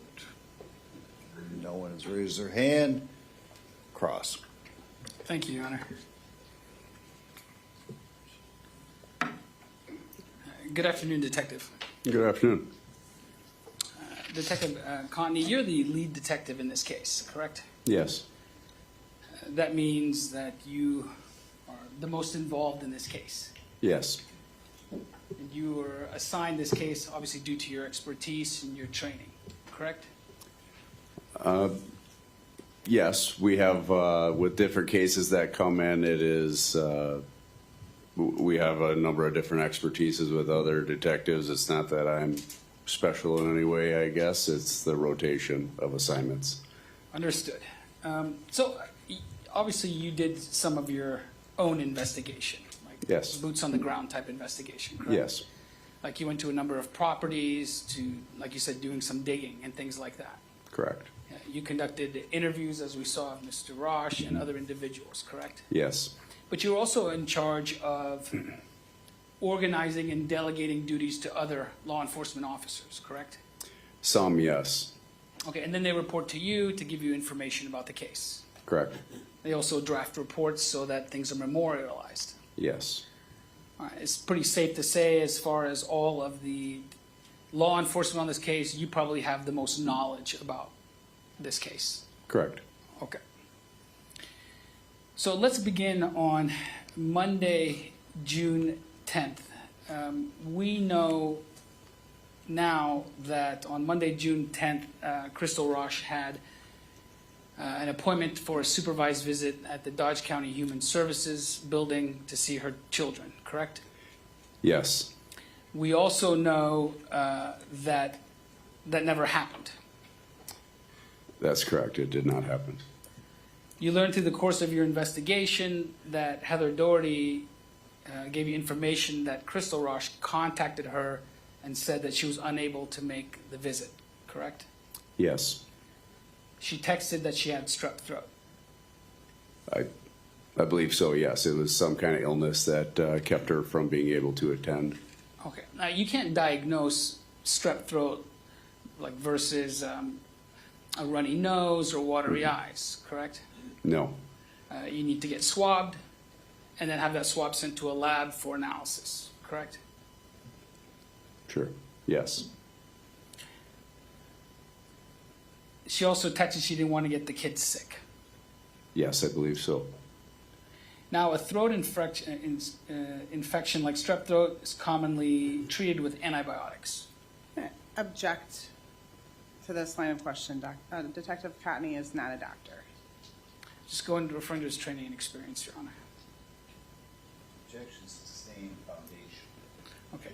Did you contact her primary care physician to see if she made an appointment for a strep throat? No. Did you contact any local urgent cares to see if she had made an appointment For an appointment, no. for strep throat or to get No, I a did swab? not. Okay. Did you look in the? I take it that you didn't look either in the Dells area No, I did not. or in the Milwaukee area. No, I did not. Okay. So as it stands now, there's no information that she actually went to a doctor to see if she had strep throat, correct? None that I'm aware of. Okay. On June 25th, 2024, you spoke with Crystal Rasch's biological mother, Brenda Acosta, correct? Yes. You did that at her home, 730 Main Street? Yes. In Clymer, Wisconsin.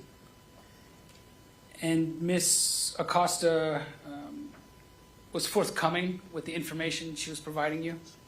Yes. And she had some information regarding Crystal not seeing her children, correct? I'll be more specific. Yeah. So she said, when I say she, Brenda Acosta informed you that she received also a message from Crystal Rasch saying that she was ill and unable to see her children, correct? I believe there was some information passed on that, yes. Oh, excuse me. Did Brenda Acosta provide you with a message sent purportedly from Crystal Rasch saying, well, Crystal saying that she did not miss the appointment with her children? I don't recall.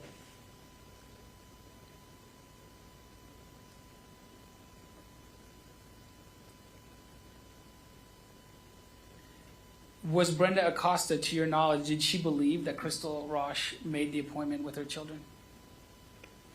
I don't believe so, no, because she hadn't seen her since earlier in that weekend. Okay.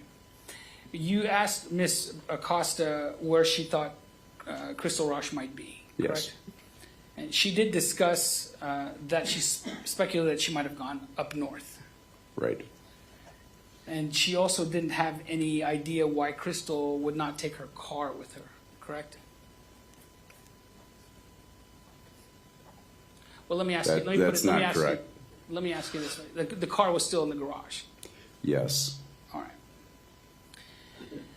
And at this point, the investigation was being considered a missing persons investigation. Yes.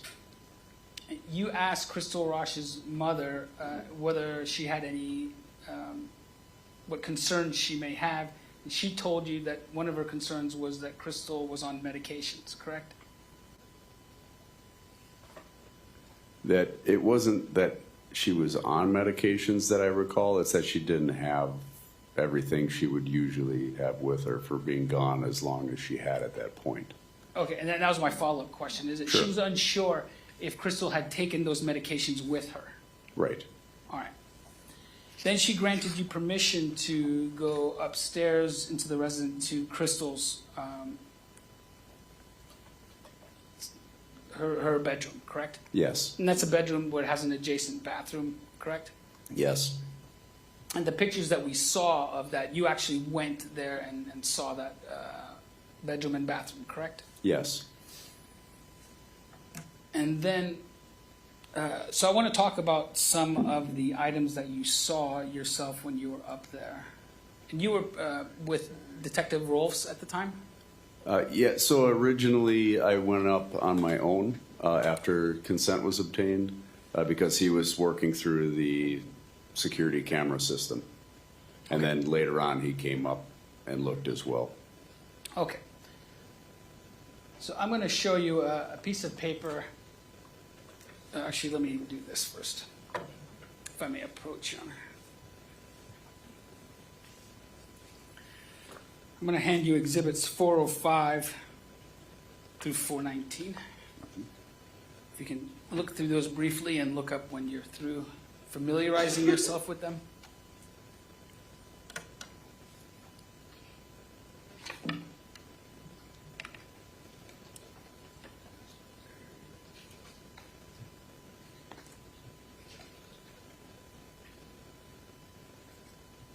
We'll go through just 417 at the moment.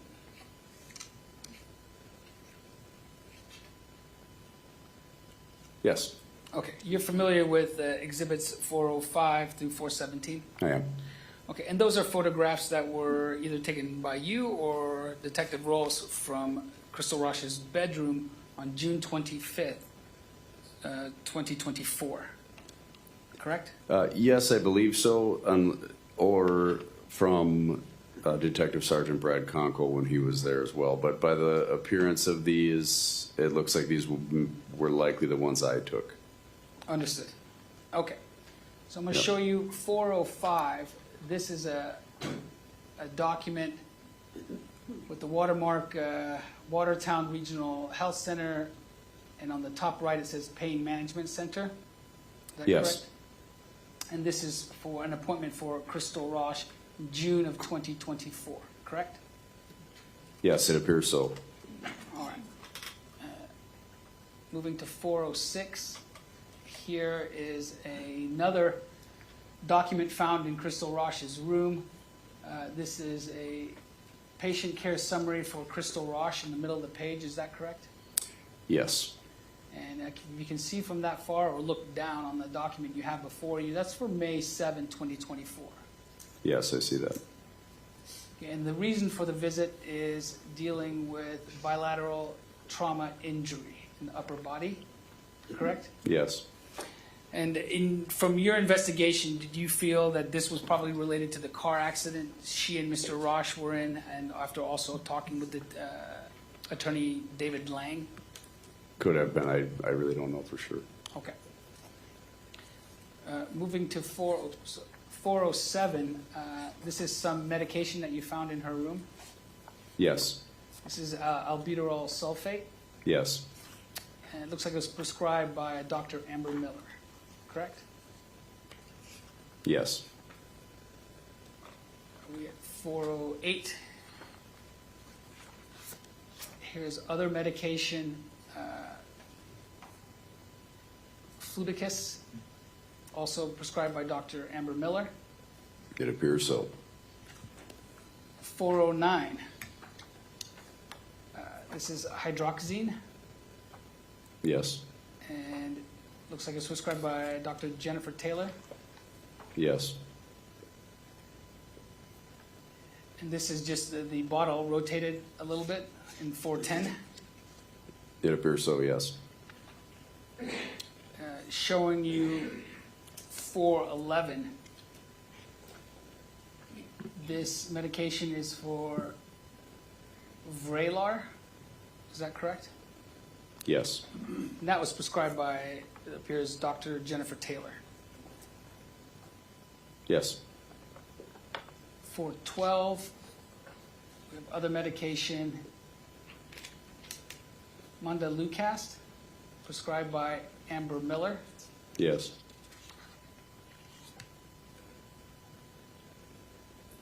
For 413, let me know if I'm getting the numbers incorrect, but I think we're on 413. You're correct. Naproxene, Yes. prescribed by Amber Miller, correct? Yes. And then for 414, we have gabapentin, prescribed by Jennifer Taylor. Yes. And this appears to be for 15, the bottle rotated slightly, correct? Correct. All right. Now I want to talk to you about this pill organizer on 416 you see before you. Yes, I do. Okay. So in this pill organizer, it's for a complete week for the morning and the evening, correct? Yes, it appears so. Okay, AM, and so PM. you can see, it has the days of the week on the blue top slides, and then the days of the week also on the purple slides, correct? Yes. And then below the day of the week, there's AM for the blue and PM for the purple, correct? Yes. All right. And if you can tell, the blue morning pills, there appears to be pills for Sunday, Monday, Tuesday, and Wednesday, correct? Yes, it appears so. But it appears that the Thursday, Friday, and Saturday pills are not there. Right. The container's empty on those days. Okay, so either they haven't been refilled or that they were taken, correct? Possibly. Okay. And in the top for the evening pills from Sunday through Saturday, does it appear to you that all of the pills were there? I would say approximately yes. Well, actually, because you don't know what pills she was taking on specific Right. days. I don't know what prescription she had. It looks on the left side of the photo that there may be additional verses on the right side, but it's kind of hard to tell through the container. Okay. I guess a better question to ask is, on the evening pills, none of them are empty. No, they all have some kind of medication in them. Okay, and that includes, like the Thursday morning, it appears is empty, but there are pills in the Thursday evening, correct? Right. Correct. And for Friday morning, it is empty, but for Friday evening, it's not empty, correct? Correct. And then Saturday morning is empty, but Saturday evening is not empty, correct? Correct. All right.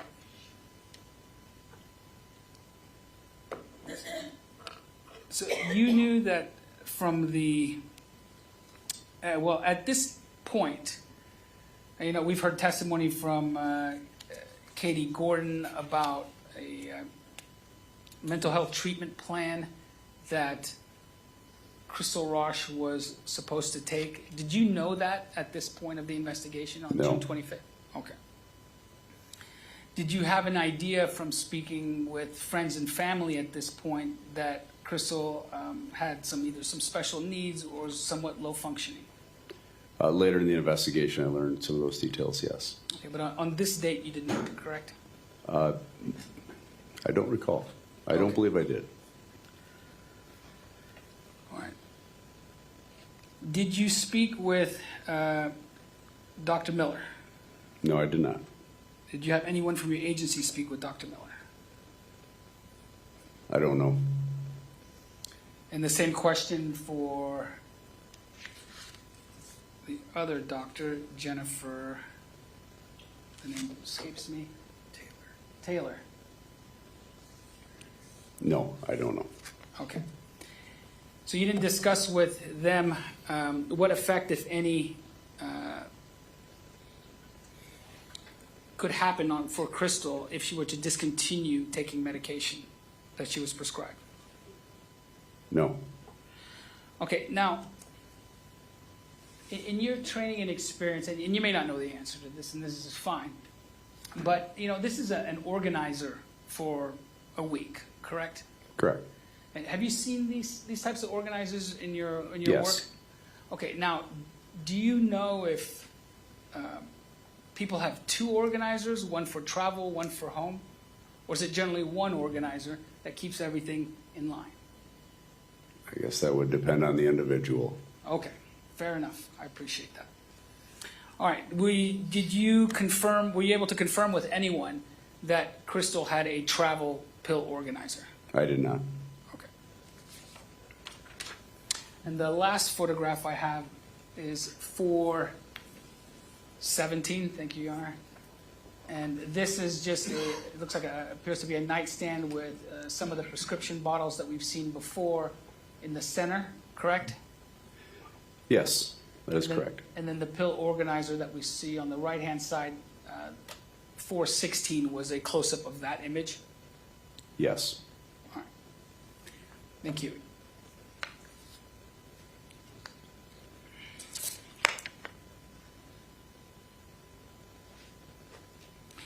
Now, there was also a wall calendar that's been introduced into evidence, correct? Yes. And this was a wall calendar that was found in Crystal Rasch's room? Yes, on the wall.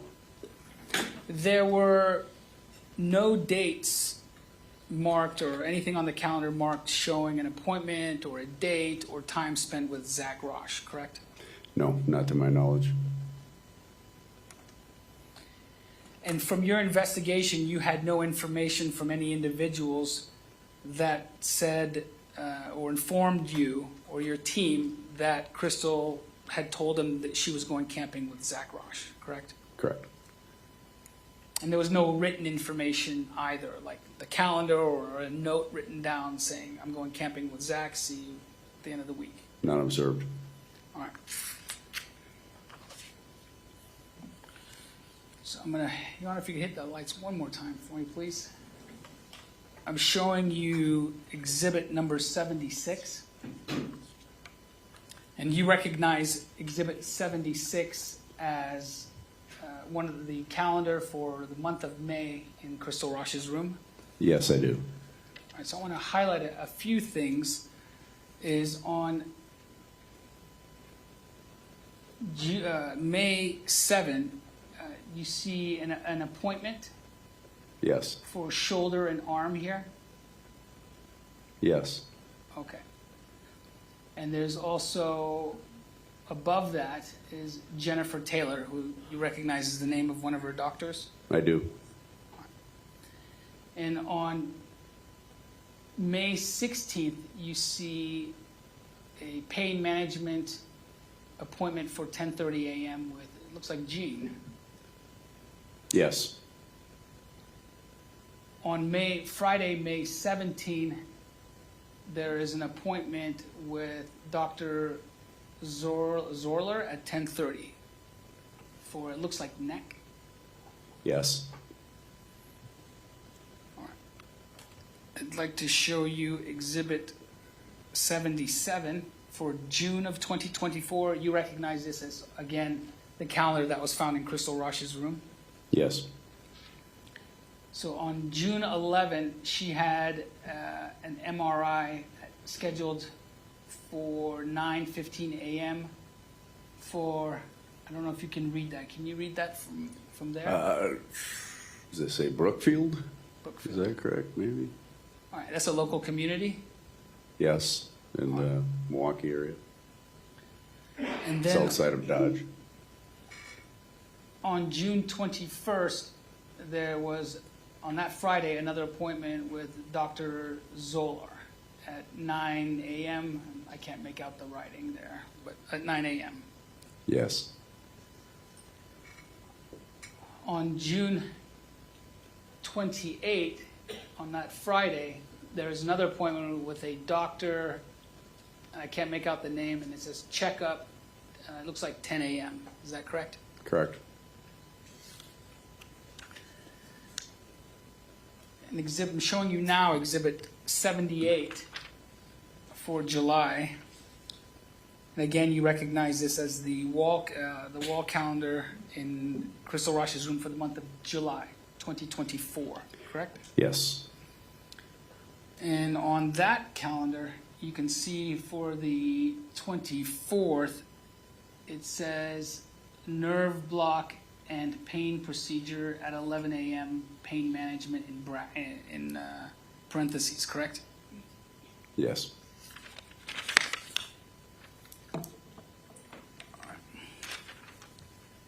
Thank you, Your Honor. Now, you know from Brenda Acosta that previously Crystal Rasch had traveled to Michigan, correct? Yes.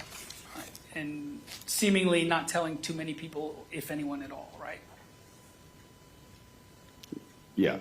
Okay. Yes. She had her family up in Michigan. Correct. Now, you looked at the cameras on 730 Main Street, correct? Yes, I did initial. I've seen some of the footage, but I was not tasked with reviewing minute by minute. That was assigned to another investigator.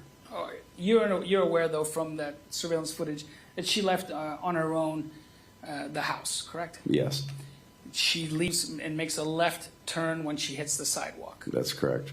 And that is the direction of one of the two churches in Climate.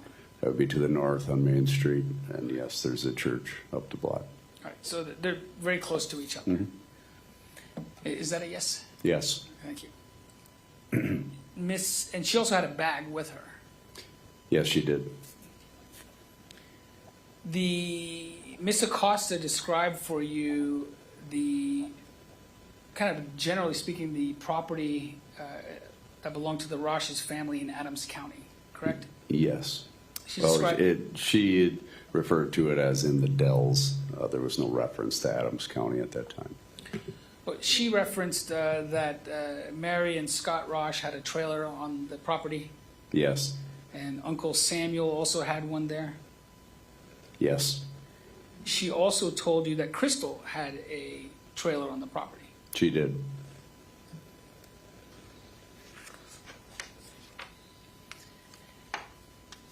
Now this isn't the first homicide case you've investigated, correct? As a detective at the time, it was. This was your first one. Yes, Okay. You've investigated other homicide cases as a. I've assisted. Okay. Now you know that there are, when speaking with a coroner or medical examiner, that there are what is described as 5 manners or causes of death, correct? Yes, You understand that one of those manners of death is called a homicide. yes, Now, homicide doesn't mean anything but that the death occurred at the hands of somebody else. yes, It's not saying that there was any intent to do anything, whether it was negligent or reckless. It's just that's how it happened at the hands of somebody else. right. The medical examiner's classification is different than in criminal statute, for example. So that's one. A second one is suicide, correct? Yes, All right, and that's, stating the obvious is somebody taking their own life.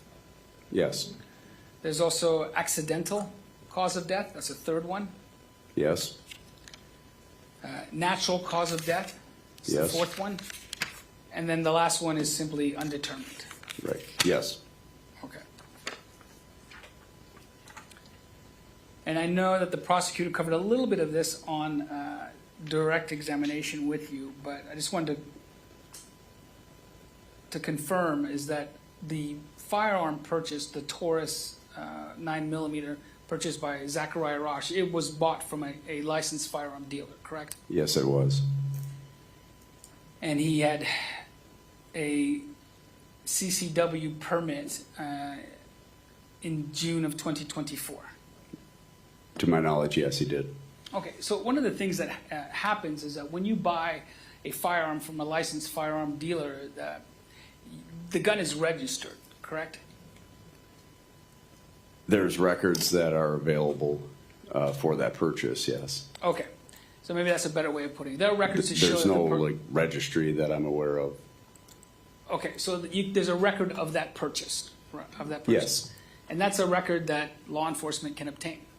correct. And you did that in this case. Yes, Okay, so this wasn't like a firearm that was purchased, let's say, from on the streets or from a neighbor where there's no record of that, correct?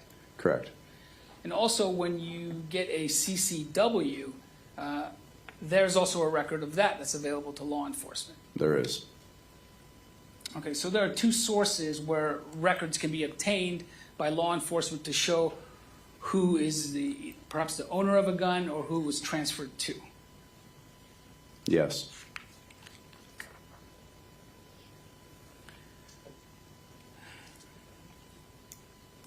Now, you're familiar in this case with the flock camera license plate reading as well as some of the Google searches from Mr. Rasch's phone. I am. So one thing that we do know is that on June 10th, 2024 at 11:49 p.m., there was a search on Mr. Rasch's phone that was recovered for, quote, child custody lawyers in Milwaukee, unquote. Is that correct? Yes, And then 2 minutes later, there was a website visited, child custody attorneys, Milwaukee, Mangi, and Huneke, unquote. I don't recall the name, but yes, I'll take your word for it. Okay, thank you. And then on June 11th, there was a Google search from Mr. Rasch's phone at 1:22 p.m. for 5217 South 51st Street in Greenfield, correct? Yes, I believe so. And then there was a website visited shortly thereafter for Konstanski Law Office, correct? Yes, I believe. Is it Konstanakis? I'm going to take your word for on that one, but I think you're correct. Okay. So let's. So that was both at 1:22 p.m. And you remember you were here for the testimony regarding the flock camera, correct? Yes, I was. And then one of the flock cameras was located at the intersection of West Loomis Road and 51st Street in Greenfield, Wisconsin, correct? Yes, as I recall. And I'm going to show you. And there was a capture taken at 1:26 p.m. at that flock camera and one at 1:41 p.m. Do you remember that? Yes. Okay. And this is, I'm showing you Exhibit 84, Slide 61. Yes, I recognize. You recognize the June 11th, 1:26 p.m. And here is the pin drop showing it on the map of the intersection of West Loomis Road and 51st Street, correct? Correct. And it's got an E in parentheses, meaning that the camera is facing east or west. I believe that would be eastbound traffic that it's monitoring. Okay.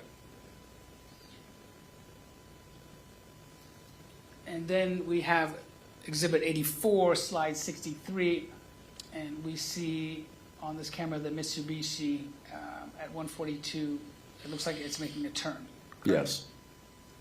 And this is the same camera. It I'm appears showing so. you a couple of Google overhead exhibits that I showed you previously. Mm-hmm. So this is the intersection of West Loomis and 51st. You can see that here, correct? Yes, I can. And I'm showing you that it's labeled as such in the middle of Exhibit 418, correct? Yes. And you can see just below that the law firm Konstantakis Law Office, correct? Yes, I can see it. All right.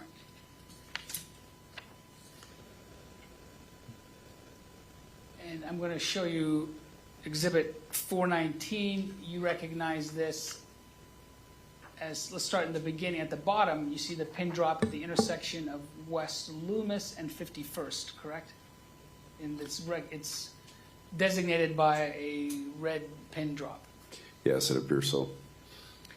And then you can see with a 0.6 miles away, there is a law office labeled Menger and Hunicke, correct? Yes.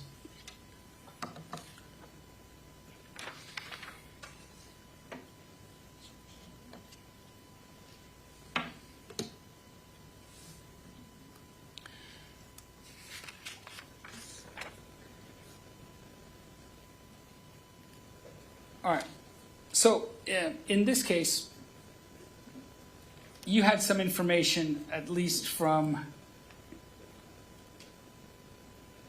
Crystal Rasch's mother, Brenda Acosta. She was concerned whether Crystal would run out of medication because she was unsure if she brought enough with her, correct?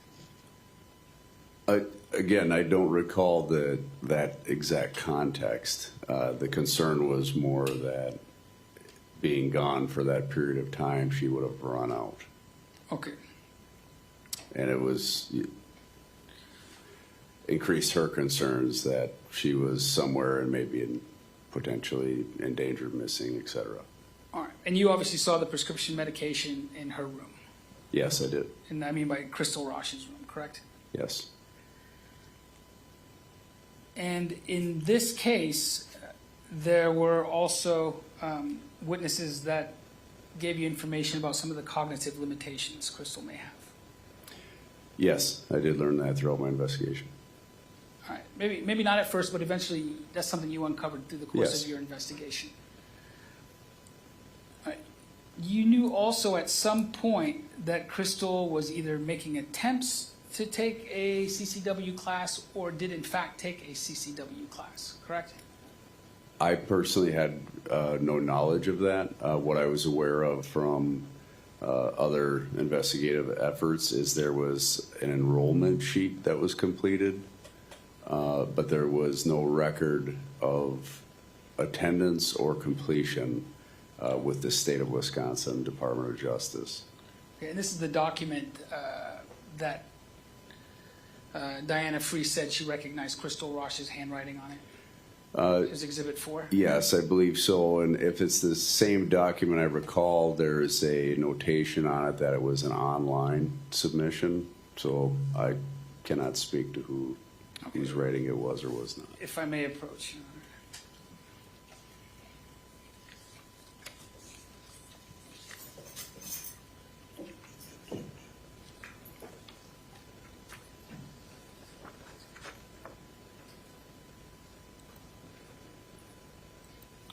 Okay, I'm showing you Exhibit 4. This is the document that we're discussing? Yes, I believe so. Okay. And could you hold that up for the jury, just so they can reference what, thank you. Okay, and you can see at the bottom of that document that there was payment accepted, and it was done by a card.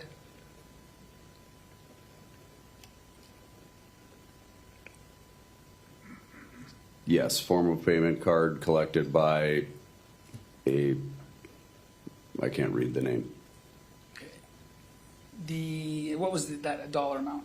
$195, and then there's an indication that there's a minus $30 off to the right-hand side of the sheet. Okay, thank you. Now, you discussed, I just want to make sure I understand this correctly, when you were discussing why you swabbed certain parts of the Taurus 9mm. Yes. And just so I understand correctly, is that your theory was that there was the potential to have biological matter like blood on the inner slide of the Taurus, because if it was when it was fired, the slide will come back and expose the barrel, correct? Correct. And then potentially there may be blood there. There may be. Okay, and that's you thinking that might be something that happened, right? Possibly. Okay, but I mean, you're not here to give us a probability of, well, if somebody is so many feet away from a gun being fired, that there will be blood on there or there won't be blood, correct? Correct. And you can't give us a probability of blood being there if it was fired in somebody's vicinity, correct? I can't speak specifically to that, other than my experience and training. All right, but when in that case, you were looking specifically for blood, correct? Not necessarily. Okay, were you looking for other DNA material as well? Any DNA, identifying DNA that could be recovered is what I was interested in. Again, specifically with blood. Blood can be... Right, blood's a great way to collect DNA. You agree? It can be, yes, but it's also can be the most immediately visible and removed. All right. But that's also why we have swabs, because there's what we call touch DNA, where we leave our DNA on objects simply by touching on them, correct? Yes, based on the testimony heard and my understanding of DNA transfer, yes, but I would leave that to the DNA analyst to speak further on. You mentioned that Mr. Rasch had purchased a gun cleaning kit when he purchased his firearm, correct? Yes. All right, now that's a gun cleaning kit. That's not a DNA cleaning kit, correct? Correct. But again, just based on my own experience and training, and again, as the jury and others in the courtroom have heard during the testimony of the DNA analyst, detergents can break down DNA, and detergents are commonly used to clean firearms, especially those with a composite portion like a Taurus handgun. Now, was it your decision, well, I guess I should say, it was your decision not to have the trigger guard, the trigger, and the handle swapped. Is that correct? I never requested that it not be tested. Okay, you're saying you didn't say no to it being tested. So the conversation had for the testing, I indicated areas of interest where there may be potential victim DNA. The lab itself that does this every day, they are the scientists with the expertise. The entire firearm was turned over to them for analysis. You're aware, though, in this case, there was an unknown low-level partial mixture DNA on the barrel opening and inside the barrel of the Taurus, correct? Yes, I am aware of that. All right, and you were here for the testimony of the lab analyst who indicated what that means is that there were at least two people's DNA on the firearm, but they were just in such low quantities that it couldn't be discerned whose they are, correct? So I don't recall any in that specific area being a two-person. I just recall that from the report being unsuitable for testing. Okay, you remember the term partial mixture? I do. I just, without seeing the report in front of me, I don't know which area that you are referring to. From your training and experience, do you agree with the DNA analyst that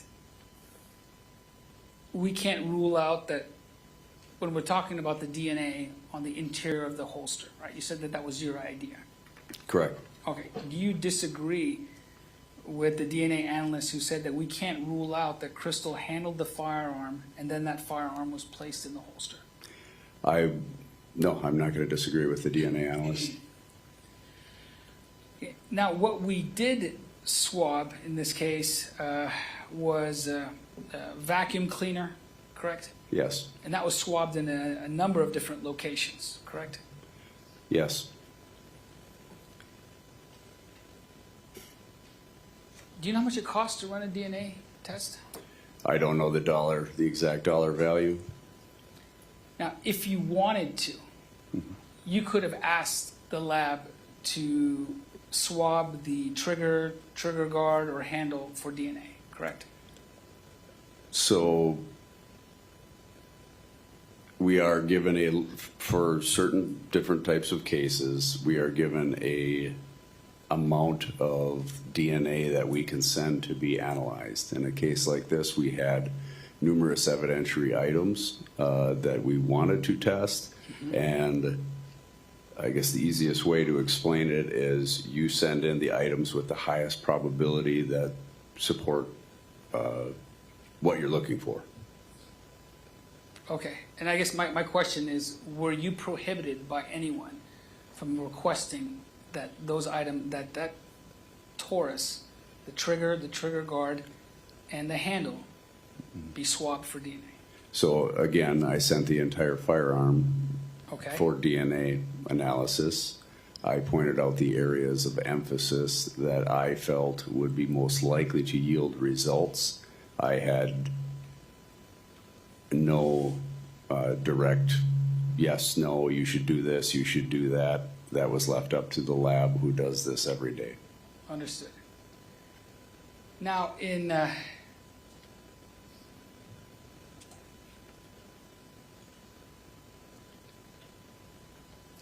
this case, we know we've handled, more actually, you and some other witnesses have handled items with gloves up on the witness stand.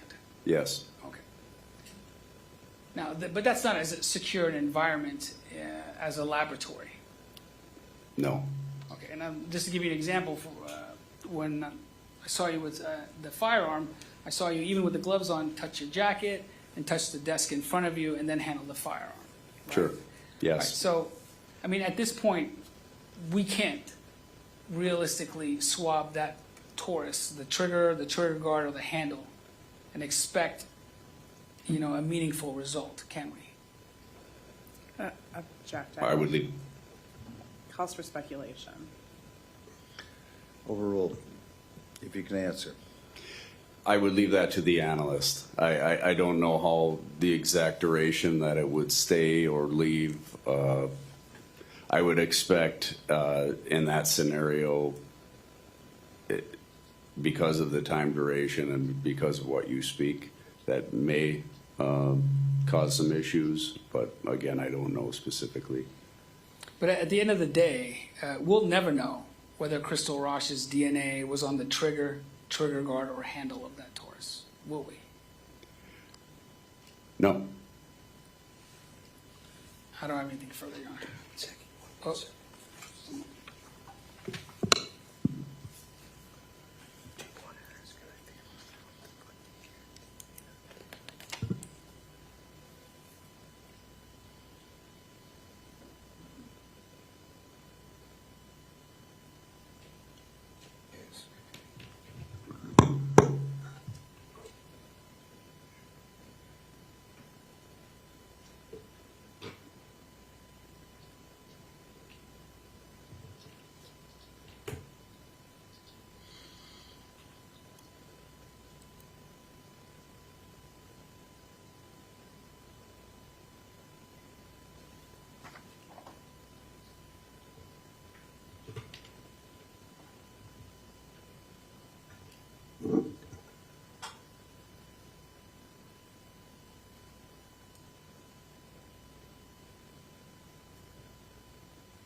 If I may approach, Your Honor.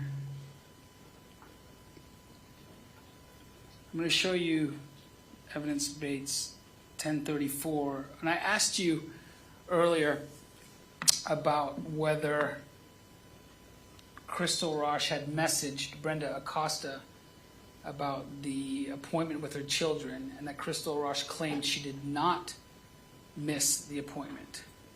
Do you remember that? I remember the question. Okay, would referring to your report help you remember the answer to that question? Counsel, do you Yes, have it a absolutely would. hard copy of that so you can take a look I do at not, it? Your Honor. The prosecution has, they know it's Bates 1034. I'm not introducing it into evidence, Your Honor. It's just to refresh memory.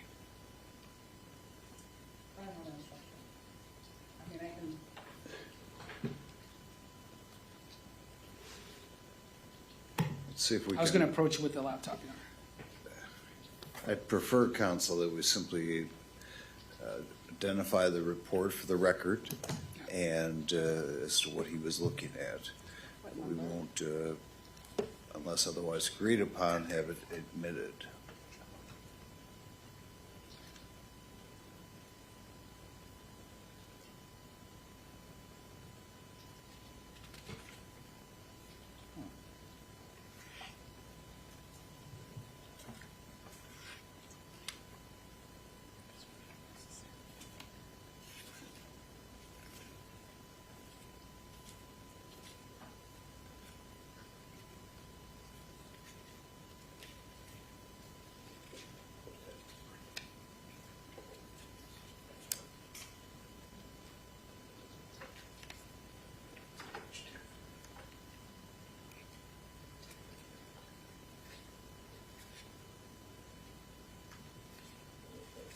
We can print it off, Your Honor.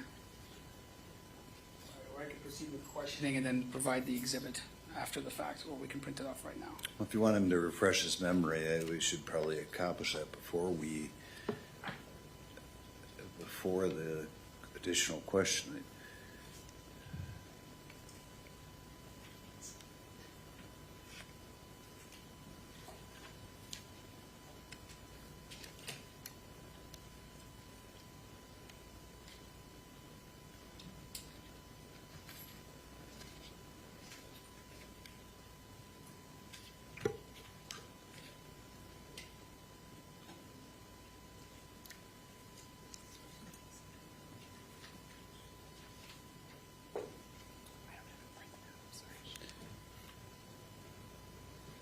we have a page number or something from? It's Bates 1034.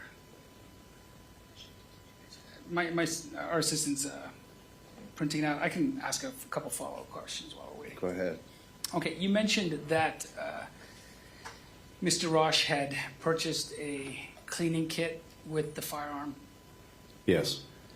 All right, and that's something that's pretty typical when people are buying firearms. Yes. Right? They get dirty, and to be continuously used in good working order, they need to be cleaned routinely. Yes. Did you ever find, you or any other law enforcement officers, find the cleaning kit?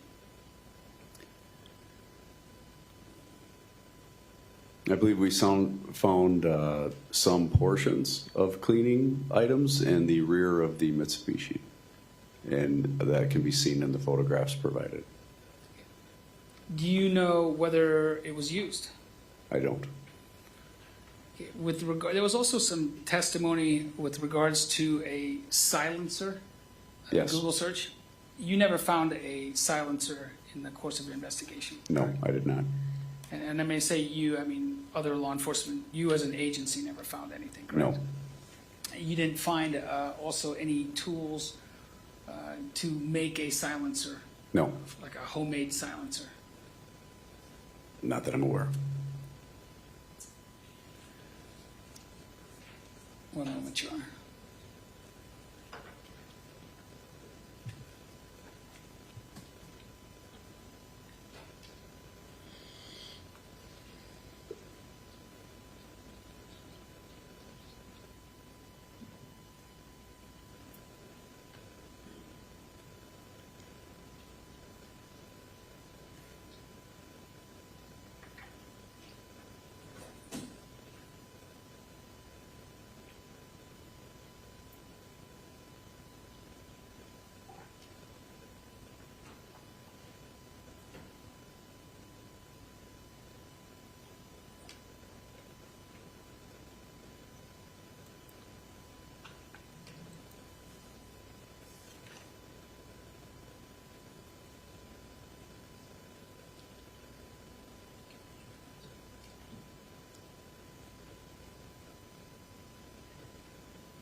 Your Honor, we're having issues with the printer. I'm sorry. So we're having issues with the printer. There you go. Yeah. And I'm confident we can provide a paper copy to the court. I think that Let's. if I could approach. Detective, do you know where you can find it? I'm assuming that the prosecutor is got this monster binder, and somewhere in there is your reports. I do know where it is, and I likely have a copy of my own in my briefcase over there I could provide if the court requests. Fantastic. Could you just step down and grab Yes. that, please? Show it to counsel to make sure that that's the one he's asking you to look at, and let's move forward. Oh, we don't have a Bates stamp.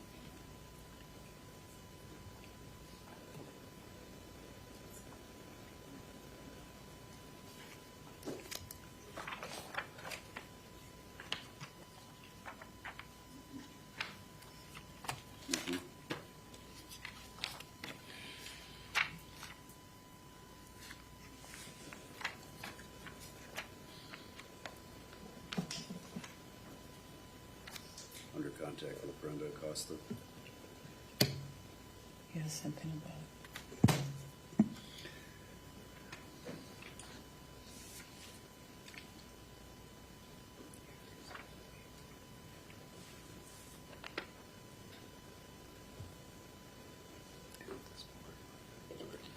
All right, let's have that marked, that page marked, and we can, as I understand it, counsel is going to replace it with.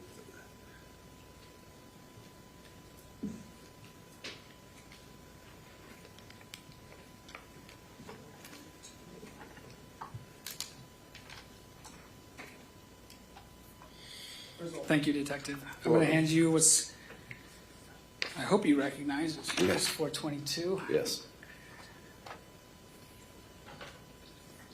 And you recognize this as a report that you drafted? Yes, I do. And you did it, say, relatively contemporaneous with the interview with Miss Brenda Acosta? Yes. Okay. Do you remember discussing with, after looking at your report, does it refresh your memory as to whether Crystal, the text messages between Crystal Rasch and Brenda Acosta? Yes, if you just give me one moment. Sure. When you're done, just flip it over, please. Yes.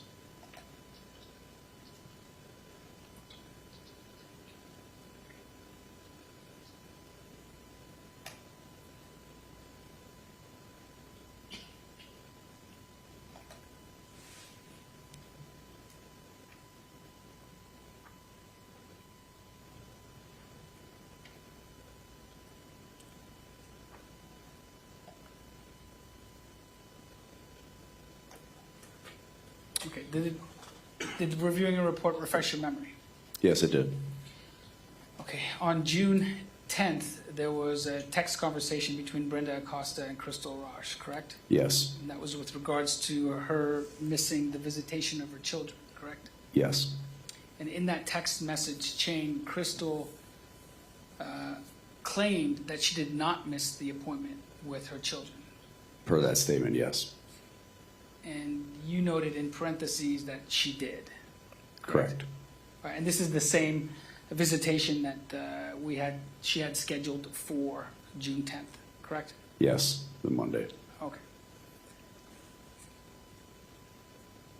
Thank you, Your Honor. Nothing further. Thank you, Detective. Attorney Will. So going directly back to that text message first, that was based on your report and Brenda's information, that message would have been sent on June 10th, correct? Yes. And we know that Crystal and Zach were together on June 10th, correct? Yes. And so do you know who would have been utilizing Crystal's phone on that date? I do not. So going back up to the sort of start of the cross-examination, there were some questions about the medications, and you don't know really what any of those medications that she had in her bedroom were for, correct? Correct, I do not. But you did state during your direct, I think, last Thursday or Friday, that we did check area hospitals to determine whether or not Crystal had been admitted to any of those area hospitals, correct? Correct. And those area hospitals would have included the Watertown Regional Medical Center, correct? Yes. And so would information from Dr. Miller or Dr. Taylor on treating her for, I think one of those was an albuterol inhaler, correct?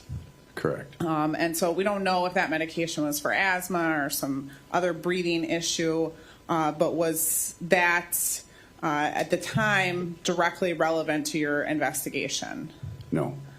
And then the other medications, I think there was some other pills, but at the time we didn't have information that any of that medication was directly related to your investigation, correct? Correct. So while we may have placed calls with those doctors, intensive follow-up with those doctors was not a priority in the investigation. Is that fair? Yes, that's fair. Other investigative leads were prioritized at that time. Did anyone in this investigation, family members, friends, Facebook messages, I don't know if Crystal used Instagram, any kind of social media messages, anything that we had, ever give us any indication that Crystal was suicidal? No. So that is not an avenue that law enforcement actively pursued at any point in this case, correct? Correct. Because we didn't have any information about that, correct? That's correct. So is it fair to say that law enforcement follows the evidence? Yes. Okay. So we were looking at those calendars, and there were lots of appointments listed on there, doctor's appointments, court dates. I think there was a birthday party. There wasn't on the calendar, though, hang out with Robin or hanging out with friends or visiting parents or anything like that, right? So other social meetings were not on the calendar, correct? No, not that I recall. But based on your investigation, there was really never anyone that Crystal told, except for maybe Brenda sometimes when she was spending time with Zach. Is that correct? Objection leading, Your Honor. Overruled. To my knowledge, yes, that's correct. Now, you have investigated lots of different types of cases in your career, correct? Yes. And just some of those cases, I don't want to get into the exact nature of the cases, but do some of those cases sometimes involve two people that are going through a divorce? Yes. And is Objection relevance, Your Honor. I think he opened the door to this because he's Overruled. Please continue. Is it unusual for a woman to not tell her family members if she's spending time with her estranged husband in the course of your investigations? No, not particularly, especially when there's children involved or other factors.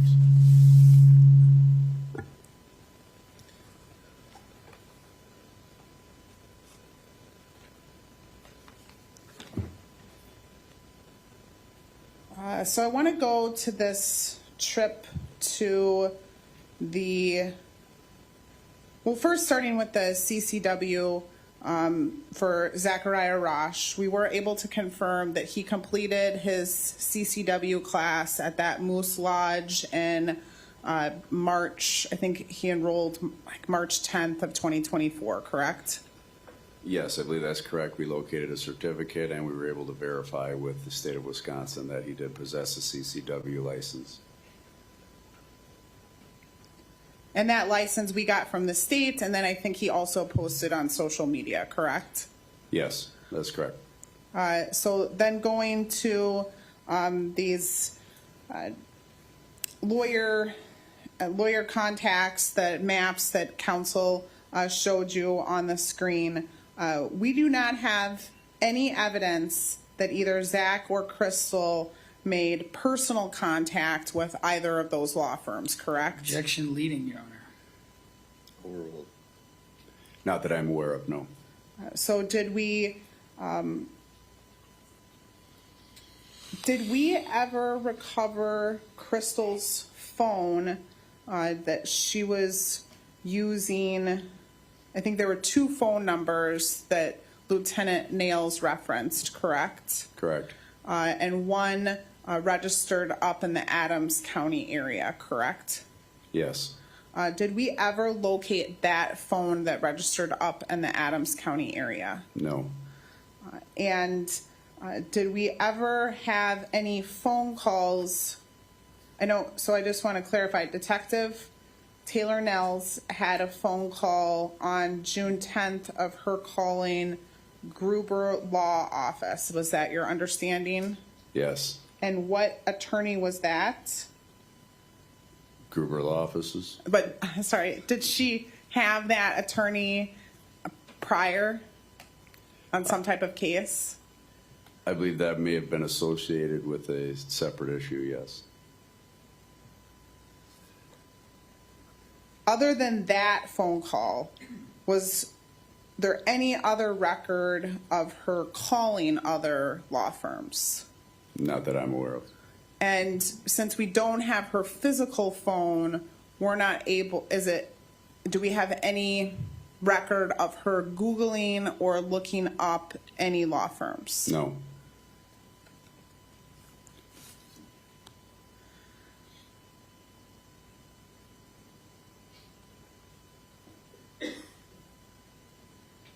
defense counsel asked you some questions about Crystal Rasch's cognitive limitations.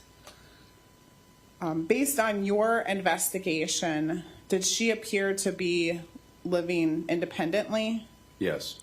And those bank records that we collected prior to her disappearance, it looks like she saved up about $8,000, correct? Correct. And she was paying her own bills? Yes. She didn't, did we find any record of like a guardian? So sometimes people can have a guardian that can pay their bills and things like that for them, correct? Yes. Did we ever find any record of that for Crystal? Not that I'm aware of, no. And did we review Crystal's bank records going back to, did you review her bank records going back to March and April of 2024?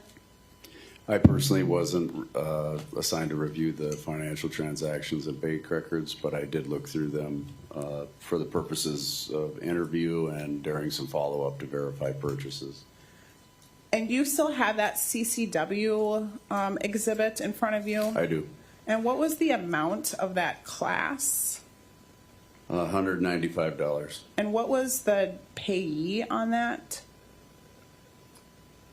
For the Moose Lodge?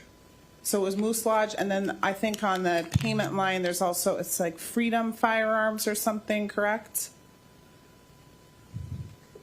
On the top of this, it says Moose Lodge 1222, Watertown, Wisconsin, Juneau Street, Watertown. And under the name information, it is indicated that it's registered online.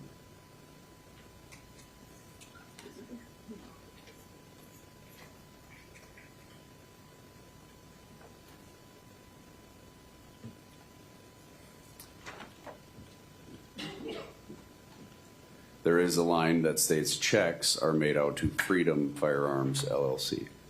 Were there ever any checks written on Crystal Rasch's account during the month of March or April to that Freedom Firearms? Not that I'm aware of. And were there any debit transactions and the amount listed on that receipt that seemed to be consistent with either Freedom Firearms or the Moose Lodge? Again, none of which I have knowledge of. And just confirming, we never got a certificate of completion from the state of Wisconsin like we did for Zach Rasch, correct? Correct. The state, I believe, their response was that they have no record. No record of Crystal Rasch. Correct, of Crystal Rasch. They did have Zachariah Rasch. Then, just going to the firearm.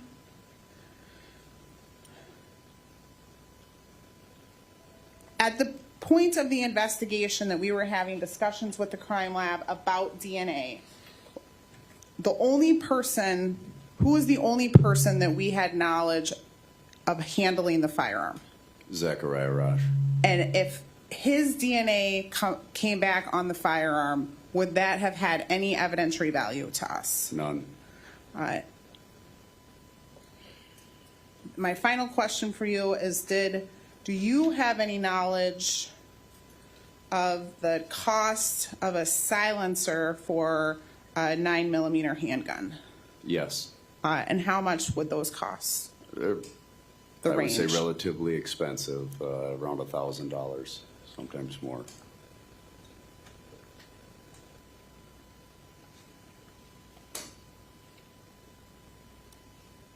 Nothing further, thank you. Recross. Thank you. Detective, on redirect, you were asked about the text messages between Crystal Rasch and Brenda Acosta on June 10th, correct? Yes. And the question was, at that time, it was believed that Mr. Rasch and Crystal Rasch were together, correct? Yes. And the question was asked of you is, do you know who was using Crystal's phone, correct? Yes, that's Or correct. or something like that, right? The implication being that maybe Mr. Rasch sent that text message, correct? It could be, yes. Okay. I mean, that's the way I understood the question, right? Yes. Okay. Now, you, at this point in 2024, Brenda Acosta had been living with Crystal Rasch for a number of years, correct? Yes, I believe so. Okay. Did she express any concerns with regards to the text message indicating it didn't sound like Crystal? I believe she did.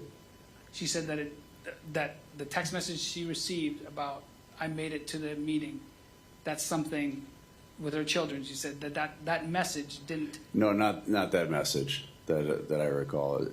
You're asking me if that message regarding the meeting with the children, if she had concerns that it was not Crystal? Yeah. Okay. No, I do not recall her having that concern. Now, it's also safe to say that Crystal Rasch at this time was, I think, 33 years old. Born in 86. Well, she was a grown woman, correct? Yes. And living independently.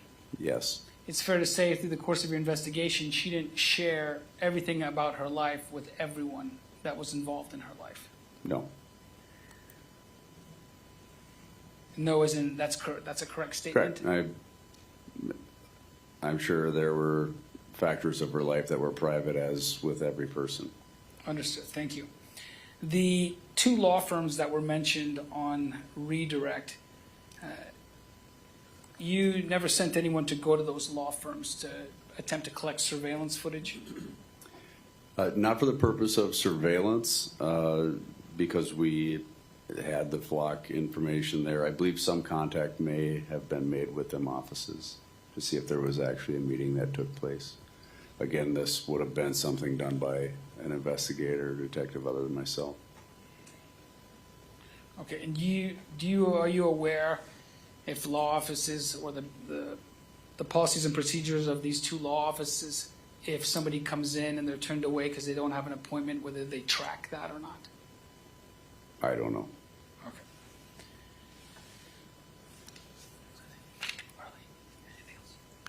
Thank you, Your Honor. Thank you, Detective. Thank you. You can step down.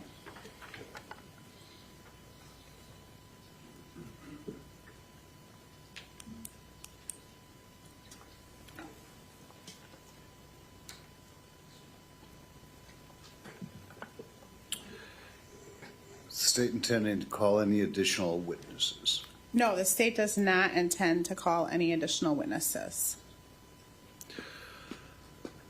All right, folks, you are done for the day, and we are going to start back up 8:30 tomorrow morning.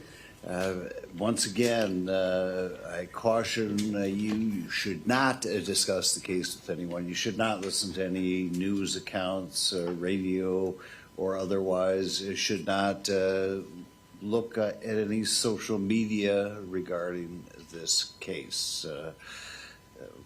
We obviously are getting very close to the end. You've obviously put in a lot of time. Please adhere to those rules.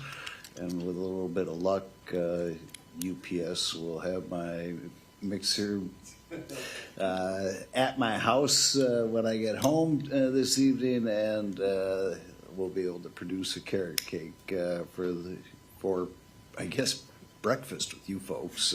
So anyway, have a good evening.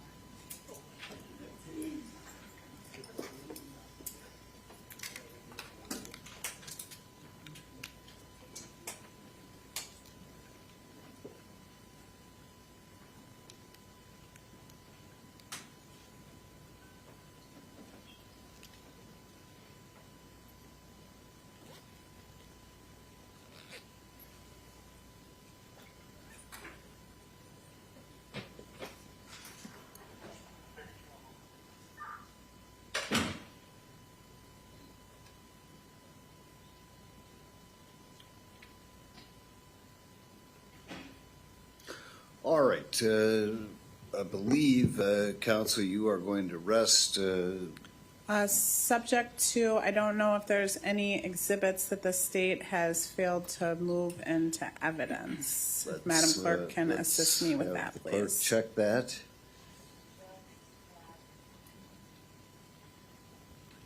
All right, while she's doing that, there was some facts, I believe, that had been agreed upon. I don't know if that was something that needed to be read into the record or whether it just facilitated some examination from one or another of the witnesses.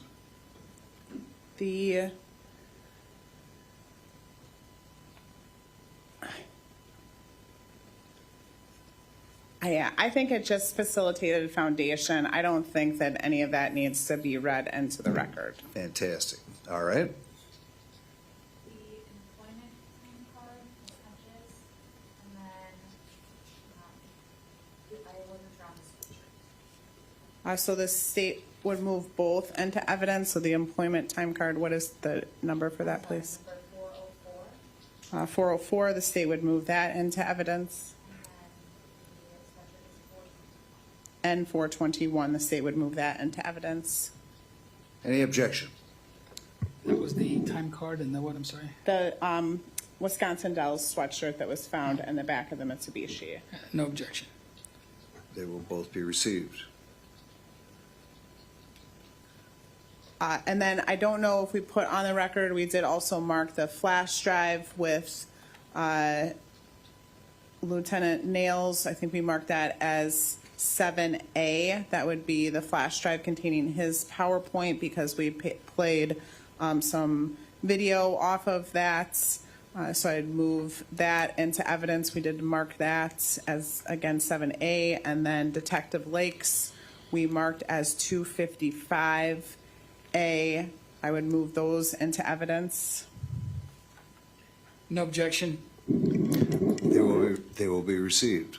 And just so the record is clear, the exhibit list, Detective Conkle's flash drive also has, I believe it's slides 65 through, I think it's 83, but it's surveillance footage. And Madam Clerk noted that on the exhibit list that his flash drive also contained the video of those items on his flash drive, but just so, and that would be 84. So 63 through 83 and 84A would also contain those items, just so that the record is clear on those, and the exhibit list will also indicate that information. No other digital PowerPoints were submitted into evidence. Only the paper PowerPoints will be submitted, but the state will preserve the digital PowerPoints. All right. Subject to that, though, the state is resting. From the defense. Your Honor, we do have exhibits 405 through 419. Moving those into evidence.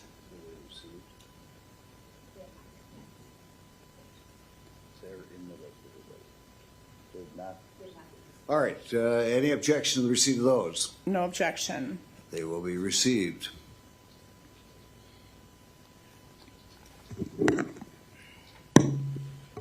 At this time, we would move for a directed verdict on count one based on the insufficiency of the evidence on the crime of the homicide, first-degree intentional homicide. At this point, our argument would be that no credible evidence has been submitted that Mr. Rasch caused the death of Crystal Rasch and that he acted with the intent to kill her. The majority of the evidence that's been submitted so far in this case pertains to count two. Very little evidence has been submitted in regards to count one, and so we would be asking for dismissal of count one at this time. From the state. The state believes that there is sufficient evidence for that count to go to the jury. The state would specifically outline the testimony of Detective Casey Young as to the searches and the premeditation that took place prior to that happening. Also, I think circumstantially, the purchases afterwards, the cover-up of the crime goes to evidence of the proof of the crime itself. Also, circumstantially, the defendant's interview, what I would characterize as cover-up of the crime, would go to the crime itself. So I think based on those things, that there's more than sufficient evidence to survive a directed verdict. Any response? No. All right, the court is satisfied that the evidence presented, both direct and circumstantial evidence, would support the elements of count 1 and, of course, as well, count 2, and therefore the motion is denied.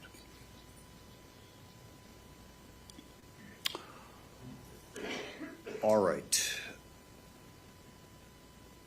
Counsel, let's talk about, first of all, both of you have received a draft copy of the jury instructions. Obviously, this is not the time we're going to discuss it, but I do want you to know that you have that in your hand so you can take a look at that as we move towards the end of this trial. All right. One question, Judge, just in terms of local practice, how late do you allow jurors to deliberate here? Does this courthouse close immediately at 5 o'clock? No. I have taken verdicts as late as 1 a.m. So we'll see. It depends. My practice, though, is not to, at the very close of a day, after 8 hours of working by a jury, to then hand them the case. It's not fair to the defense, it's not fair to the prosecution, and it's clearly not fair to the jurors. If we conclude testimony tomorrow, if it is close to the end of the day, I would expect that we'll come back the next day. We'll try and get the jury instructions completed, and we will then hear the instructions. We'll hear the arguments of counsel, and then it'll be submitted. I don't know if either of you, and I don't require it or expect it, but I'm assuming that both of you will be roughly an hour, maybe 2 hours at max. Is that? I'd say max 2 hours. At max. I'll be significantly shorter than 2 hours. There you go. I think All right. I haven't. So I don't know my timing, but I would say around an hour would be. there you go. So we should be able to finish, get the case to the jury early enough so that they can deliberate with a clear head. All right. Thank you. So then the only other issue is, and we're going to kick off with this. I do not know whether the defendant intends to testify. I expect that you've had discussions with him previous. I expect that there'll be discussions even this evening about that, and at that point, you will tell me whether he is intending or not intending, and then, sir, I'm going to have a meaningful discussion with you, because you should always understand that the rights are your rights. Your attorneys, they're not your attorney's rights. The attorneys convey certain things to me, but ultimately the issue as to whether you want to give testimony rests solely, completely, 100% with you. So I will have discussions with him, and I will ask you whether you wish more time to make the decision to testify or not to testify. But as I said, I expect now that the evidence, the state's case is completed, you can have a meaningful discussion about that and your decision. Counsel, do you have, are you intending to call the two witnesses that you identified earlier? No, Your Honor. All right. So then the only witness that may be presented would be the defendant, and that's a decision that he will make tomorrow morning with adequate time to talk with his attorneys. All right. Anything else before we close? No, thank you, Your Honor. All right. This hearing is ended.